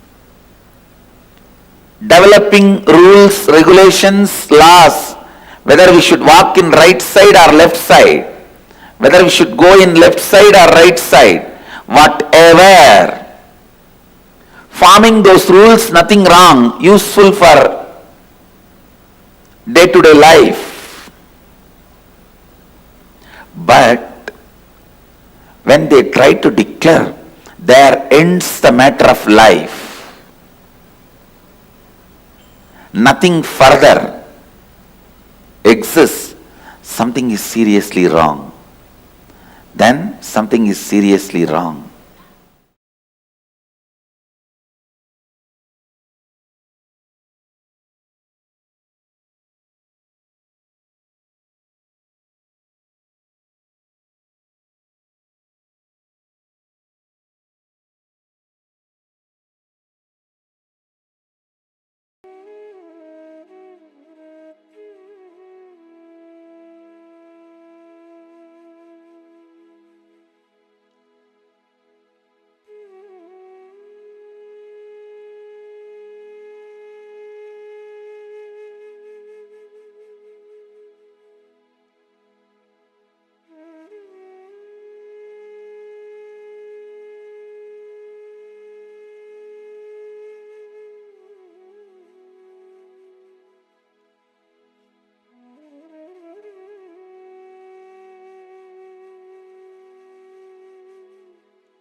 samadhi. How to experience samadhi and how to free yourself. Actually, there were a lot of revelations in this. I mean, Swamiji explained to us about how you can even free yourself from greed-based thought currents, greed-based patterns, and so powerfully Swamiji explained. And Swamiji also explained to us, see, the samadhi, what it does to you. Swamiji actually says, whenever, because Swamiji is in samadhi, Swamiji says, it's like a vacation kind of a thing, like where Swamiji can just enjoy the whole life without having the rush for anything. It does not mean he'll take anything lightly, but the space inside will not have that friction or tension. Now, right now, we all are caught up in this fear and greed-based thought current that the whole society is running with.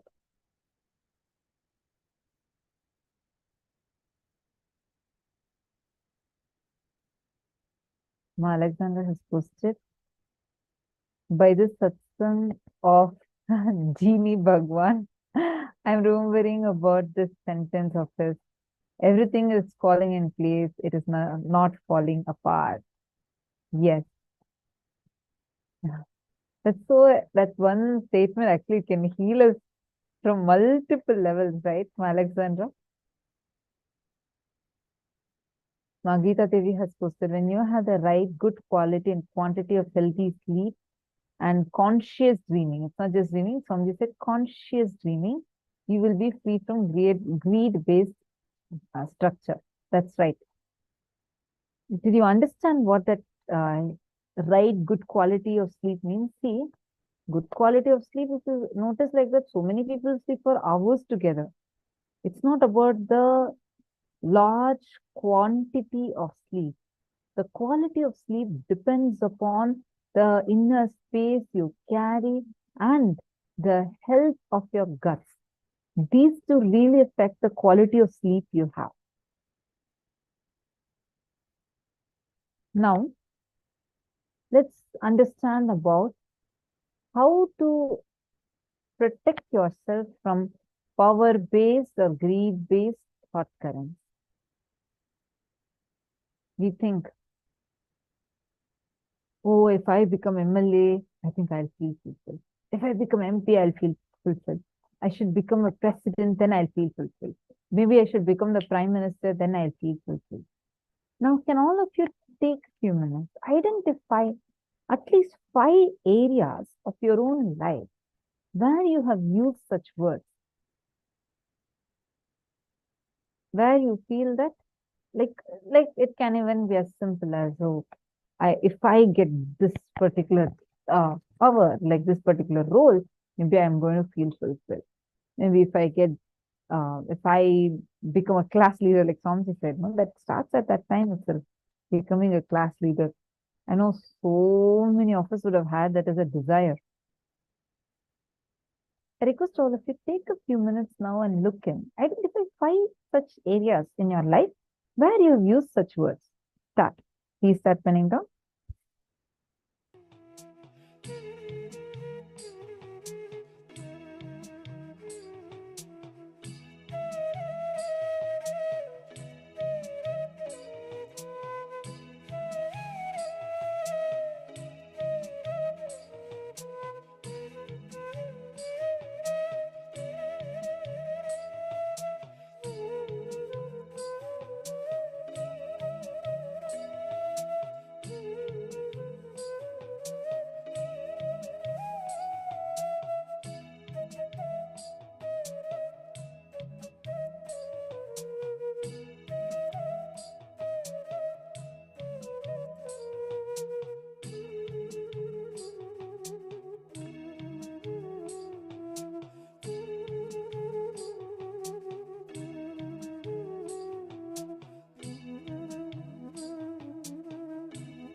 Good. I think now all of you have written. Now let's move to the next step. All of you have identified, right? Now we are going to be moving to the next step. Changing the object is never a solution. Changing the attitude is a solution. Make a list of things you feel attached to or things you feel greedy about. It might be a habit, perhaps a particular pleasure or an object or a person. Include anything or anyone in the list that makes you feel possessive, greedy, or lustful. For example, it can be pizza, dosa, sleep, anything. Just make a list of a few, at least make a list of 10 such things that makes you feel possessive or greedy about. Have all of you understood this step? Please pen down now.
Wonderful. I think now all of you have written down.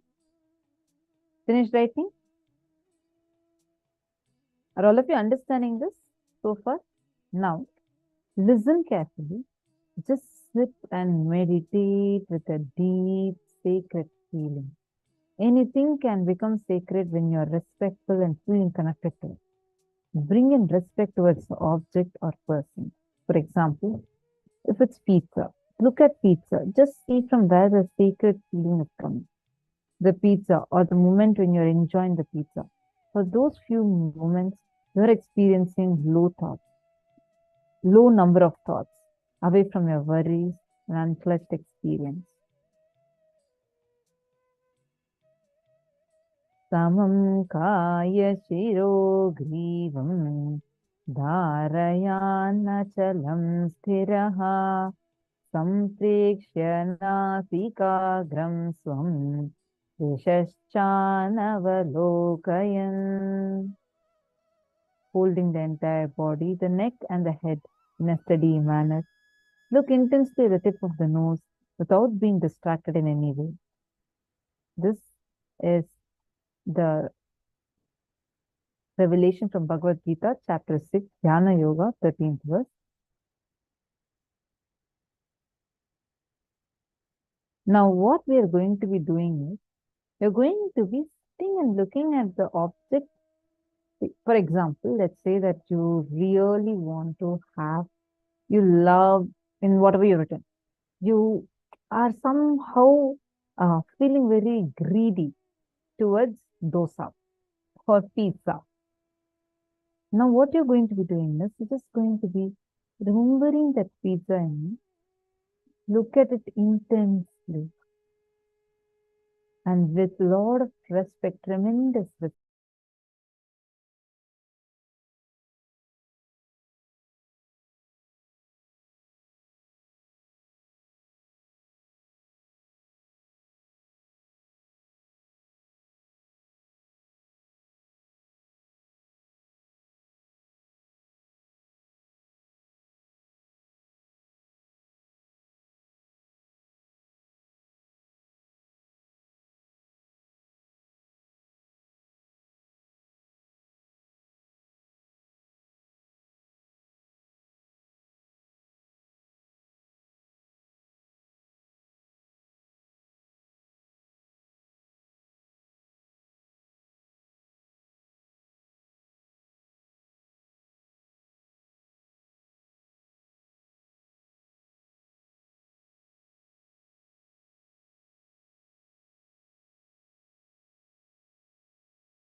You can relax.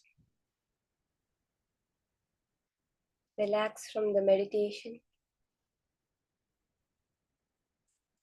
When you bring in a space of oneness, of love with everything around you, then you know the oneness, you know that there is no place or person far away from you.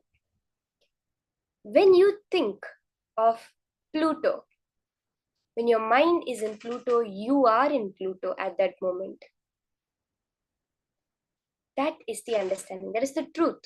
The minute you have put your awareness on a particular place, you are in that place. Right now, in this moment, that place is known to you. The power we are going to be entering into today is the power of Dura Shruti. The power of being able to hear at a distance. You're going to be able to hear an audio which is played at any far off distance. That is the beautiful power that we're going to be starting with today.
very beautifully the Shastra Pramana revealed by Paramashiva for this power of Durashruti.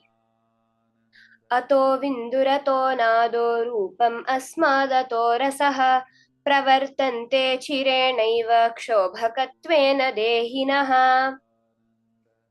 The meaning of this verse is, from this appears supernormal light, supernormal sound, nada, supernormal form, rupam, supernormal taste, rasa.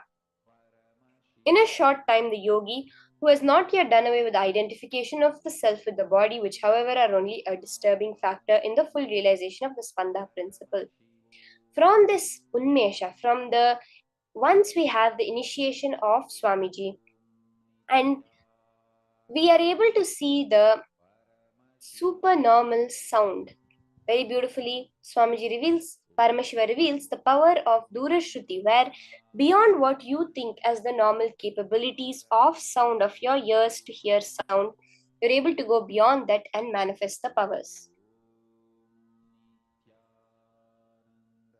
The Apta Pramana is where very beautifully Tirignyana Sambandar 1300 years ago demonstrated the power of sound. When Sambandar visited Tiruvodur, he saw a devotee crying. The devotee had raised some palmyra trees so that he could use the income for his community service in the Shiva temple. By rare coincidence, all the trees were male trees and did not yield fruits. When Sambandar asked him the reason for his sad face, he told him about the male-only palmyra trees. Later, Sambandar visited the Shiva temple and looked at the palmyra trees, and he sang 10 verses in praise of the Lord and said that the male trees will yield. Kurumpai an panayenum in Tamil. Next minute, all the trees bloomed and bore plenty of palmyra fruits.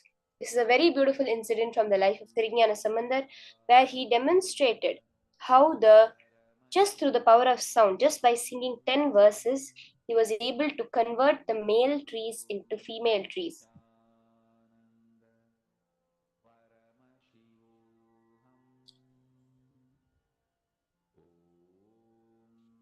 So let's start with this power manifestation.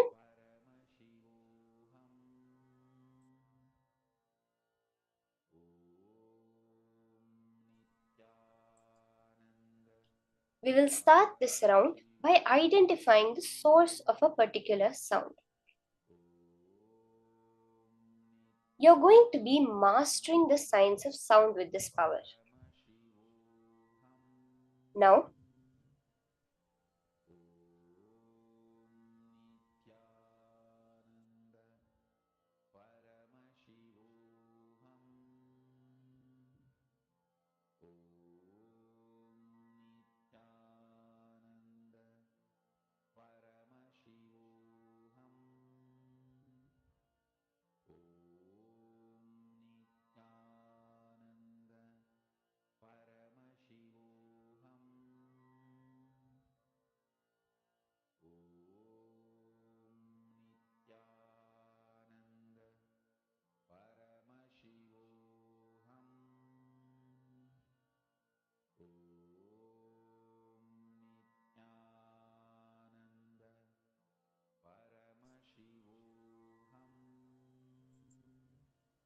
Now, for the start of this round of manifestation, I will be playing a music.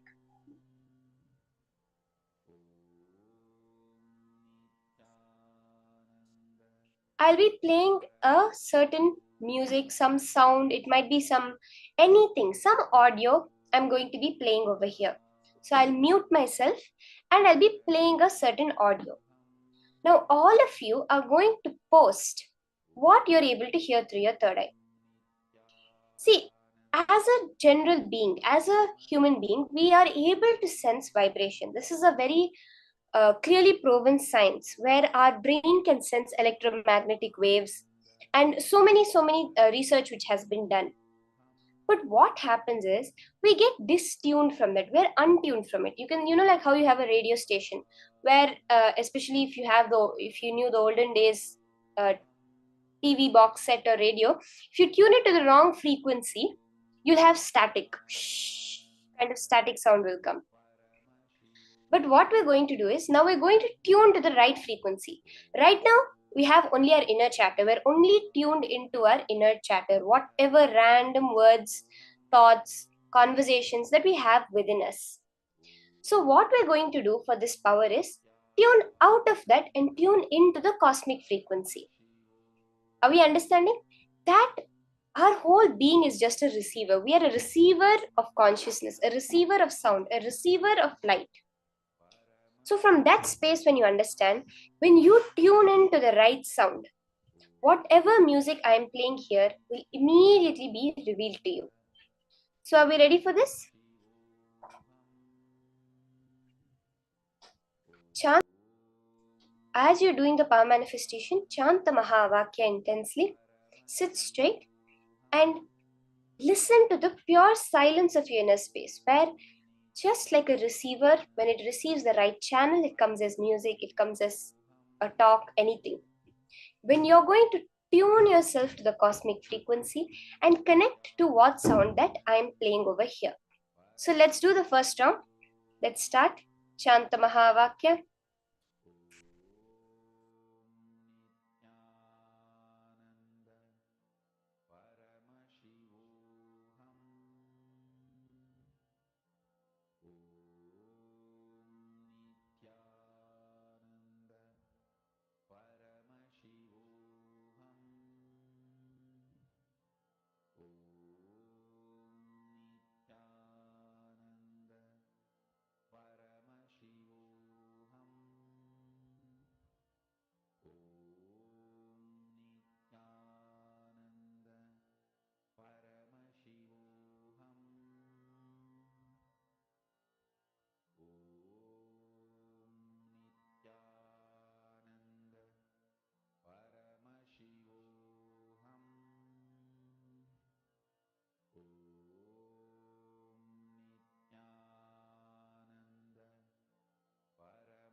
Yes, so I just played an audio for all of us to listen to.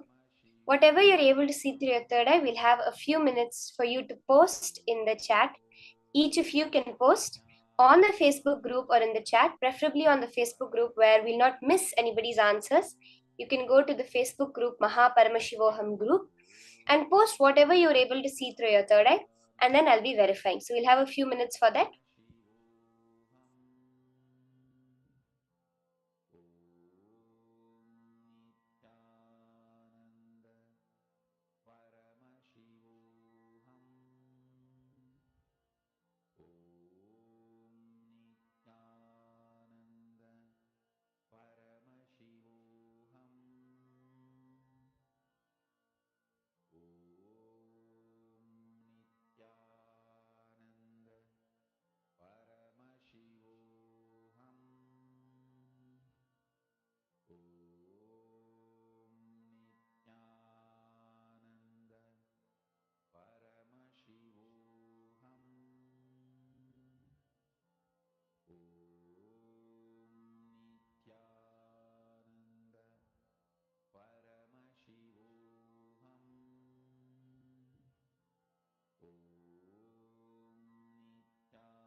I see some answers. Can we have everyone go to the Facebook group, please, and post your answers? See, we do not want to miss any answers.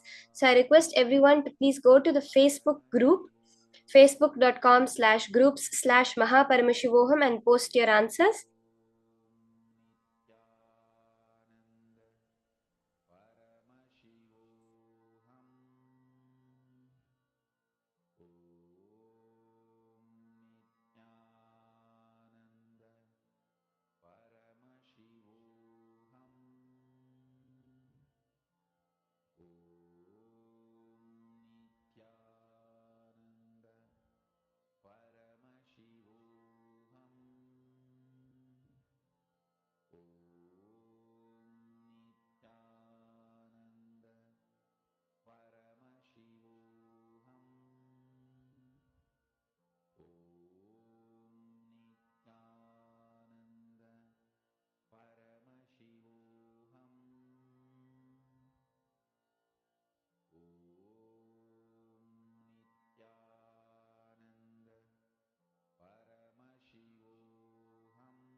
Having Shakti flowing through his backbone.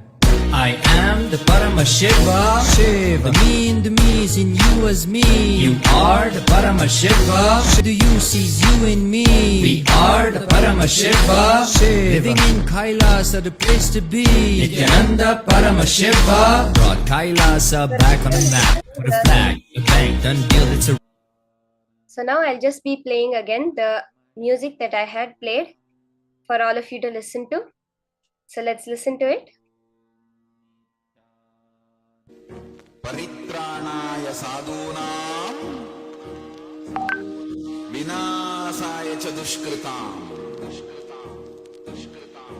धर्म संस्थापनार्थाय संभवामि युगे युगे. Like he always did, he created a buzz with the simple blink of an eyelid. As a village boy and a president, running a nation 110%. The golden Raja with the jasmine scent, the holy Godzilla, the ego killer, the pure truth to the... Okay, so that was the music I played. So you can verify it with whatever you saw. Now we'll be entering into the next session, which is the session of Nothing Can Violate You. Swamiji is now going to be revealing us many powerful cognitions on how nothing in life can violate us. There can be no suffering for us in life. Let's now hear this from Swamiji.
So I want to complete with all the participants. We have some technical issue with the video. There was no audio for the video. So while we fix that issue, we will be entering into the next session after that, which is the beautiful revelations from Swamiji on Bhakti, the ultimate ecstasy. Let's now hear these revelations from Swamiji.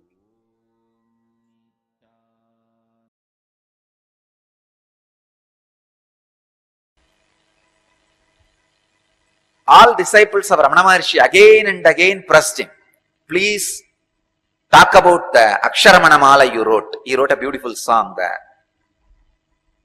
marital garland of letters, Aksharamana Mala on Shiva, on Prema Bhakti, on Madhura Bhava. Again and again, people are pestering him, please give meaning for it. You explain. He said, there are something, if it is spoken, it is degraded, that's all. The very word will make it dirty. Either you should just understand and keep quiet about it, just deny the very existence of it. But if you start speaking verbally, the whole joy will be lost. The whole thing will become dirty. It will be reduced to words which can be given any meaning. So again and again and again, Ramana Maharshi avoids talking about his great ecstatic love with Shiva. Then one disciple asks him, if it is so sacred, if it is so secret, why did you sing it out? Why did you share it with us? Then Bhagavan says, I did not sing it for public. I sang for Shiva. Only few people were around me were there when I sang, but those few people I felt they are my very extension. They are not different. Just because those few were very my extension, only they were around me, I sang to Arunachala. Same way, when Manikavasagar was asked to give meaning for Tiruvasagam,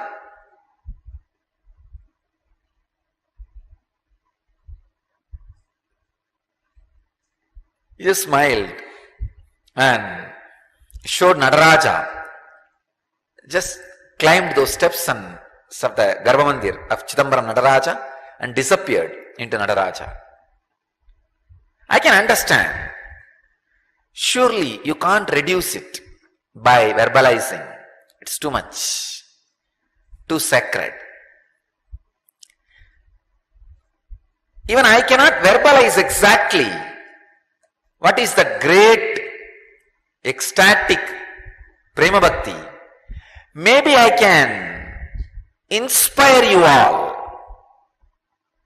by talking few things about and sharing one or two techniques and definitions, that's all.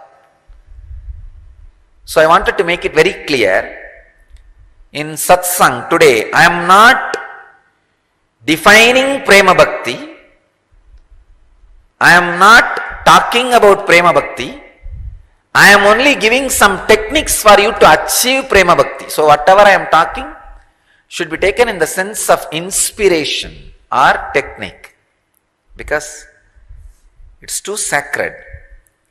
Nelatamareya Nithyananda Tante Palatamareya Rushiyante Tilatamareya Tailatante Maratamareya Tejitante Bhavatamareya Brahmanakishta Chennamallikarjunan Nilavanaru Ariyavarutu. It's from Akkamma Devi. Like the treasure hidden in the ground, taste in the fruit, gold in the rock, oil in the seed, the absolute is hidden away in the heart. No one can know the ways of Channamallikarjuna. Akkamma Devi, one of the great Prema Bhakta. lived like a child in ecstasy. She sings, it is hidden so deeply, you can't sing about it, you can't tell about it. That's the truth. Manikya very beautifully says, Karandabal kannalodu neigalandar vola Sirandadiyar Sindanayul Tenuri Nindru.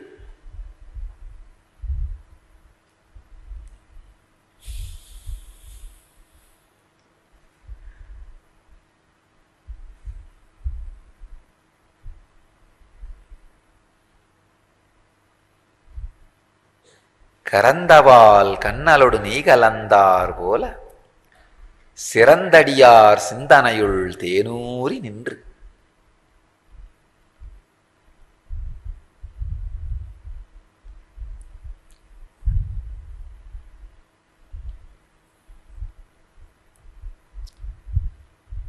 Ramakrishna says, if you go to a feast, before the food was served, there will be a lot of talking. When the food is served, the noise will come down. You will hear only the noise of asking, hey, one more vada, one more laddu, a little more rice. Only those few words will be heard. But after a few minutes, even that will not be heard. Ramakrishna says very beautifully, only the sound, chop, chop, chop. Of food being tasted in the mouth, or the sound of the curd in the leaf plate, only that will be heard. I can say, these great sacred sentiments, they are neither the noise of gossip, nor the noise of get the laddu, get the jaggery, get the vada. No, it is the noise of chup, chup, chup. Akkamma Devi has nothing to tell,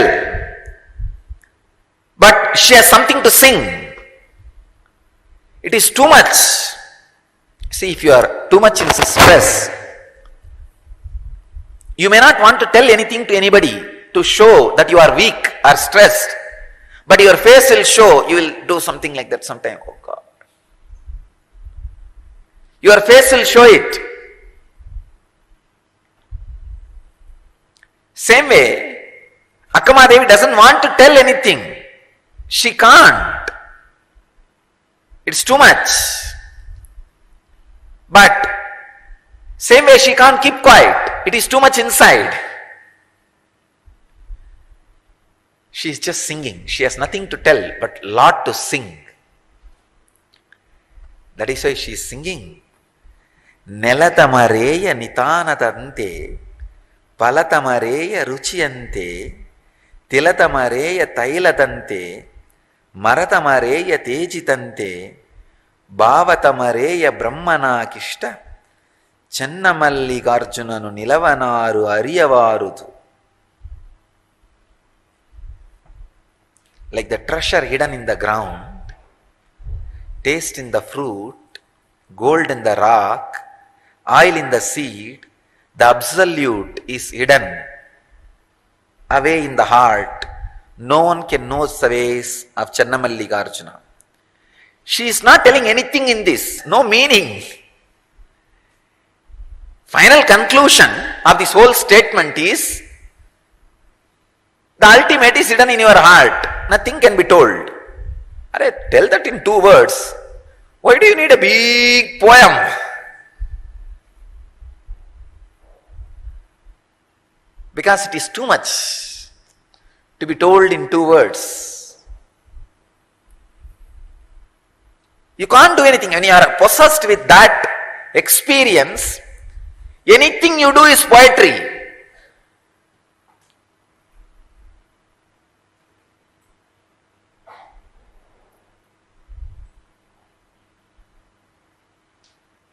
Andal, every day she will wear the garland, which is made for Krishna, Vishnu. One day the father, of course, who brought her up. We don't know who is the physical father or the biological father. We only know somebody who brought her up. Periyalvar. So he caught her. Then all of you may be knowing the story that he made a new garland and took it to Vishnu, and Vishnu doesn't want to wear, and it fell again and again, and he asked, get me the garland worn by her. Then he realizes her glory, and somebody asks her, what do you mean by wearing the garland for Krishna? She says very beautifully, no, I am wearing it for his pleasure. I am beautifying my body because he is going to see me. He is going to enjoy me. He is going to experience me. No more independent identity. Even the body is offered to him, Krishna. Krishna Prasada or Nevedya kept for Sri Krishna.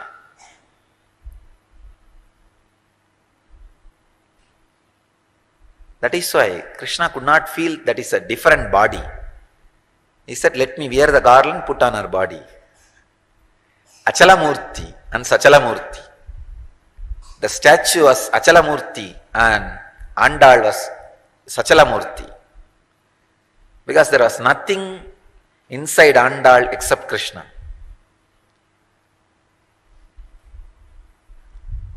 Dressing up because Krishna will see me. This belongs to him. So Akkamma Devi has nothing to tell, but she has to tell something. So that she expresses her extraordinary ecstasy. When you are in bhakti, you don't possess bhakti, bhakti possesses you. It's not like one more thing, you will have it in your house. Oh, these objects. I have bhakti also. No. Bhakti will own you. You can't own bhakti. As long as you own bhakti, it is not bhakti. It's managed bhakti.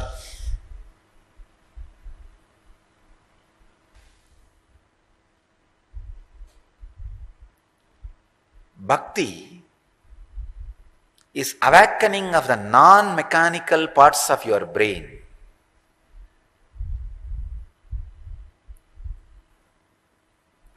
Till the end, neither I nor somebody can explain to you the meaning of Sirandadiyar Sindanayul Tenuri Nindru.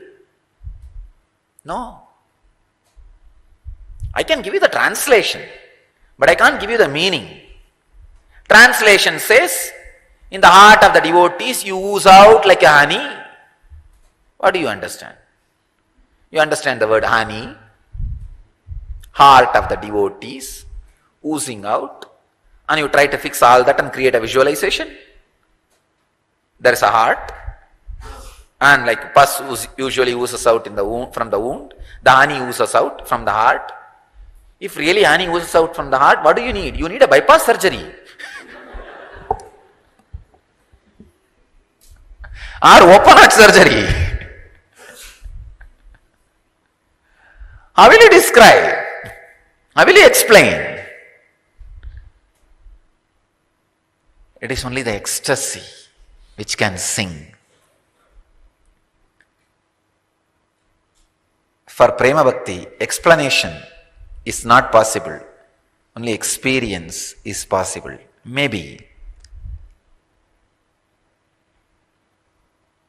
How my eyes expand when I utter these words. How my throat chokes when I sing these words. The joy my body language expresses when I recite these verses. And the courage my being radiates with these great words, these sacred sentiments. Maybe I hope that can transmit this into you. The experience may be transmitted into you. That is the only reason I do go on singing, talking every morning.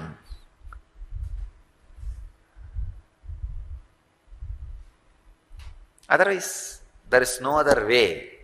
There is no other reason why so many words should be used to sing about something which can never be sung, to explain about something which can never be explained.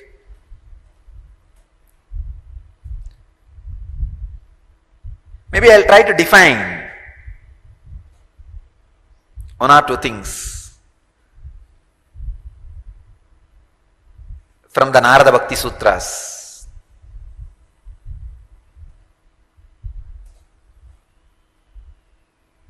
I have read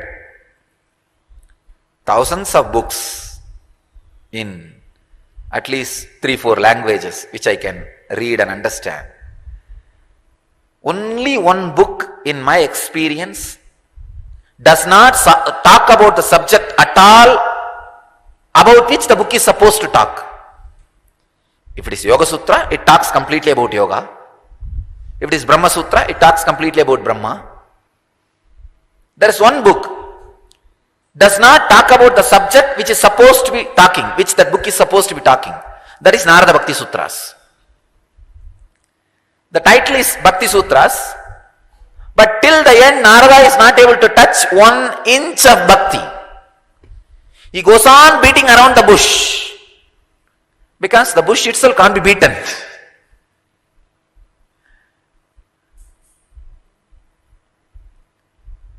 He just stands in this corner and takes a photograph. Oh, this looks nice. And jumps that corner and takes one more snap. Oh, this looks nice. But till the end, he is not able to create a portrait of the person. Understand? No one can create a portrait of bhakti. You may take different snaps from different corners and say that this is the most authentic photograph. No.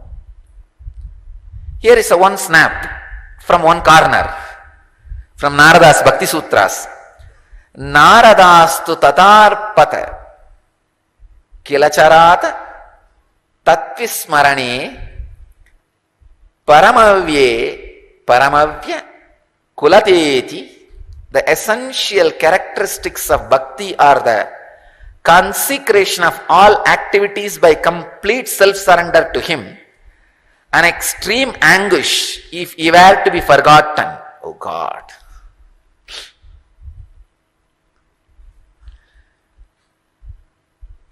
He is describing a deep passions and passion in this one sutra. Self-surrender, an extreme anguish if He were to be forgotten.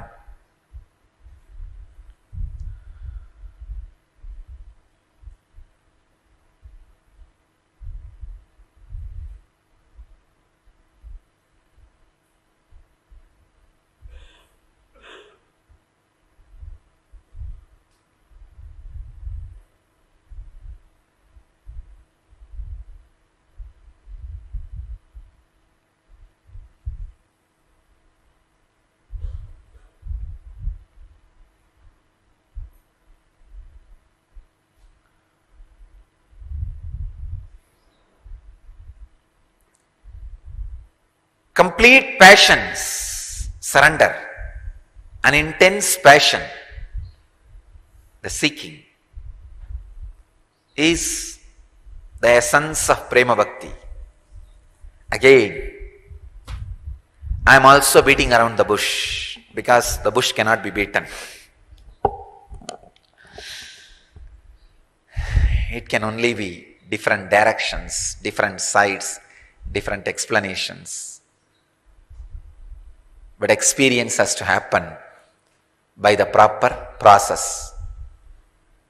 Bhakti Spurana is the process. Go through the process. You will experience real Prema Bhakti.